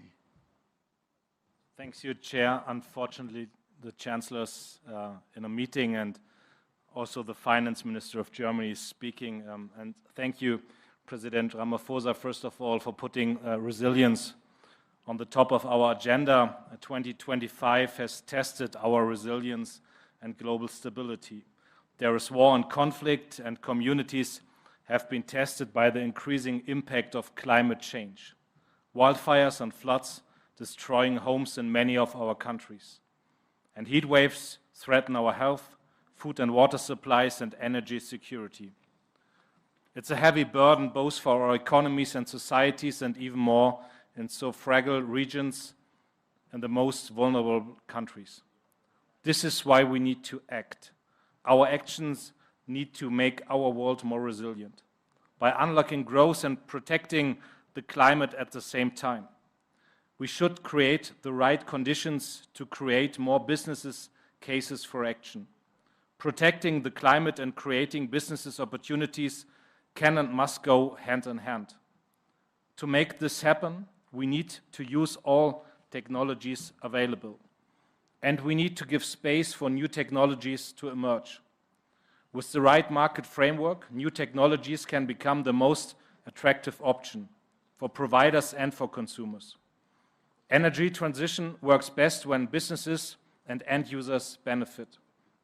For example, in the first half of this year, more than a third of global electricity was produced by renewables. Germany supports the transition towards secure, affordable, and clean energy at home and abroad. In this regard, I want to highlight our Just Energy Transition Partnership with South Africa. In this partnership, we exchange skills and technology. Over the last years, South Africa has emerged as a global leader in clean hydrogen, leveraging its huge energy potential and mineral resources. This can benefit countries that are energy importers, and it helps build overall resilience. We are happy to further continue on this energy trajectory with other African countries. Germany is also supporting the initiatives Scaling Up Renewables in Africa, launched by the EU and South Africa with more than 2 billion euros. Beyond creating the right framework, our cooperation is the key sector, with the private sector is key. This is the second lever. If we want to increase our resilience, we need to mobilize the flow of private capital. There are still too many structural barriers politically and economically. This discourages private investments globally, but in particular in Africa. This is why Chancellor Friedrich Merz and also President Ramaphosa just kicked off the initiative's Compact with Africa 2.0. By pushing reforms, members of the Compact help their businesses to attract private investment in the energy sector, but also beyond. And with G20 partners, we launched the scaled initiatives last year. We are working together with leading insurance companies on blended finance to allow the private sector to invest in an easier and more efficient way. We should take these kinds of initiatives forward. Let us work together to leverage innovation and investment for a resilient world, just as we set out when we founded the G20 back in 2008. Thank you so much. Thank you so much. We welcome that. I now want to call Her Excellency Ms. Giorgia Meloni, the Prime Minister of Italy. I'm here. Thank you. Thank you. Thank you, Mr. President. Dear colleagues, we all know no one can tackle alone global challenges as climate change and the vulnerability of food systems. As members of the G20, we have a shared responsibility to find a way forward but we also know that way forward must be based on common sense. In my opinion, we must abandon once and for all the ideological dogmatism that is causing more harm than good. In Europe, for example, choices have been made in the past that have brought entire productive sector to their knees without producing any real benefit in terms of global emissions. And in Africa, dogmatic approaches imposed by foreign partners that do not take into account the specificities of African nations paradoxically risk reinforcing all patterns of dependency. This is a losing strategy. So a pragmatic balance must be found between the need to limit emissions and the risk of compromising the most advanced productive systems and preventing the weaker ones from establishing themselves. In our opinion, the challenge is to affirm the principle of technological neutrality, because there is no single solution capable of quickly building a solid alternative to fossil fuel supplies, but also because this spurs research, innovation, and virtuous competition. The energy mix must be balanced and must combine all available technologies: renewable gas, hydrogen, biofuels, CO2 capture systems, as well as research into nuclear fusion, which would change history by producing clean, safe, and unlimited energy. This is the approach that inspires Italy and to which we contribute with industrial expertise, technological capabilities, new financial instruments, and cooperation with other nations. For example, we've launched investments in Africa worth a total of almost 2.5 billion euros, financing projects ranging from the construction of large renewable energy plants to innovative solutions for production and storage. And also on food systems, Italy continues to do its part. We co-organized the last United Nations Summit on Food Systems with Ethiopia. We are making our agri-food know-how available to our African partners, and we are building public-private partnerships with them that guarantee concrete results. We are successfully working on this, for example, in Algeria, where we are working together to reclaim over 36,000 hectares of desert to produce up to 45,000 tons more cereals and legumes per year, generating benefits for over 600,000 people. And we are now replying this experiment in Senegal, Ghana, and Congo, and aim to involve other nations on the continent. But I want to be clear while closing my remarks. Our goal is not to create dependency. Our goal is to support self-sufficiency, because we believe in dignity of people, we believe in the freedom of nations, and we believe in the strength of genuine partnerships. Thank you, Mr. President. Thank you so much, my sister, Giorgia Meloni. I now ask His Excellency, President of the Republic of Korea, Mr. Lee Jae-myung, to take the floor.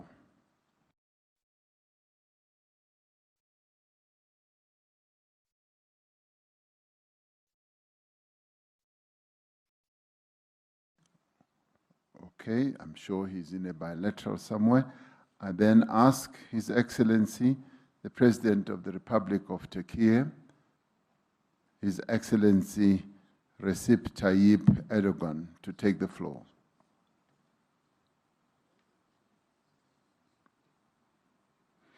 There are lots of bilaterals taking place at this time, and now I move on to His Excellency, the Prime Minister of the Republic of India, His Excellency Narendra Modi. Excellency Erdogan is there. My apologies. We'll get... Saygıdeğer devlet ve hükümet başkanları, kıymetli delegeler, sabahki oturumumuzda ifade olunduğu üzere doğal salgınlar, iklim değişikliği ve afetler gibi yeni sınamalarla karşı karşıya kalıyoruz. 6 Şubat 2023'te yaşadığımız ve asrın felaketi olarak isimlendirdiğimiz yıkıcı depremlerin ardından dünyanın en büyük inşa operasyonunu yürütüyoruz. Bu çerçevede 350 bininci konut ve iş yerinin teslimini geçtiğimiz günlerde gerçekleştirdik. Geriye kalan 100.000 ünitenin tamamlanmasıyla 4 yıldan kısa bir süre içinde dünyanın en büyük inşa faaliyetlerinden birini tamamlamış olacağız. Bu süreçte sergilediğimiz dayanıklılık, Türkiye ekonomisinin nedenli sağlam temellere sahip olduğunu bir kez daha ortaya koymuştur. Diğer yandan iklim krizinin menfi etkilerinin en yoğun hissedildiği ülkeler arasındayız. 2025 yılında karşı karşıya kaldığımız zirai don ve ardından şiddetli kuraklık hem gıda fiyatlarında hem de enerji arzında büyük baskılar doğurdu. Yaşadığımız her acı tecrübe, iklim değişikliğiyle mücadeleye, sürdürülebilir kalkınmaya, gıda, su güvenliğini güçlendirmeye önem vermemiz gerektiğini gösteriyor. Geçtiğimiz aylarda kabul edilen iklim kanunumuz, 2053 yılında net sıfır emisyona ulaşma ve yeşil kalkınma hedefimizi gerçekleştirme noktasında önemli bir dönüm noktasını teşkil ediyor. Kanun kapsamında ayrıca temiz teknoloji yatırımlarının artırılması ve tüm sektörler için adil dönüşümün finansman olarak desteklenmesini amaçlıyoruz. 2035 yılına kadar güneş ve rüzgar enerjisi kapasitemizi mevcudun 4 katına çıkarmayı öngörüyoruz. Şimdiden bu yıl itibariyle toplam kurulu güç içerisinde yenilenebilir enerjinin payını %60'ın üzerine çıkarmış durumdayız. Ayrıca Birleşmiş Milletler'in desteğiyle küresel bir çevre hareketine dönen sıfır atık projesiyle birlikte çevresel konularda çalışmalarımızı güçlendiriyoruz. Bu düşüncelerle Birleşmiş Milletler İklim Değişikliği Çerçeve Sözleşmesi 31. Taraflar Konferansı'nı önümüzdeki sene Kasım ayında Türkiye'de düzenlemeyi planlıyoruz.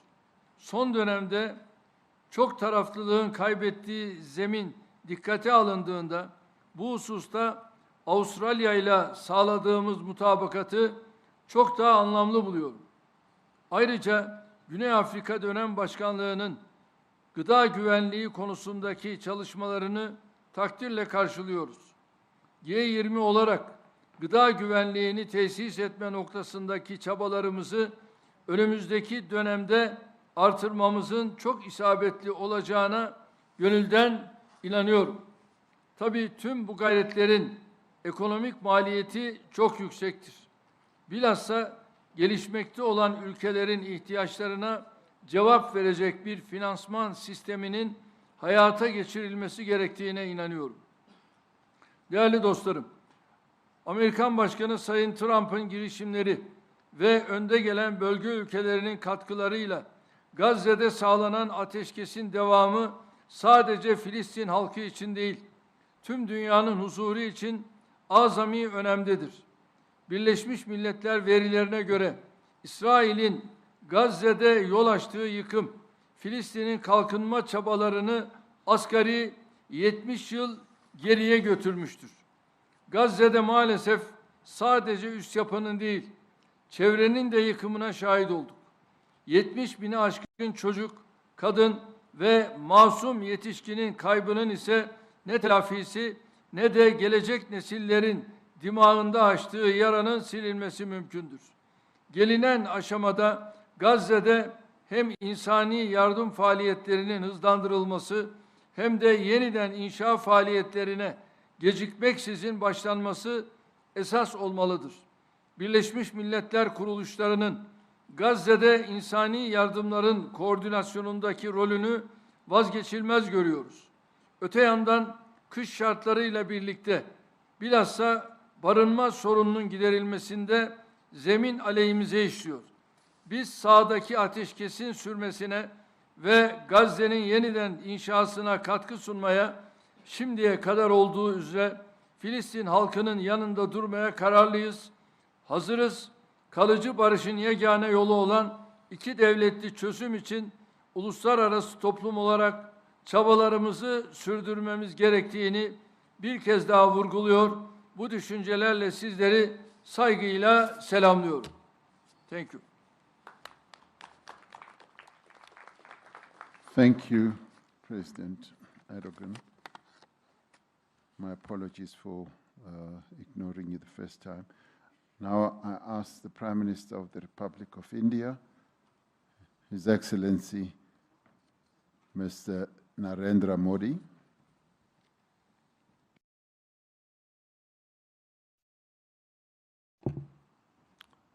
Excellencies, natural disasters मानवता के लिए बहुत बड़ी चुनौती बने हुए हैं।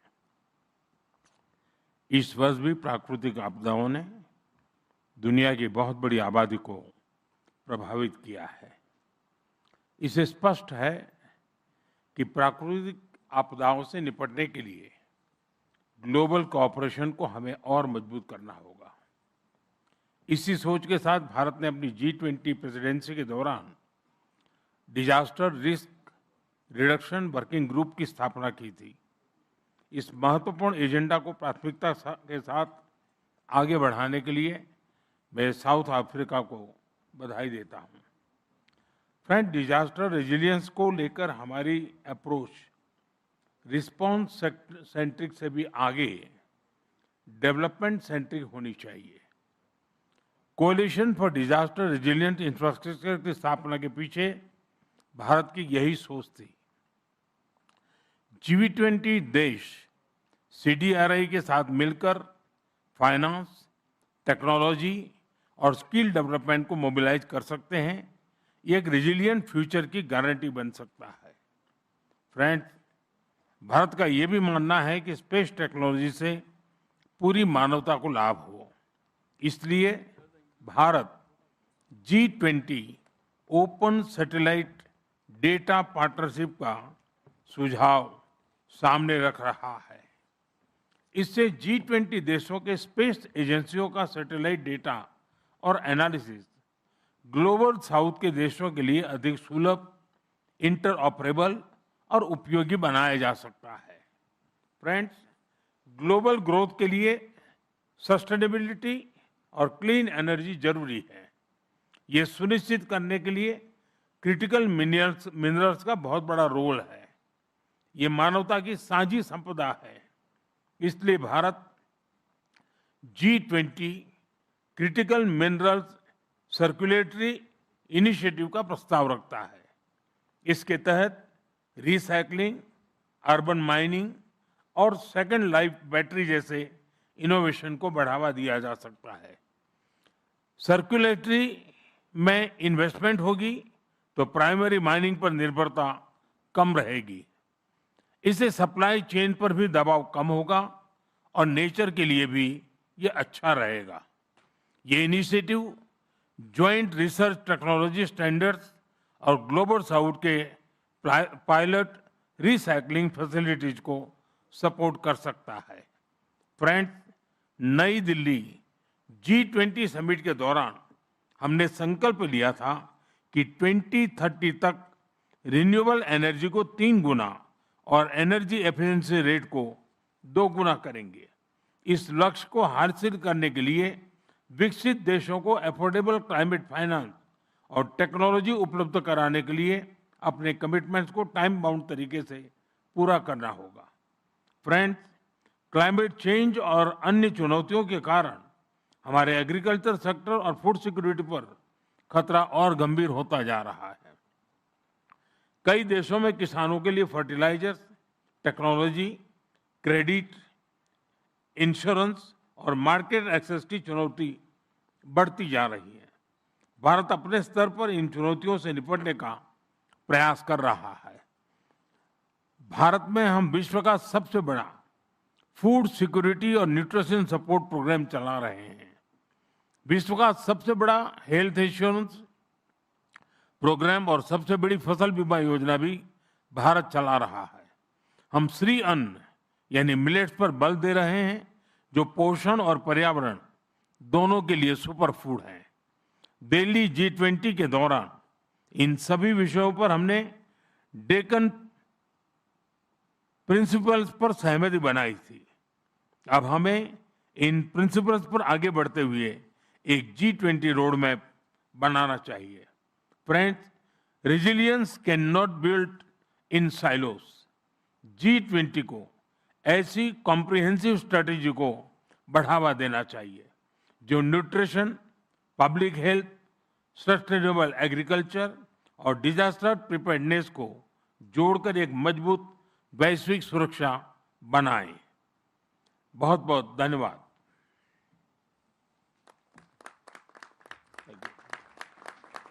Thank you. I now ask Mr. Masanao Ozaki from the Republic of Japan to speak on behalf of the Prime Minister. Thank you, Chairman.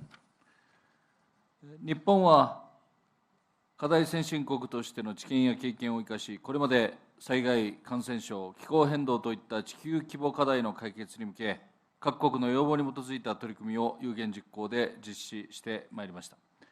第一に防災について、世界各地では自然災害が激甚化頻発化しており、持続的で強靭な社会の構築には災害対策が待ったなしであります。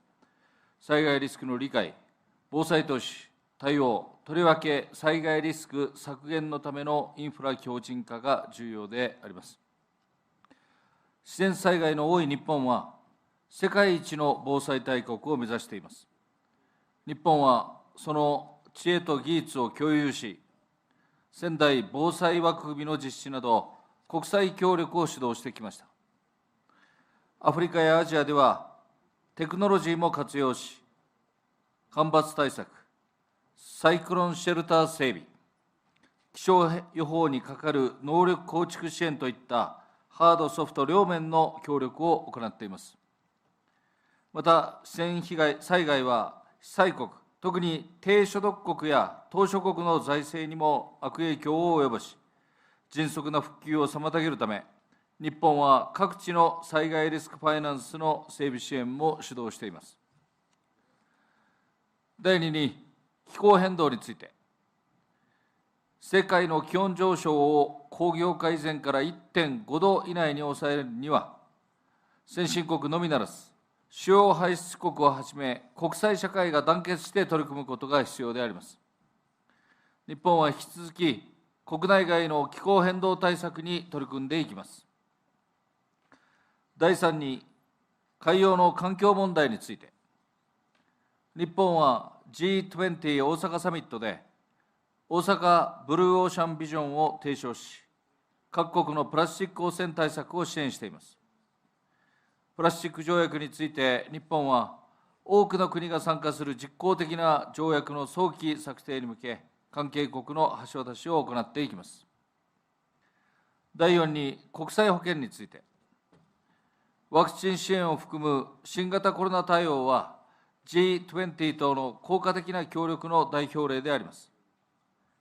国際保険は、国際社会全体の経済、社会、安全保障上の重要な課題であり、日本はユニバーサルヘルスカバレッジの達成に向け、来月には UHC ハイレベルフォーラムを東京で開催し、世界銀行、WHO のナレッジハブでの人材育成を含め、国際保険を力強く推進します。第5に、エネルギー移行について、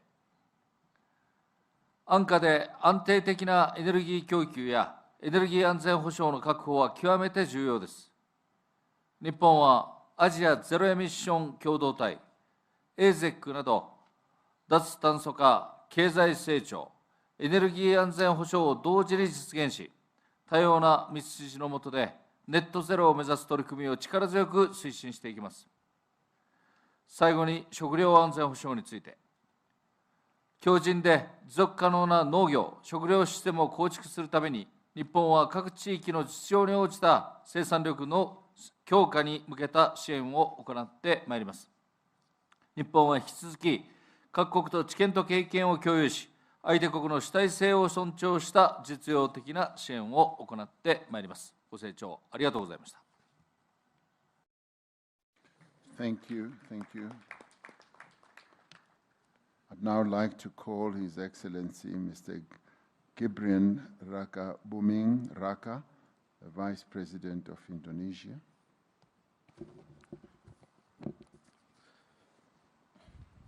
Your Excellency, President Ramaphosa, Excellencies, leaders of G20 countries, in many parts of the world, crises are intensifying. Global solidarity and decisive leadership are needed to address them.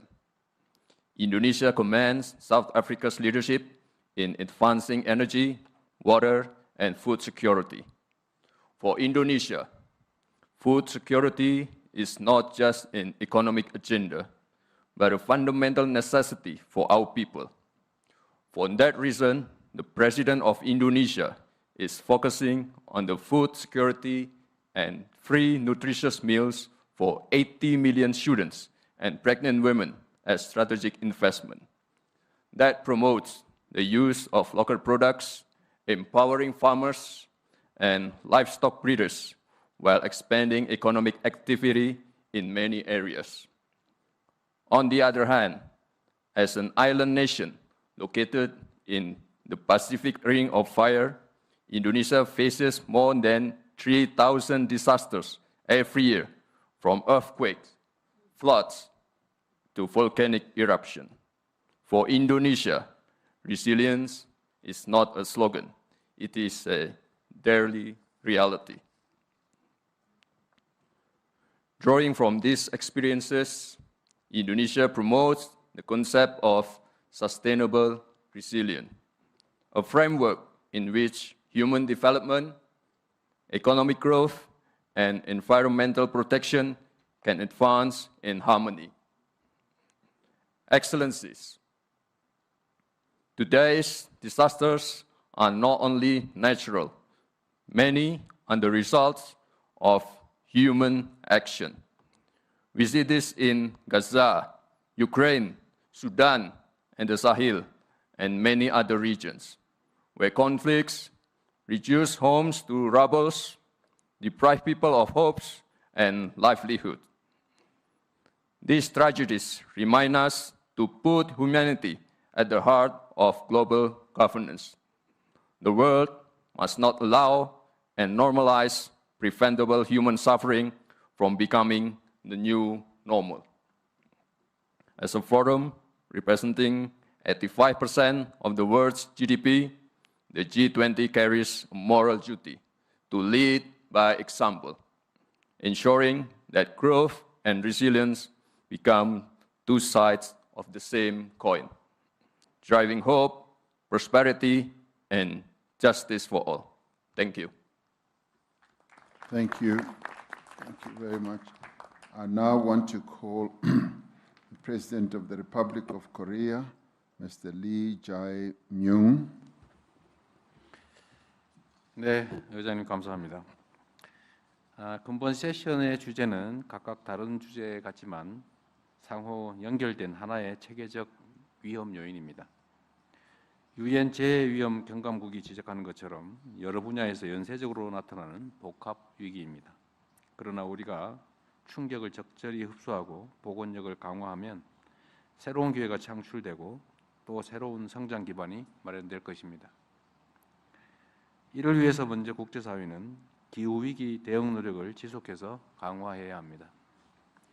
대한민국은 국제사회의 노력에 동참하기 위해서 2035년 온실가스 감축 목표와 중장기 기후 탄력적 발전 경로를 확정했습니다. 우리 정부는 기후변화 대응을 위한 국제사회의 여정에 책임 있는 일원으로서 함께할 것입니다. 둘째로, 재난위험 대응은 예방 중심, 복원력 중심으로 재편되어야 합니다. 올해 G20 재난위험 경감 강요회의가 다중재난 조기 경보 체계를 도입한 것은 매우 적절합니다. 대한민국 역시 누구나 소외되지 않고 재난 위협으로부터 안전한 미래를 만들기 위해서 노력하고 있고, 아시아 태평양 국가들에게 홍수 조기 경보 체계 구축 등 재난 위험 저감 사업을 지원하고 있습니다. 대한민국은 G20 회원국 여러분과 함께 재난 대응 보건력 강화를 위한 노력에 적극 동참할 것입니다. 셋째, 에너지 전환 과정에서 보건력 높은 인프라 시스템에 적극 투자해야 합니다. 대한민국은 기후위기 대응과 녹색 산업 성장을 위해서 재생에너지를 기반으로 에너지 고속도로를 추진 중입니다.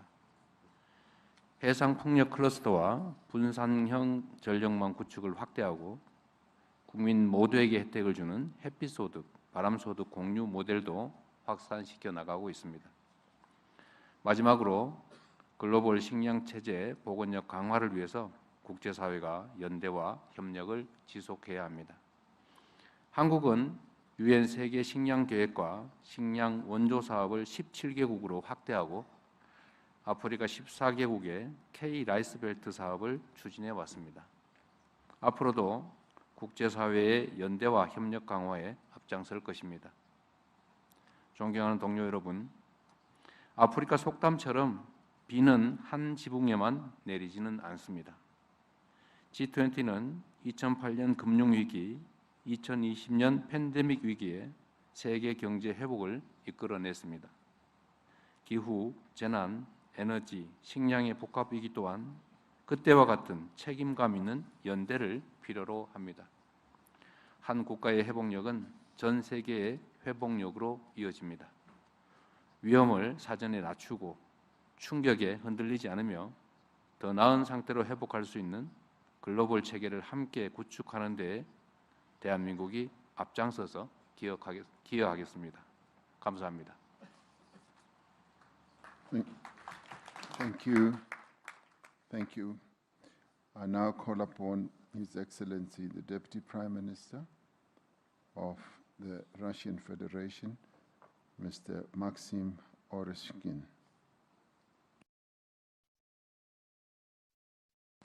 Thank you, President Ramaphosa. I will start with reminding a personal story of Bill Gates, the renowned Microsoft co-founder.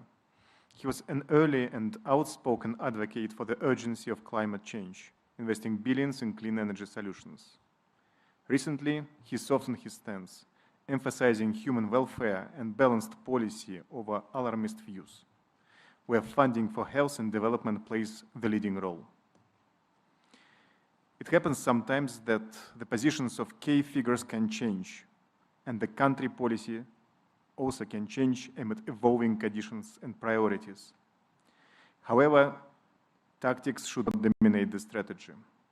We stand for long-term and balanced development, aiming at sustainable progress that benefits all equitably.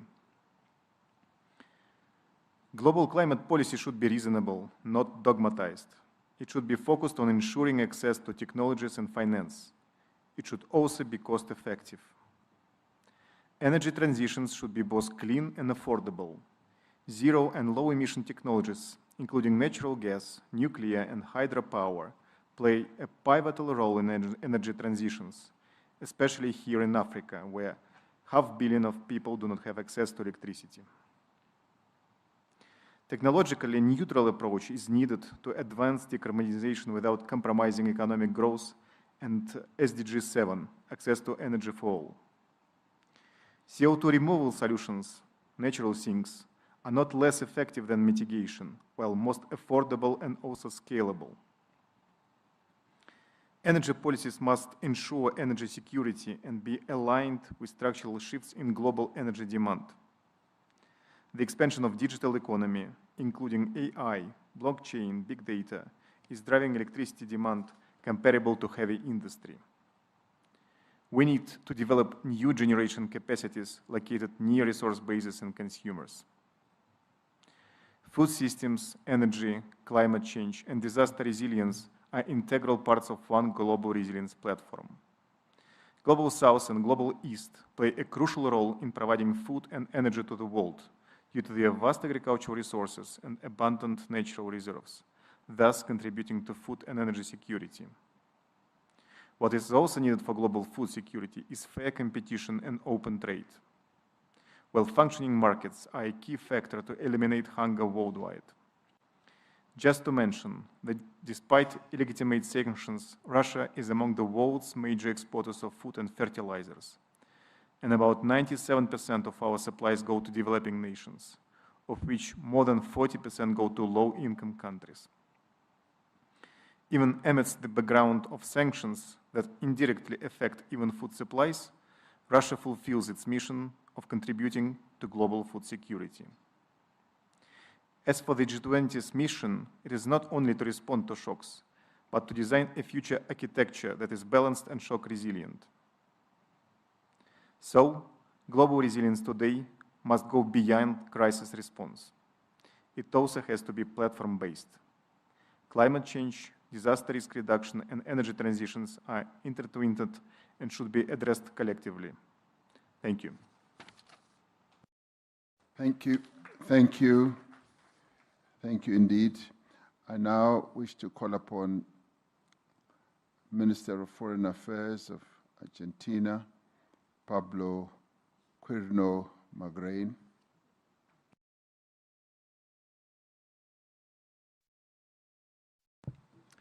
Thank you, President Ramaphosa, for placing these critical issues not only for the stability of our economies, but also for the well-being of our populations, particularly the most vulnerable. During periods of catastrophes and crisis, the solidarity of nations is most evident. History has shown that despite diverse worldviews, the G20 has served as a platform for cooperation in the most challenging moments of recent history, successfully reaching consensus and coordinating actions and tasks collectively. Disaster prevention cannot be limited to statements. It requires concrete action and effective collaboration with the most vulnerable nations. It is essential to provide technology, materials, expertise, and skilled personnel to develop safe infrastructure and mitigate damage. An efficient approach is to share resources when and where they are needed, coordinating among countries in a practical, bureaucracy-free manner. Disasters tend to occur in predictable seasons and regions. Therefore, international agreements must move from words to clear commitments with specified contributions and shared responsibility, ensuring that solidarity goes beyond good intentions. Allow me to move on to my next point. Food security must be addressed through mechanisms that do not reduce global food production and investment. Argentina is a major food producer, and under market conditions, free from distortions caused by domestic and international policies, it could double and diversify its production. Many countries have implemented domestic policies aimed at lowering consumer prices, which have led to stagnation or declines in production. This effect is not only caused by domestic public policies, but also by international ones. Food markets are competitive, meaning there is a good balance between quality and price. Distorting them through subsidies or prohibitions only harms those who need food the most, because higher production would correspond to lower prices. For this reason, Argentina fights against market distortions, against barriers to food trade, and against subsidies that distort competition. That is why we promote long-term contracts to supply countries that regularly import food, as well as strategic partnerships that ensure food security. Hunger is addressed by increasing food production, not by reducing it through measures that only stagnate it. We're here to cooperate by producing, integrating stable value chains, and selling at highly competitive prices and quality for the benefit of consumers around the world. Thank you. Thank you. Thank you very much indeed. My last speaker on the G20 member side is Her Excellency, Minister of Finance and Public Credit, United Mexican States, Edgar Amador Zamora. Thank you, Your Excellency. We gather today not only as representatives of our nations, but as partners in the pursuit of a resilient and sustainable world. As we reflect on the challenges that we have faced, be it the global pandemic, extreme weather events linked to climate change, or market financial volatility, we must recognize the pivotal role that the G20 plays in fostering collaboration and resilience among our nations. Together, we have the power to shape a future that prioritizes the well-being of our people and our planet. Investing in disaster risk reduction protects development gains, reduces vulnerabilities, strengthens adaptation to climate change, and promotes economic and social stability. Disaster risk reduction is at the heart of development, advancing the 2030 agenda and safeguarding its achievements. Mexico welcomes South Africa's leadership and vision in this area so that the G20 can contribute significantly to positioning resilience as a global public good and as an indispensable condition for sustainable development. The G20 provides a forum for dialogue that highlights the importance of integrating disaster risk reduction into development planning, public investment, and international cooperation. Discussion within the group reflects a growing consensus. There will be no sustainable development or effective adaptation to climate change without proper management of present and future risks. Mexico particularly values the G20's promotion of common approaches on issues such as early warning systems, resilient infrastructure, and resilient financing. Those efforts contribute to strengthening the global coherence that must be fostered among the development, climate, and risk agendas. Following the recent COP30 in Belém do Pará, Brazil, the G20 had the opportunity to reaffirm its collective commitment at the highest political level to the goals of the Paris Agreement and to strengthen a more ambitious and equitable global response to the climate crisis. The G20 must send a message of unity and ambition, reaffirming the group's leadership in achieving a fair and sustainable global transition that leaves no one behind. Mexico has consistently played an active and constructive role in international climate negotiations, working to build bridges, promote consensus, and uphold key principles such as equity, intergenerational justice, and the centrality of human rights in climate action. The just energy transition is not merely a goal, it is a moral imperative that requires our collective commitment and action. The Mexican people have faced prolonged droughts, intensified hurricanes, disrupted rains, and biodiversity losses.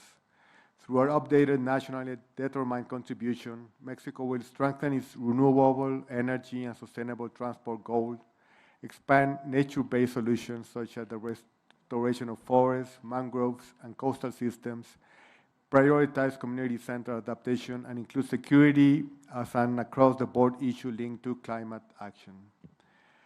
We believe that a just energy transition should encompass the following 4 key principles: inclusion, job creation and skills development, investment in clean technologies, and support for communities.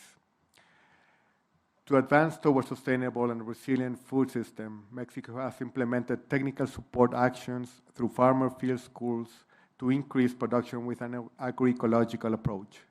We also established new seed banks dedicated to the preservation of traditional food systems, which contributed to the selection, conservation, and safeguarding of native corn varieties. Finally, the efficient use of water in food production is a strategic issue. Therefore, we implemented the National Irrigation Technology Program, which includes training and technological assistance to producers to recover volumes for other uses. I thank you. Thank you. Thank you indeed.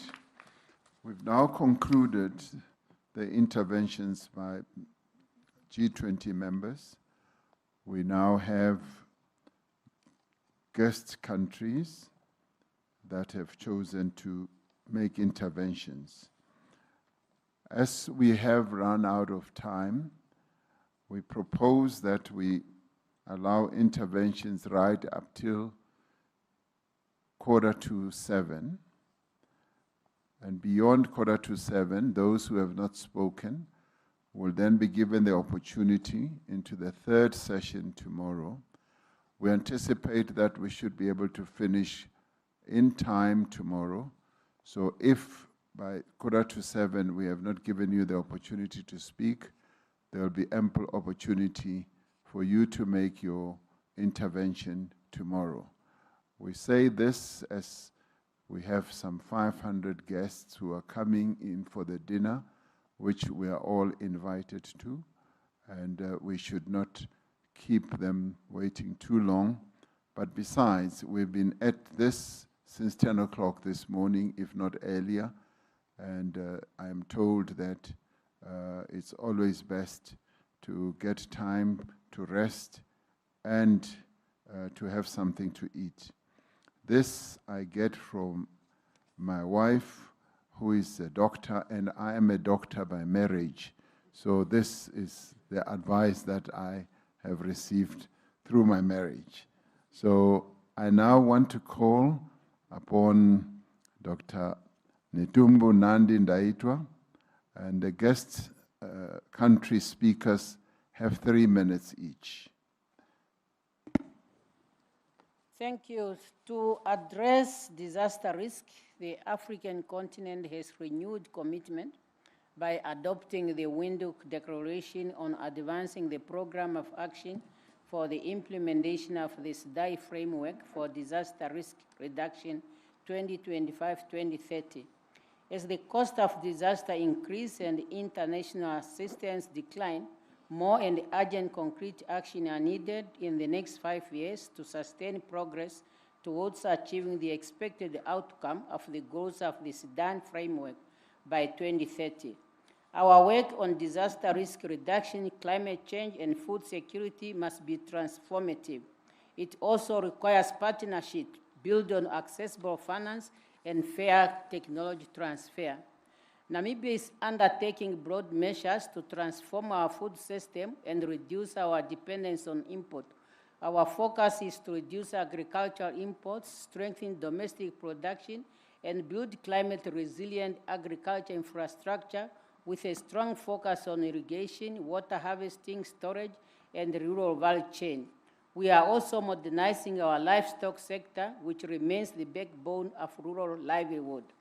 On climate financing, Namibia will need 15 billion to meet her climate goals, with 90% of adaptation cost relies on international support, hence the need to scale up climate financing.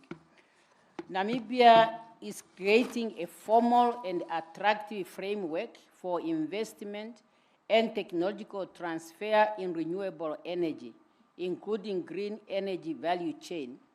Our goal is to build a full investable ecosystem while calling for a just transformation to allow development countries to space to develop under the principle of common but differentiated responsibility.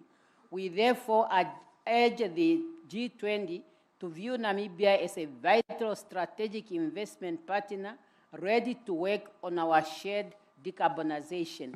Finally, Your Excellency, as a country which is higher impact by climate change due to our geographical location, Namibia is bidding to host one of the 2 African regional hubs for the Green Climate Fund, and we will appreciate your support.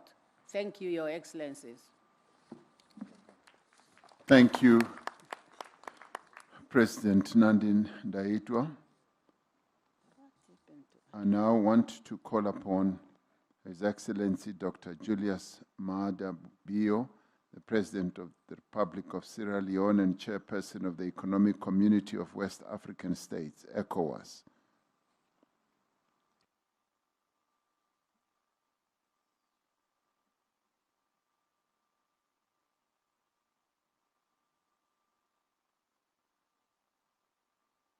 In his current absence, due to, I'm sure, bilaterals, I'd now like to call His Excellency, the Taoiseach of Ireland, Mr. Michael Martin. Thank you very much indeed, President. And again, thank you and South Africa for bringing the G20's focus onto global resilience. And as has been said by other speakers, disasters are increasing in frequency and volatility, heightened by climate change and conflict, and strong multilateral commitments are needed and are more important than ever. Ireland welcomes the Ministerial Declaration on Disaster Risk Reduction and the overarching approach to identifying, reducing and managing risks before they lead to disasters. On climate, some of us recently returned from COP30 in Brazil, and I was concerned that the spirit of common purpose is weakening. We have made some progress, but we now need to act with unity and with much more urgency. And indeed, the discussions there are proving difficult as we speak to achieve consensus. International climate finance is a priority for Ireland, and we are on track to deliver our COP26 pledge of at least 225 million per year to developing countries by 2025. We will achieve that this year. Our focus is on the poorest and most vulnerable, especially those living in least developed countries and small island developing states, fragile states and communities. Adaptation is perhaps something we haven't given enough attention to. It is central and equally adequate and accessible climate finance is key to countries' adaptation endeavours, and we need to improve that access. In the European Union, as Antonio has said, our sights are on reducing collective emissions by 90% by 2040. In Ireland now, emissions are now lower than at any point since 1990, despite our population growing by 50% over that time period and having successive economic growth as well. On just energy transitions, Ireland is committed to ensure that no one is left behind. We are seeking to, again, as others have said, maximise employment opportunities, support persons and communities who may be negatively affected, and some will, as we action a climate-neutral society by 2050. On food systems, the world is significantly behind on achieving Sustainable Development Goal 2. Transformation must be at the heart of our work to reinvigorate the 2030 agenda. Our collective commitments will be extremely important in the context of growing instability and economic and environmental crises. Ireland focuses on gender equality, climate action, and fragility through a range of partners, including the Food and Agriculture Organization, the World Food Programme, and the International Fund for Agricultural Development. Women's economic empowerment in the agri-food sector, improving access to finance, expansion of climate-resilient agriculture practices, and policy engagement are all critical channels for achieving gender equality. Ireland has provided funding to the African Union for the implementation of the new Comprehensive African Agriculture Development Programme. In Africa and beyond, Ireland remains committed to supporting inclusive, climate-resilient, healthy and nutritious food systems and to contributing to all of these sustainable development goals. These efforts and the efforts of the G20 are integral to building a more resilient world. Thank you very much, President. Thank you. Thank you, Taoiseach Martin. I now ask His Excellency Mr. Sifi Grieb, the Prime Minister of the People's Democratic Republic of Algeria. Thank you, Mr. President. شكرا فخامة الرئيس سيريل رامافوسا. اسمحوا لي أن أتلو على مسامعكم كلمة رئيس الجمهورية السيد عبد المجيد تبون التي يوجهها لهذه الجلسة، وهذا نصها. تعتبر الجزائر إحدى الدول الأكثر عرضة للآثار السلبية لتغير المناخ، حيث شهدت في الآونة الأخيرة تزايدا غير مسبوق للعديد من الظواهر التي تتسبب في خسائر بشرية ومادية جسيمة، فضلا عن التأثير على النظم البيئية المختلفة. واستجابة لهذا الواقع، وضعت بلادي ترسانة قانونية ومؤسساتية للحماية من المخاطر الكبرى وتسيير الكوارث، بهدف تدعيم المنشآت التحتية وتعزيز القدرات التقنية والتكنولوجية، وإقامة وتحسين أنظمة الإنذار المبكر، فضلا عن تعبئة موارد مالية معتبرة للتكفل بالمتضررين. وعلى الصعيد الإقليمي والقاري، بادرت الجزائر بإنشاء آلية إفريقية للوقاية من أخطار الكوارث، كما تحتضن المركز العربي للوقاية من أخطار الزلازل والكوارث الطبيعية الأخرى، في مساهمة منها لتعزيز العمل المشترك في هذا المجال.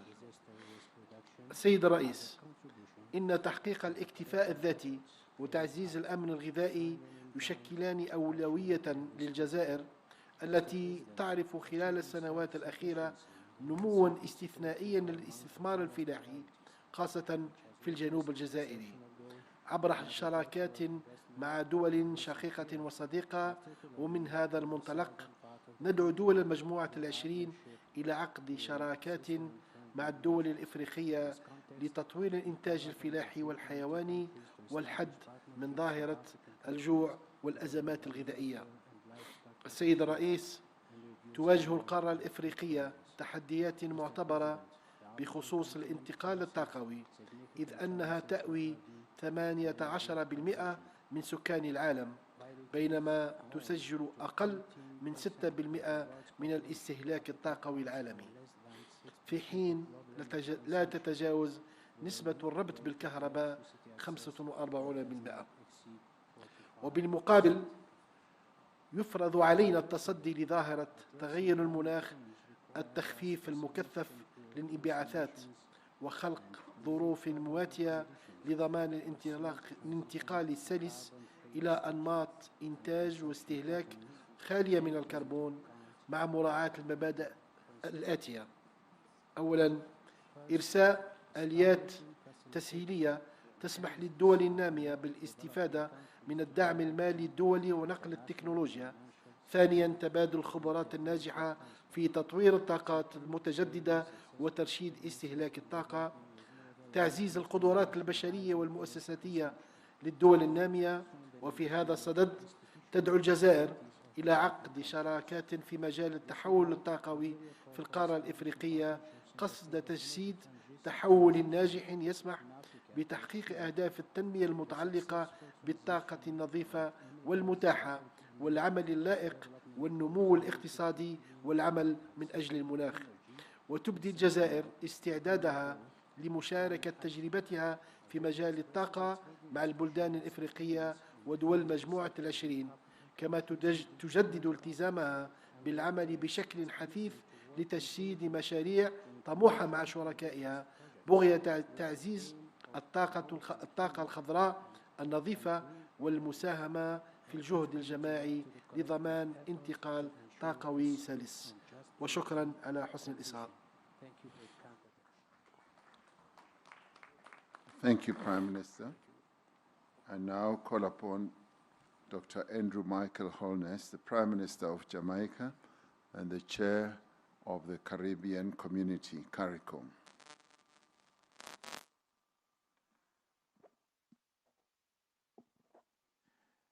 Thank you, President. In the first session, I mentioned the recent passage of Hurricane Melissa, one of the most powerful hurricanes recorded in the Atlantic. The true economic impact will take months to fully quantify. However, preliminary estimates already indicate catastrophic losses. Prime Minister Carney pointed out that it is estimated that we have lost, in terms of physical damage, approximately $8.8 billion, or the equivalent of approximately 41%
Thank you very much, Prime Minister. Once again, our condolences and our support to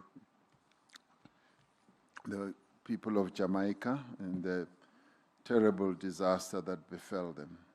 And we will forever be holding you in our thoughts and continuing to give support. I now call upon His Excellency Dr. Mustafa Medboli, the Prime Minister of the Arab Republic of Egypt. Thank you, President Ramaphosa, and let me start by saying that the world is being confronted with multiple critical and interlinked crises that threaten decades of progress towards the SDGs. Today, global challenges ranging from geopolitical tensions, climate change, and food insecurity to water scarcity, soaring debt levels, demand urgent and coordinated multilateral action guided by the principles of solidarity, cooperation, and shared responsibility. The G20 could play a leading role in advancing the response to the above-mentioned crisis. Access to concessional finance, technology transfer, and capacity building are crucial for developing countries to achieve climate action and just transition.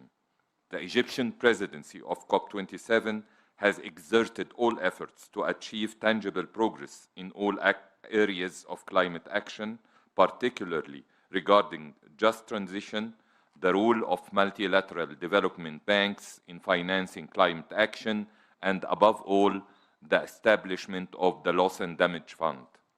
We call on the G20 to take a leading role to improve the MDB's role in financing climate action and increasing their support and lending capacities to allow developing countries to have access to concessional finance and other non-debt instruments, and to unlock investment opportunities for a just transition.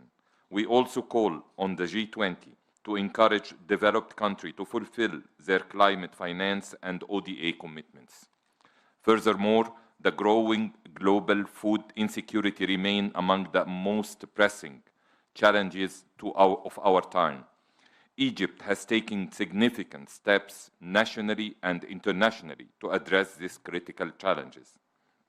In September 25, Egypt, in cooperation with the South African G20 presidency, hosted the third G20 Food Security Task Force meeting in Cairo with the aim to strengthening international cooperation in this field and alleviating food insecurity in developing countries.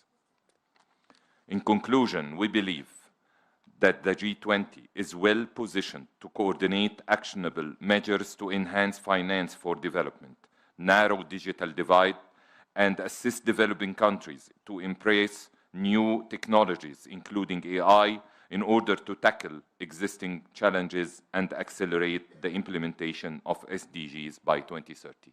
I thank you all. Thank you. Thank you, Prime Minister. I now have the pleasure of asking Prime Minister of the Kingdom of Norway, Mr. Jonas Støre, to take the floor. Thank you, Mr. President. Norway has for a long time urged to have resilience on the global agenda, and I'm happy to see that the G20 summit under your chair, Mr. President, is doing precisely that. Belém, as my Irish colleague said, we were there 2 weeks ago, and although there are reasons to be very concerned about climate change, at least we can see and we saw there that the Paris Agreement is working. Had it not been for the Paris Agreement, we could have been at more than 4% temperature increase.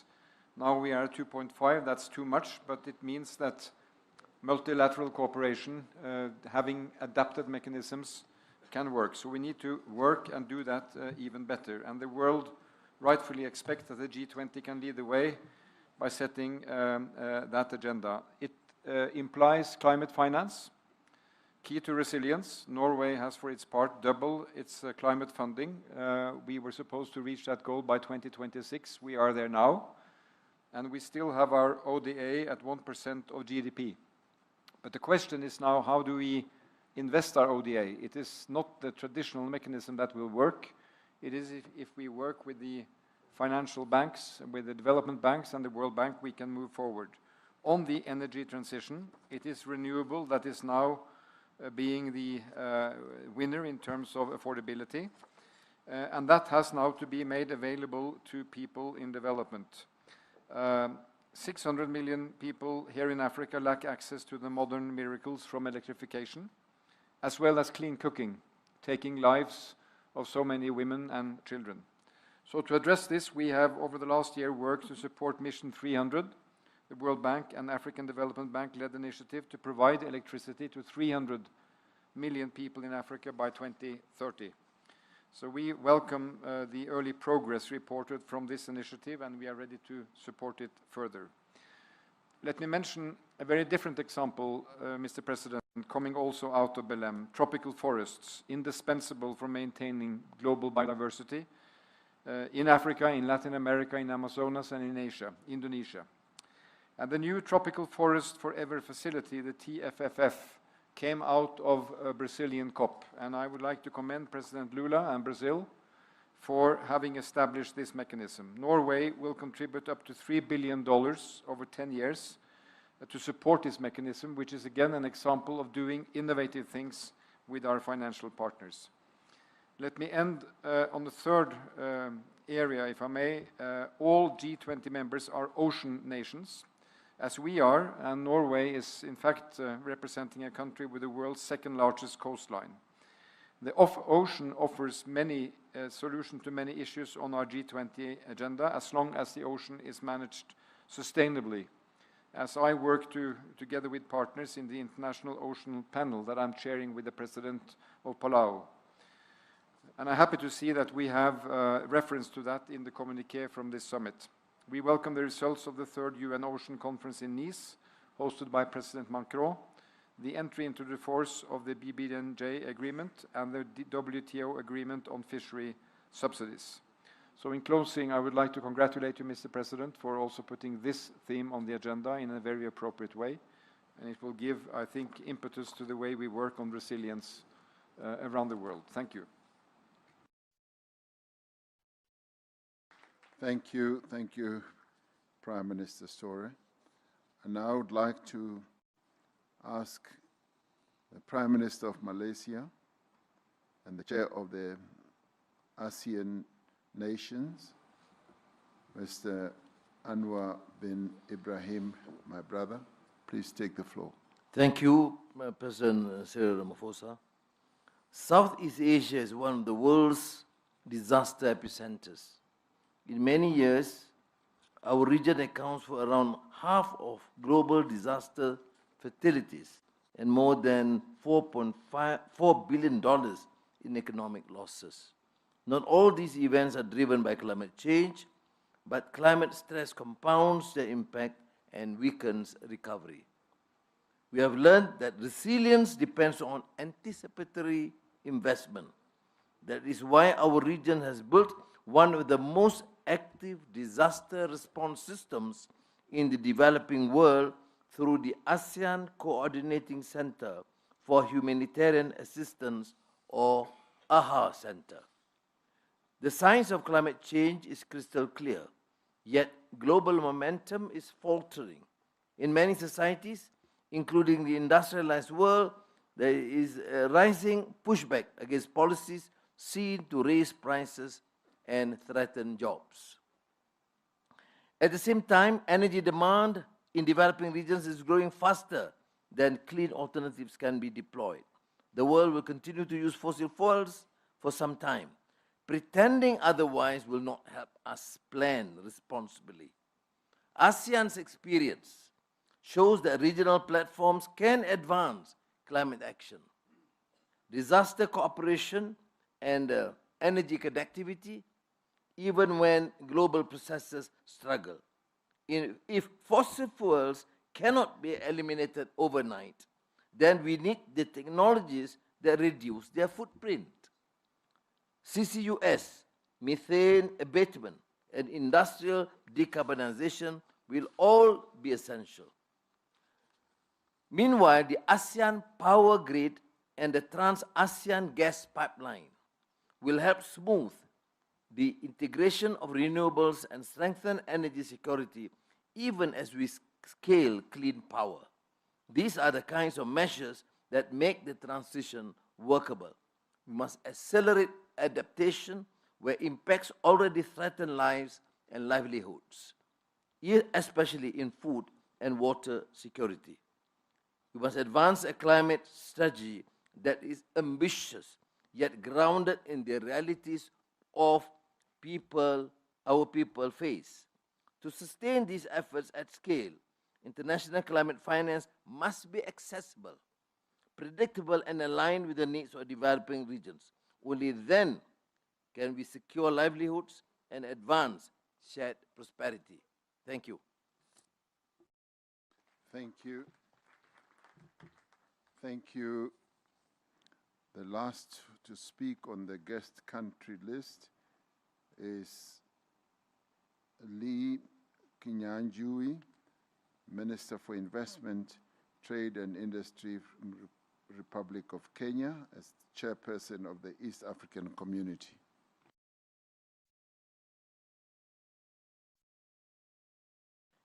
Your Excellency, President Cyril Ramaphosa, President of the Republic of South Africa, Excellencies, Heads of State and Government, ladies and gentlemen. Once again, apologies, Mr. Ali Kenyajui, the Cabinet Secretary, is not allowed, and I am taking his place. I'm the Kenya High Commissioner to the Republic of South Africa.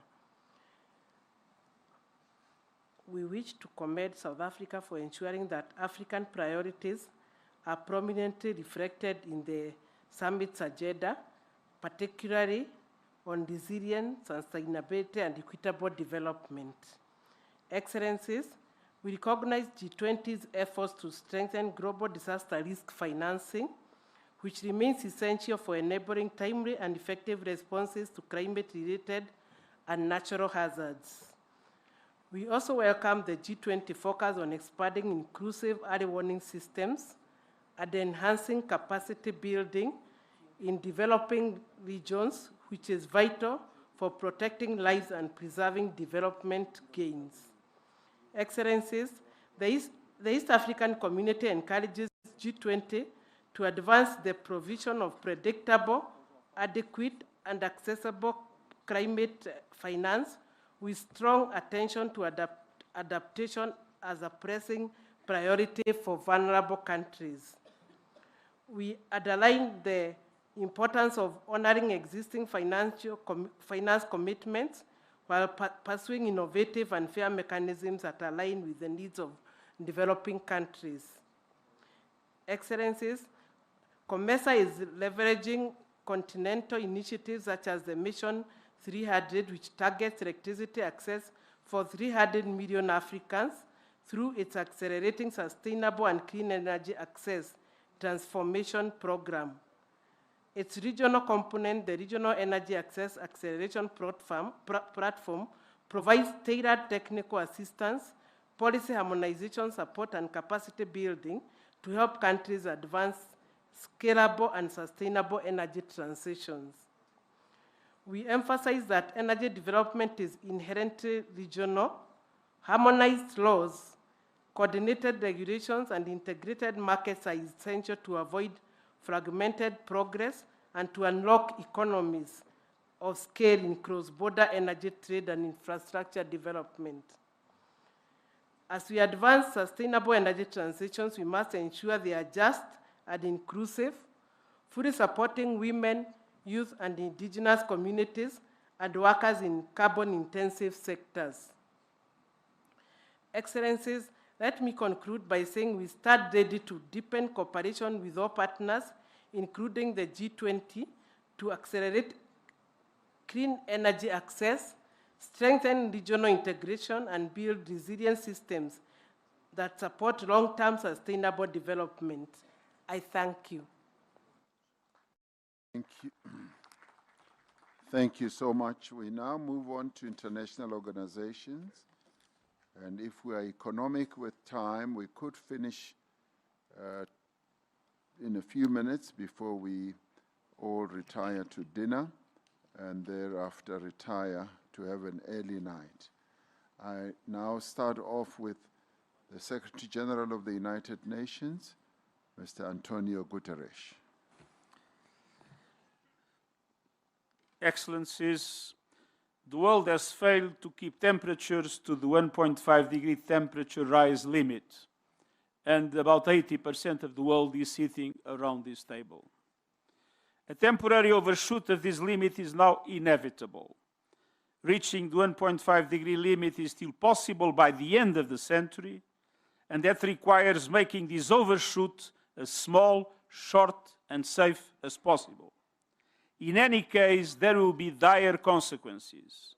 More and worse heat waves, wildfires, floods, hurricanes, and hunger. Africa will pay a deadly price, despite doing very little to cause the problem. Avoiding more climate chaos means bridging the adaptation gap urgently as an essential element of climate justice. Developed countries must keep their promises, starting by doubling adaptation finance this year, and it is my firm belief that it is possible to triple adaptation finance by 2030 with the contribution of the multilateral development banks, as in COP29 in Baku. We must also safeguard the credibility of the Baku finance goals and capitalize the loss and damage fund, including innovative tools of finance. And in keeping with the ambitions of the United Nations Early Warnings for All initiative, we need to ensure everyone, everywhere, is protected by a life-saving alert system by 2027. We also need investments in resilience and technology to boost and protect food systems in the face of climate shocks and disasters. But all our efforts in adaptation will fall short unless we reach a drastic reduction of emissions in the next decade, going clearly beyond the present NDCs, which still lead to an increase of temperatures well beyond 2 degrees. And we need to supercharge the just transition away from fossil fuels to renewable energy, as described in the consensus of the Dubai in COP. Fortunately, the economics on our side. Last year, 90% of new power capacity came from renewables. Renewables are now the cheapest source of new electricity in nearly every country, and ensuring all countries benefit means providing financing and technology to help developing countries invest in grids, storage, and efficiency. And it means supporting workers and communities affected by the transition through training, protection, and new opportunities. All of these requires massive investment, debt relief, greater access to concessional finance, reform of the global financial system, all to give developing countries representation that reflects the realities of today's global economy. We need the G20 leadership and support as we build the resilient world people and planet require. Thank you. Thank you, Secretary General. Thank you for that input. I now call upon His Excellency, Chairperson of the African Union Commission, Mohammed Ali Yusuf. Thank you very much, Your Excellency. Excellencies, it is a great honor for me to present the African Union Commission remarks for Session 2 on behalf of His Excellency Mohammed Ali Yusuf, Chair of the Commission. Your Excellencies, ladies and gentlemen, for Africa, resilience is not aspiration but our daily reality. We therefore approach this topic with clarity. Resilience must be built on equity, investment, and justice. We applaud the South Africa G20 presidency for highlighting these matters in this G20 tenure. On disaster risk reduction, Africa has established the Africa Multi-Hazard Early Warning and Action System. It is strengthening national DRR strategies. Yet, only 40% of Africans are covered by multi-hazard early warning system, the lowest globally. We welcome, therefore, the G20 high-level voluntary principles for investing in DRR development under the South Africa G20 presidency. This will highlight anticipatory action, resilient infrastructure, and risk-sensitive investment. Our call is to translate these principles into financing aligned with African systems so that every African is protected by 2027 under the G20 Early Warnings for All initiative. In conclusion, Your Excellencies, a resilient world cannot be built without Africa. Our continental framework are ready, our political will is firm. What we require is a G20 partnership grounded in predictable financing, simplified access, and technology transfer, the one that respects Africa's development choices. It is time to move together from commitments to implementation and from principles to delivery. Thank you very much. Thank you so much. I now ask His Excellency Dr. Carlo Monticelli, Governor of the Council of European Development Bank. President Ramaphosa, leaders of the G20. Throughout history, the world has repeatedly faced periods of profound technological and societal change, periods that have shaken established systems. Time after time, it has been the most vulnerable who have shouldered a disproportionate share of the social, human, and economic burden that comes with such transitions. Present circumstances stand apart for two key reasons. First, the pace at which the change is unfolding and its fully global reach have no precedent. Second, there is a growing recognition that transition must be just. Safeguarding the most vulnerable is essential as it preserves social fabric that enables transformation themselves to happen. One transition in particular is taking center stage. The shift to sustainable economic systems, driven by escalating natural hazards and deepening climate crisis. Multilateral development banks have scaled up their collective ambitions to support member countries in navigating this transition. Since 2019, MDBs have doubled support for adaptation investment, recognizing that well-being and jobs cannot be sustained where homes, schools, and business are under threat from flooding, drought, and other climate events. Solutions to respond to natural disasters are also developing. One example, in Seville, several MDBs joined the Debt Close Alliance, which, Within this broader MDB ecosystem, the Council of Europe Development Bank plays a distinctive role as Europe's social bank. It advances a climate social nexus approach, focusing on investments that strengthen the climate resilience of most vulnerable populations and communities. Looking ahead to 2026, MDBs stand ready to support their clients through this period of profound global transformation, ensuring that people remain at the core of the solutions we deliver. Thank you.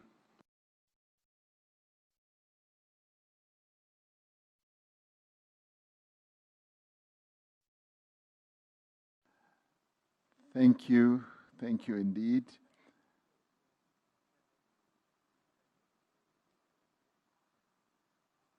I now want to call, as you see me hesitate, I just had a whisper in my ear from the Secretary General of the United Nations, who has just told me that the main decision of the COP30 has just been approved. So the Secretary General is understandably very happy.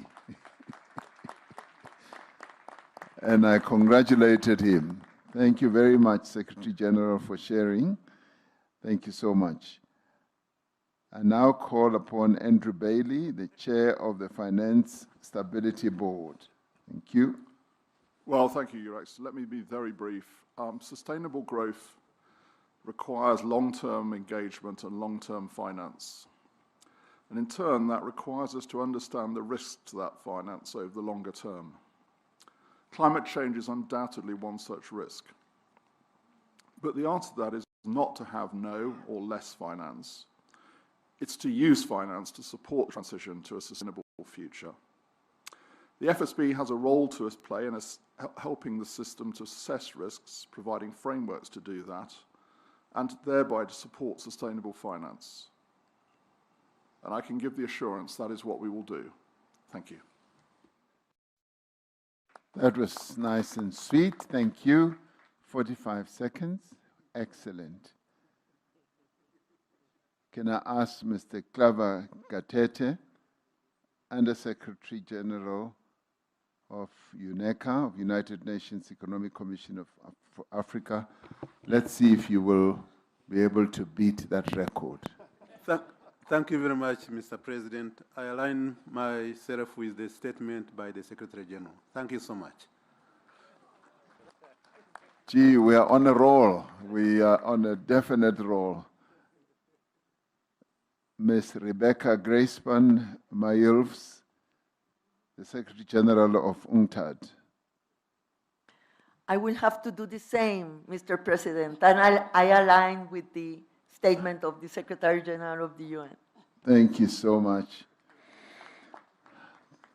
My next speaker is Dr. Tedros Ghebreyesus. I am going to give you time because you deal with a different matter altogether.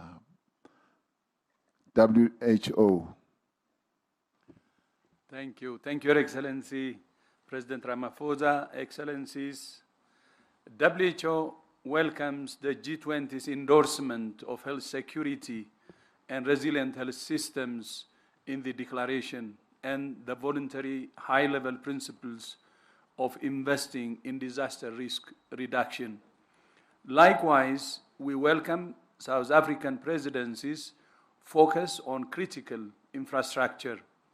Strong health systems and early warning capacities are vital for preventing crises from becoming disasters.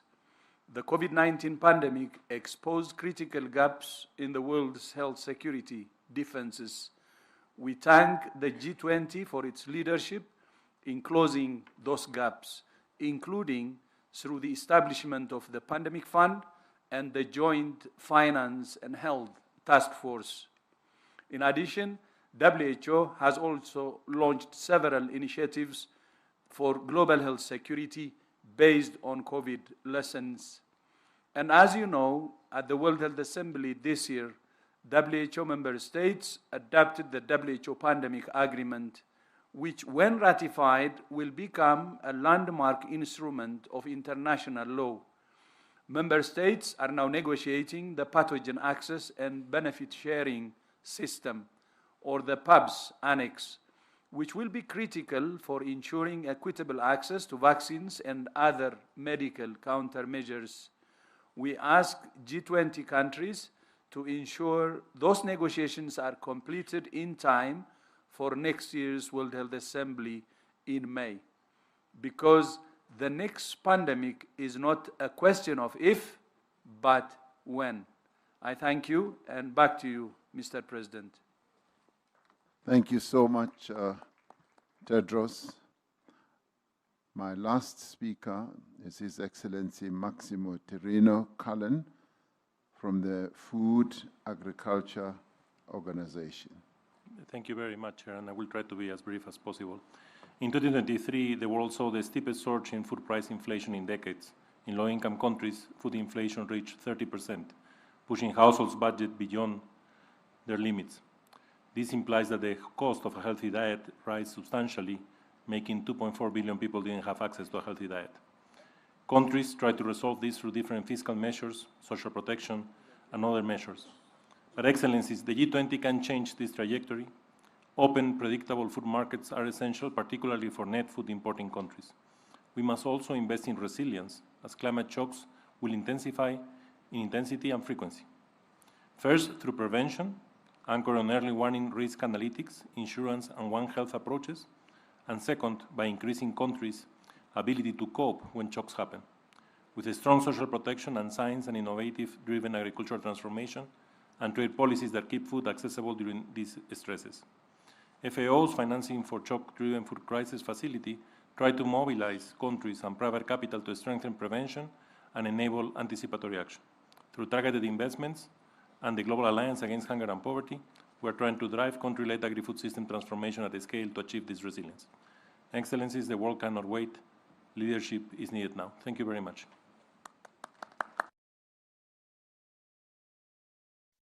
Thank you very much. I'd like to extend my thanks and gratitude to you all.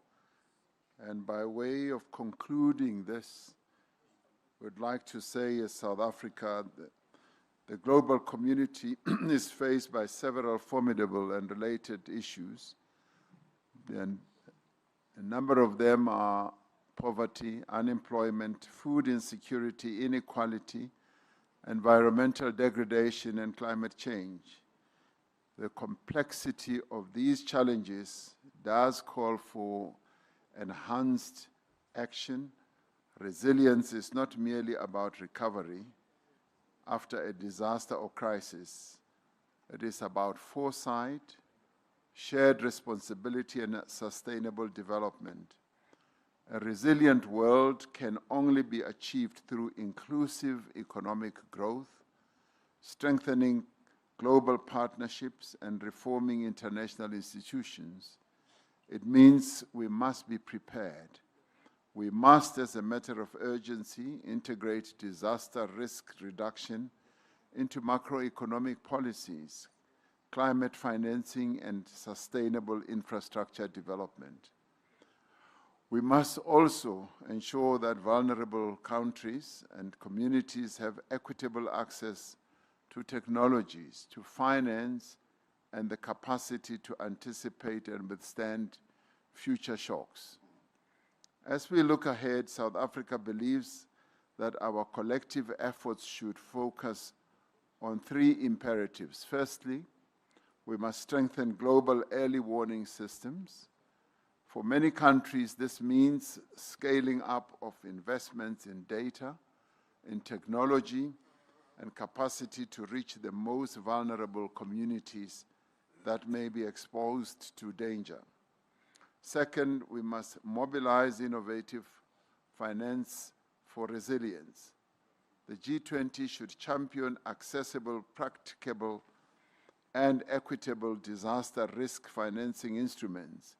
We need to pool risk, mobilize anticipatory funding, and forge public-private partnerships. And thirdly, we must mainstream disaster risk reduction into all sectors of economic planning, from energy and infrastructure to agriculture and urban development as well. Sustainable, balanced, and inclusive growth requires that we must take measures to address the severe imbalance in vulnerability to the increasing effects of climate change. Now, those countries most affected by severe weather events are often those that bear the least responsibility for climate change. This threatens to further deepen inequality between and within countries. Developing economies need resources and technical partnerships for effective adaptation. We need to make good on our commitments to fund loss and damage caused by climate change. And as 2025 marks the 10th anniversary of the Paris Agreement, we recognize its historic contribution to fostering universal climate action. And yet, global temperatures continue to climb. We have no choice but to fully effectively implement what we agreed to implement, and its temperature goal. In doing so, We must hold fast to the principle of common but differentiated responsibilities and respective capabilities. Just transition pathways are key enablers for climate action. These should encompass a whole of economy and a whole of society approach. In the face of persistent hunger and escalating climate pressures, we face a sobering reality. According to the Food and Agricultural Organization, as many as 700 million people are experiencing hunger worldwide. Excessive food price volatility continues to undermine purchasing power, especially for low-income communities. But we must applaud the G20 for continuously keeping food security at the center of the developmental agenda. South Africa made food security one of the priorities of its G20 presidency, building on the excellent work of previous presidencies, including the Global Alliance Against Hunger and Poverty established under the Brazilian presidency. Platforms such as Agriculture Working Group, Meeting of Agricultural Chief Scientists, and the Food Security Task Force have delivered outcomes that underscore what we believe is the importance of building inclusive, diverse, and resilient, sustainable food systems. Since it was formed at a time of crisis, the G20 and the world has had to confront several crises. Unless we act now to build resilience and sustainability, the crises we face tomorrow will be more devastating, more damaging, and more lasting, as we have already heard from a number of speakers who stood to speak here. Now, that concludes our day today, and I think the day has gone extremely well, and we finished more or less on time. We left with one session, which is tomorrow, the third session, which is really a short session, just a half-day session. We now have an opportunity to have dinner together and to relax and to let our hair down. Those who have long hair and me, let my hair up so that we are able to mix and amongst each other and get to know each other rather well. We will now get an announcement of where we should go, and thereafter, that will be the end of the evening. We expect that this will just take 2 hours, and by 9 p.m. we should all be departing for the various places where we are going to rest. So thank you very much. Let's give ourselves a round of applause for the wonderful day we've spent. Excellencies, ladies and gentlemen, we invite the heads of state and government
idées qui sont assez familières, soit qu'elles aient pu être partagées ou pas.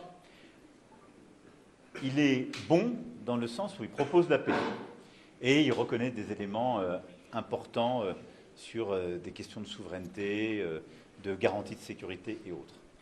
Mais c'est une base d'un travail qui doit se reprendre, comme on l'avait d'ailleurs fait l'été dernier. Parce que ce plan aujourd'hui, d'abord, n'a pas été négocié avec les Européens. Or, il stipule pour les Européens beaucoup de choses. Les actifs gelés sont détenus par les Européens. L'intégration européenne de l'Ukraine, c'est dans la main des Européens. Savoir ce que fait l'OTAN, c'est dans la main des membres de l'OTAN. Donc, il y a beaucoup de choses qui ne peuvent pas simplement être une proposition américaine, qui suppose une concertation plus large. Donc, je pense qu'il faut d'abord dire, nous voulons tous la paix, et on est cohérent. On veut que cette paix soit robuste et durable. Donc, pour ça, il faut des éléments qu'on a déjà posés à plusieurs reprises. Et donc, c'est pourquoi, dès demain matin, les négociateurs américains arriveront à Genève, l'équipe de négociation ukrainienne s'y rendra, et l'équipe de négociation de l'Union européenne, de l'Allemagne, du Royaume-Uni et de la France s'y rendront pour pouvoir remettre autour de la table de la substance et réconcilier toutes ces vues. Mais je pense que toute initiative qui va vers la paix est bonne. Maintenant, nous savons à quelles conditions cette paix est acceptable. Il faut qu'elle prenne en compte les éléments qui permettent une paix juste et durable pour les Ukrainiens et qui prennent en compte les éléments de sécurité pour tous les Européens. Pourquoi ce plan serait inacceptable? Je ne vais pas être pré-négocier pour ce que font nos Sherpas, mais on voit bien qu'il y a des éléments sur la limitation du format de l'armée ukrainienne, donc de sa propre souveraineté. On sait que s'il n'y a pas les éléments de la dissuasion, les Russes reviendront et trahiront leurs promesses. Nous l'avons vu à plusieurs reprises, et en particulier en ce qui concerne l'Ukraine en février 2022. Donc nous voulons la paix. Je pense qu'elle doit commencer par un cessez-le-feu. Et ça aussi, c'est des choses qu'on peut essayer d'avoir à court terme. Je constate que depuis mars, où le président Zelenski a donné son accord sur le cessez-le-feu, c'est la Russie qui a toujours dit non. Mais on a des éléments qu'on avait déjà retravaillés d'ailleurs, et au printemps-été, et après la rencontre qui s'est tenue à Anchorage. Donc voilà, on va recréer un moment de reconvergence pour essayer d'avoir un texte commun. Monsieur le Président, de l'Afrique, de l'Europe en Afrique, vous avez organisé la conférence pour la paix humanitaire en République démocratique du Congo, mais depuis, même dans ce sommet, vous n'en avez pas parlé.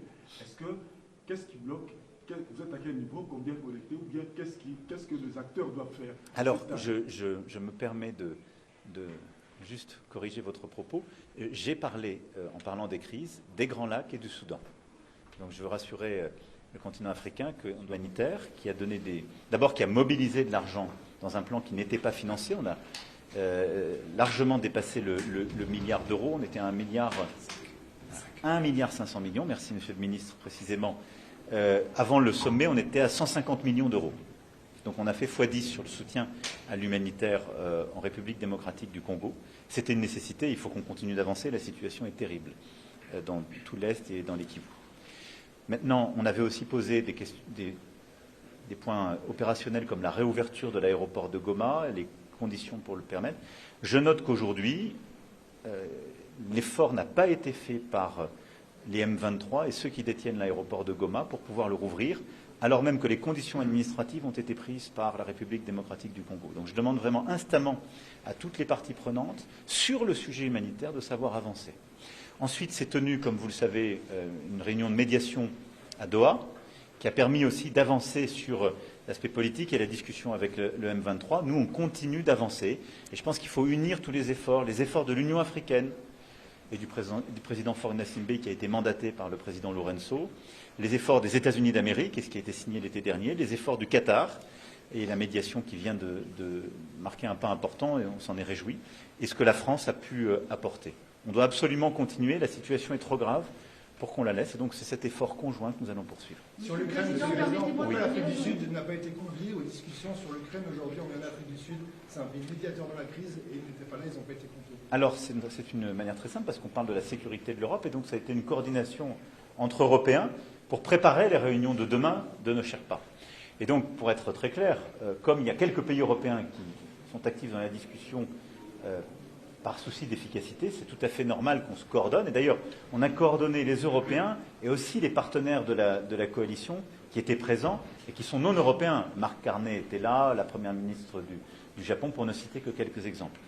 Nous avons aussi acté, au-delà du processus, décision et nous allons organiser, en lien avec Keir Starmer, une réunion par vidéoconférence de la coalition des volontaires, que vous le savez, nous avons bâtie depuis février dernier à la réunion de Paris qui s'était tenue.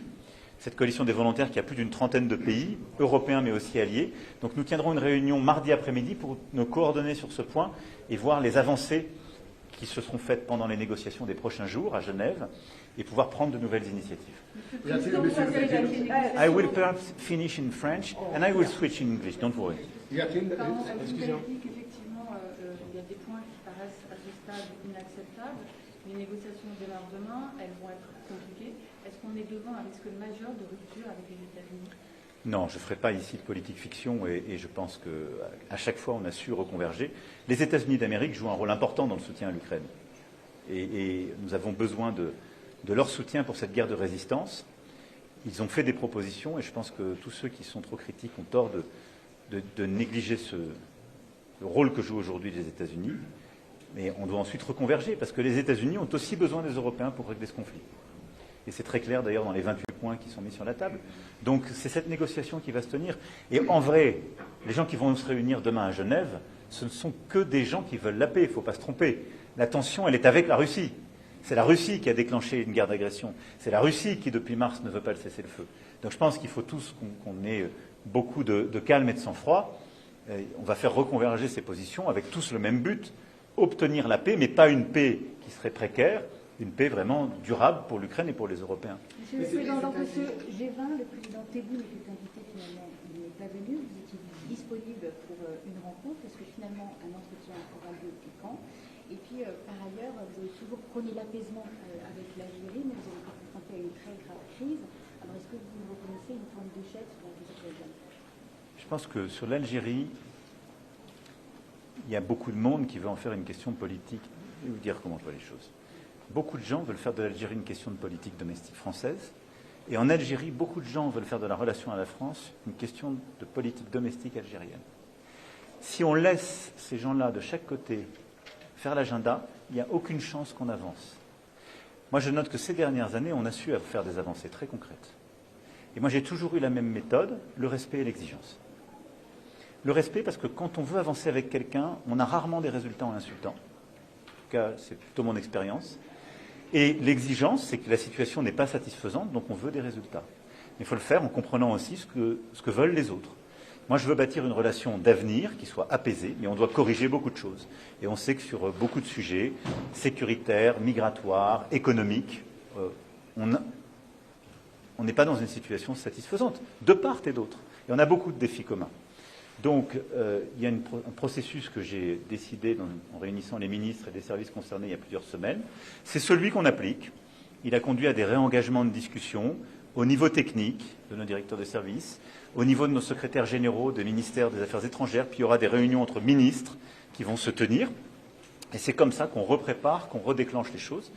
Je constate qu'on a déjà eu des premiers résultats. Et la libération de Boualem Sansal est un premier résultat dont il faut se féliciter. Maintenant, il faut avoir beaucoup de constance, et je le dis, d'humilité et de respect. Et pour moi, c'est un sujet qu'on doit régler. Monsieur le Président, toujours en parlant. Pardon? Elle se fera au moment où on aura préparé pour avoir des résultats. Monsieur le Président, toujours en parlant de diplomatie, on ne vous a pas encore entendu sur ces propos de votre chef d'état-major des armées il y a quelques jours au congrès des maires. Beaucoup de réactions en France suite à notamment ces quelques mots, il faut accepter de perdre nos enfants. Est-ce que vous reprendriez vous aussi ces mêmes termes et que vous pensez des réactions en France? Je ne ferai pas de commentaire. Il n'y a qu'un chef des armées en France, c'est le président de la République. Il y a ensuite un lien et un commandement qui se fait avec le chef d'état-major des armées, qui a toute ma confiance et qui a tenu un discours qui était beaucoup plus élaboré que la phrase qu'on en a sortie. Je vois assez bien de quoi il peut s'agir, sortir une phrase et la sortir de son contexte pour faire peur. Je vois aussi les surréactions qu'il y a pu avoir. La ministre des Armées, comme le chef d'état-major des armées lui-même, ont pu, je crois, ces derniers jours, donner toute clarté. Et pour tous les gens qui veulent sincèrement écouter ce qu'ils ont dit, remettre les choses dans leur contexte et dans le calme. Voilà. Nous avons une armée qui est forte, dont on doit être fier, qui s'est engagée sur des théâtres d'opération dangereux ces dernières années, qui n'a jamais manqué à sa mission et ses devoirs, et que nous avons consolidé par les décisions que nous avons prises, et les 2 lois de programmation militaire. Et c'est sans doute, c'est même véritablement l'armée la plus efficace du continent européen aujourd'hui. Et donc nous sommes fiers de cette armée. J'aurai d'ailleurs des annonces complémentaires à faire dans les prochains jours et les prochaines semaines. Et c'est ça qu'il faut regarder. Et parce que c'est ce qui nous permet, je le redisais le 13 juillet dernier, dans le monde où nous vivons fait d'incertitudes, d'une montée des tensions, si nous voulons véritablement être en sécurité, il faut dissuader l'autre de venir. Et donc, pour faire... Mais je comprends... S'ils n'ont écouté qu'un bout, oui. Et je comprends surtout que ça a été détourné par beaucoup de gens qui ont un autre agenda. Mais moi, je ne céderai pas à l'esprit de défaite, au déclinisme ambiant. Je pense que la France doit continuer d'être une nation forte, avec une armée forte, mais avec aussi une capacité de sursaut collective. C'est-à-dire que nous sommes tous, dans le moment que nous vivons, face aux risques contemporains, avec la nécessité d'être conscients sur ces risques géopolitiques et de nous tenir ensemble. Voilà. Mais j'en appelle à l'unité. Mais je le redis, si nous voulons être véritablement protégés dans ce monde-là, on doit pouvoir dissuader les autres, et pour ça, on doit être fort. Mais ils avaient une question en français, monsieur. Allez-y. Monsieur le Président, est-ce que vous êtes prêt d'organiser un sommet G8 l'année prochaine, si c'est nécessaire? C'est aussi au plan américain, le retour de la... Écoutez, d'abord, aujourd'hui, les conditions ne sont pas remplies. Je ne fais pas de politique fiction, mais aujourd'hui, les conditions ne sont pas remplies pour réintégrer la Russie. Deuxièmement, le format dépend de l'avis unanime de tous les membres du G7 actuel. Donc je ne vais pas commencer, alors que la France prendra la présidence en janvier, à stipuler pour les autres. Il faut des consultations, il faut que tout le monde soit d'accord. Par contre, je souhaite bâtir le G7 français en associant étroitement des pays qui ne sont pas au G7. Parce que je veux porter cet agenda sur les déséquilibres internationaux. Et donc il y aura une concertation étroite avec le Brésil, l'Afrique du Sud, l'Inde, la Chine et plusieurs autres. Donc on aura un format original et un peu nouveau parce qu'on a besoin d'unité. Monsieur le Président, y a-t-il le rencontre franco-saoudienne à propos de Palestine et surtout sur le Soudan? Écoutez, d'abord, nous avançons sur notre agenda. La situation sur le terrain reste évidemment extrêmement difficile et ce que nous voulons, c'est maintenir la paix et que chacun tienne ses engagements jusqu'au bout. Il y a ensuite l'administration de Gaza, le déploiement de forces de sécurité puis de la force internationale le jour d'après. Et donc l'Arabie saoudite et la France vraiment sont garantes de cet agenda de la déclaration de New York qui prend chacune de ces étapes jusqu'à la perspective politique. Et ça, je crois que c'est très important. Et c'est ce qui, d'ailleurs, fait le consensus, pour ne pas dire l'unanimité dans toute la région. Et donc, on va continuer de tirer ce fil avec beaucoup de force.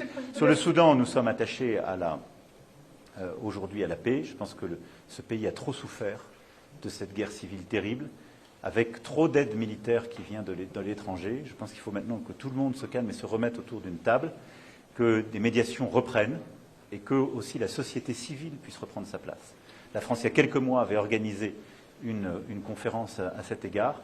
Nous rejouerons en lien avec les négociateurs principaux notre rôle, mais le Soudan a besoin de paix, le Soudan a besoin que les armes s'arrêtent, que ceux qui les fournissent cessent de le faire et que la société civile reprenne sa place.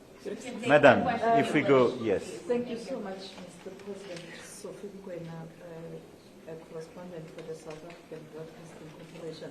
This meeting is happening on the African continent, and I had you touching on Sudan, the DRC in French. The people out there, the Africans in particular, are saying, what will the declaration do in terms of implementation to address this challenge of conflict? I mean, Sudan, the speculation is that the humanitarian crisis in Sudan, it's more intense than what we see in other parts of the world. But the Sudanese are a forgotten nation. Does Africa deserve neglect? So first of all, I want to insist here and to say very clearly to all your people that you should not underestimate the impact and the importance of having the first G20 summit in our history on the African continent. And by itself, it's a great achievement. And I think South Africa can be proud of this achievement. Second, this is as well a summit where African Union has its seat, which is a very important achievement as well, in the recognition of Africa as a whole and Africa as being part of these nations to decide for themselves and for the future. Second, the main topic of the G20 is much more about climate, economy, and trying to regulate and find common tools for our economies, and not the vivid and geopolitical crisis. It's never been the core of our agenda, even if in side events we can meet on that. This G20 consolidated some of very important points decided during the past few years, especially on debt restructuring, which was an important part of the discussion this morning. And this is very important in real terms for the African countries, because a lot of them, too many of them, are overwhelmed by the debt service and have to sacrifice health, education because of that. So delivering a common restructuring is critical, and G20 is the right framework. Why? Because you have China, Europeans, all the key creditors around the table. Now, as for the crisis, let me tell you that Sudan is not forgotten by France. We organized several conferences in support of Sudan and trying to find a way to give to the civil society its fair place and to push and re-engage with the different parties to cease fire. Now, the main objective in Sudan, and I think all those involved in this conflict have to follow the same line, is clearly ceasefire, resuming the humanitarian help, and setting, as we did in 2019, a peace where civil society could take its place and its role. And I do remember the civil society being in Paris in 2019, right after the Sudanese revolution. And these young women were so impressive, so powerful, and we owe them so much. So by respect for what they dedicated and what they did, now, for me, the objective is to deliver this agenda. Thank you very much. Last question. For the Middle East, how do you evaluate the situation now, the geopolitical situation? Look, the situation as I was mentioning. So in Lebanon, the situation remains extremely fragile. I think President Aoun made a very important speech today, and I want to say that he reflected what we have in mind, meaning being very firm and efficient vis-à-vis Hezbollah, and delivering our plan, which is clearly to restore Lebanese sovereignty in the south and fighting actively against the terrorist groups. Now, what we want to do in close coordination with the US, because as we know, we are together in the coordination mechanism, in direct discussion with Israel, whose security is clearly impacted, we want to deliver this mechanism step by step to restore sovereignty of Lebanon and Lebanese forces in the south, withdraw progressively the presence of the Israeli forces, and be efficient against Hezbollah. So the weeks and months to come will be absolutely critical in this achievement, but I think that the commitments taken today by President Aoun were very important, and we will follow up. And in the meanwhile, we will organize as well our conference to support the recovery of Lebanon in France, and our Saudi friends will organize a conference for the financing of the Lebanese armed forces in close link with us. And these two pillars are very important to deliver this concrete results. Thank you very much. Thank you. I have to rush. Ukraine. I have to rush. Last question. Just regarding Ukraine, I mean, what do you all, as European leaders, plan to do in order to convince President Trump of some of the issues you all have? And is Europe in a position to support Ukraine should the U.S. withdraw its support? I will not try to figure out some scenario. Where we are is clear. Ukraine, the US, and the Europeans want peace, but we want a robust and long-standing peace. I think it's very good that the US proposed something to go to a ceasefire and peace, and we have to commend these efforts. But at the same time, as what is at stake is obviously Ukrainian sovereignty and European security, it's normal to have both the Ukrainians and the Europeans on the table to finalize this plan. So this is exactly what we will do tomorrow and the day after in order to make a common plan. Now, we just have one problem, and our problem is not the US on this negotiation at this point. Our unique problem, all of us, is Russia, which started this war. We refused to take the ceasefire proposals in February, March, July, August, etc., and didn't provide any guidance if they are okay just to have a ceasefire now, and look at the humanitarian situation in Ukraine, not just in the east, but everywhere. Look at the situation of the infrastructure of energy and so on. Look at the civilian casualties. I mean, this is a necessity to stop the Russians. There is one aggressor and one victim. Full stop. Merci beaucoup. Merci beaucoup. Rapidement, Monsieur le Président, sur la marche blanche en hommage à Mehdi Kessassi à Marseille.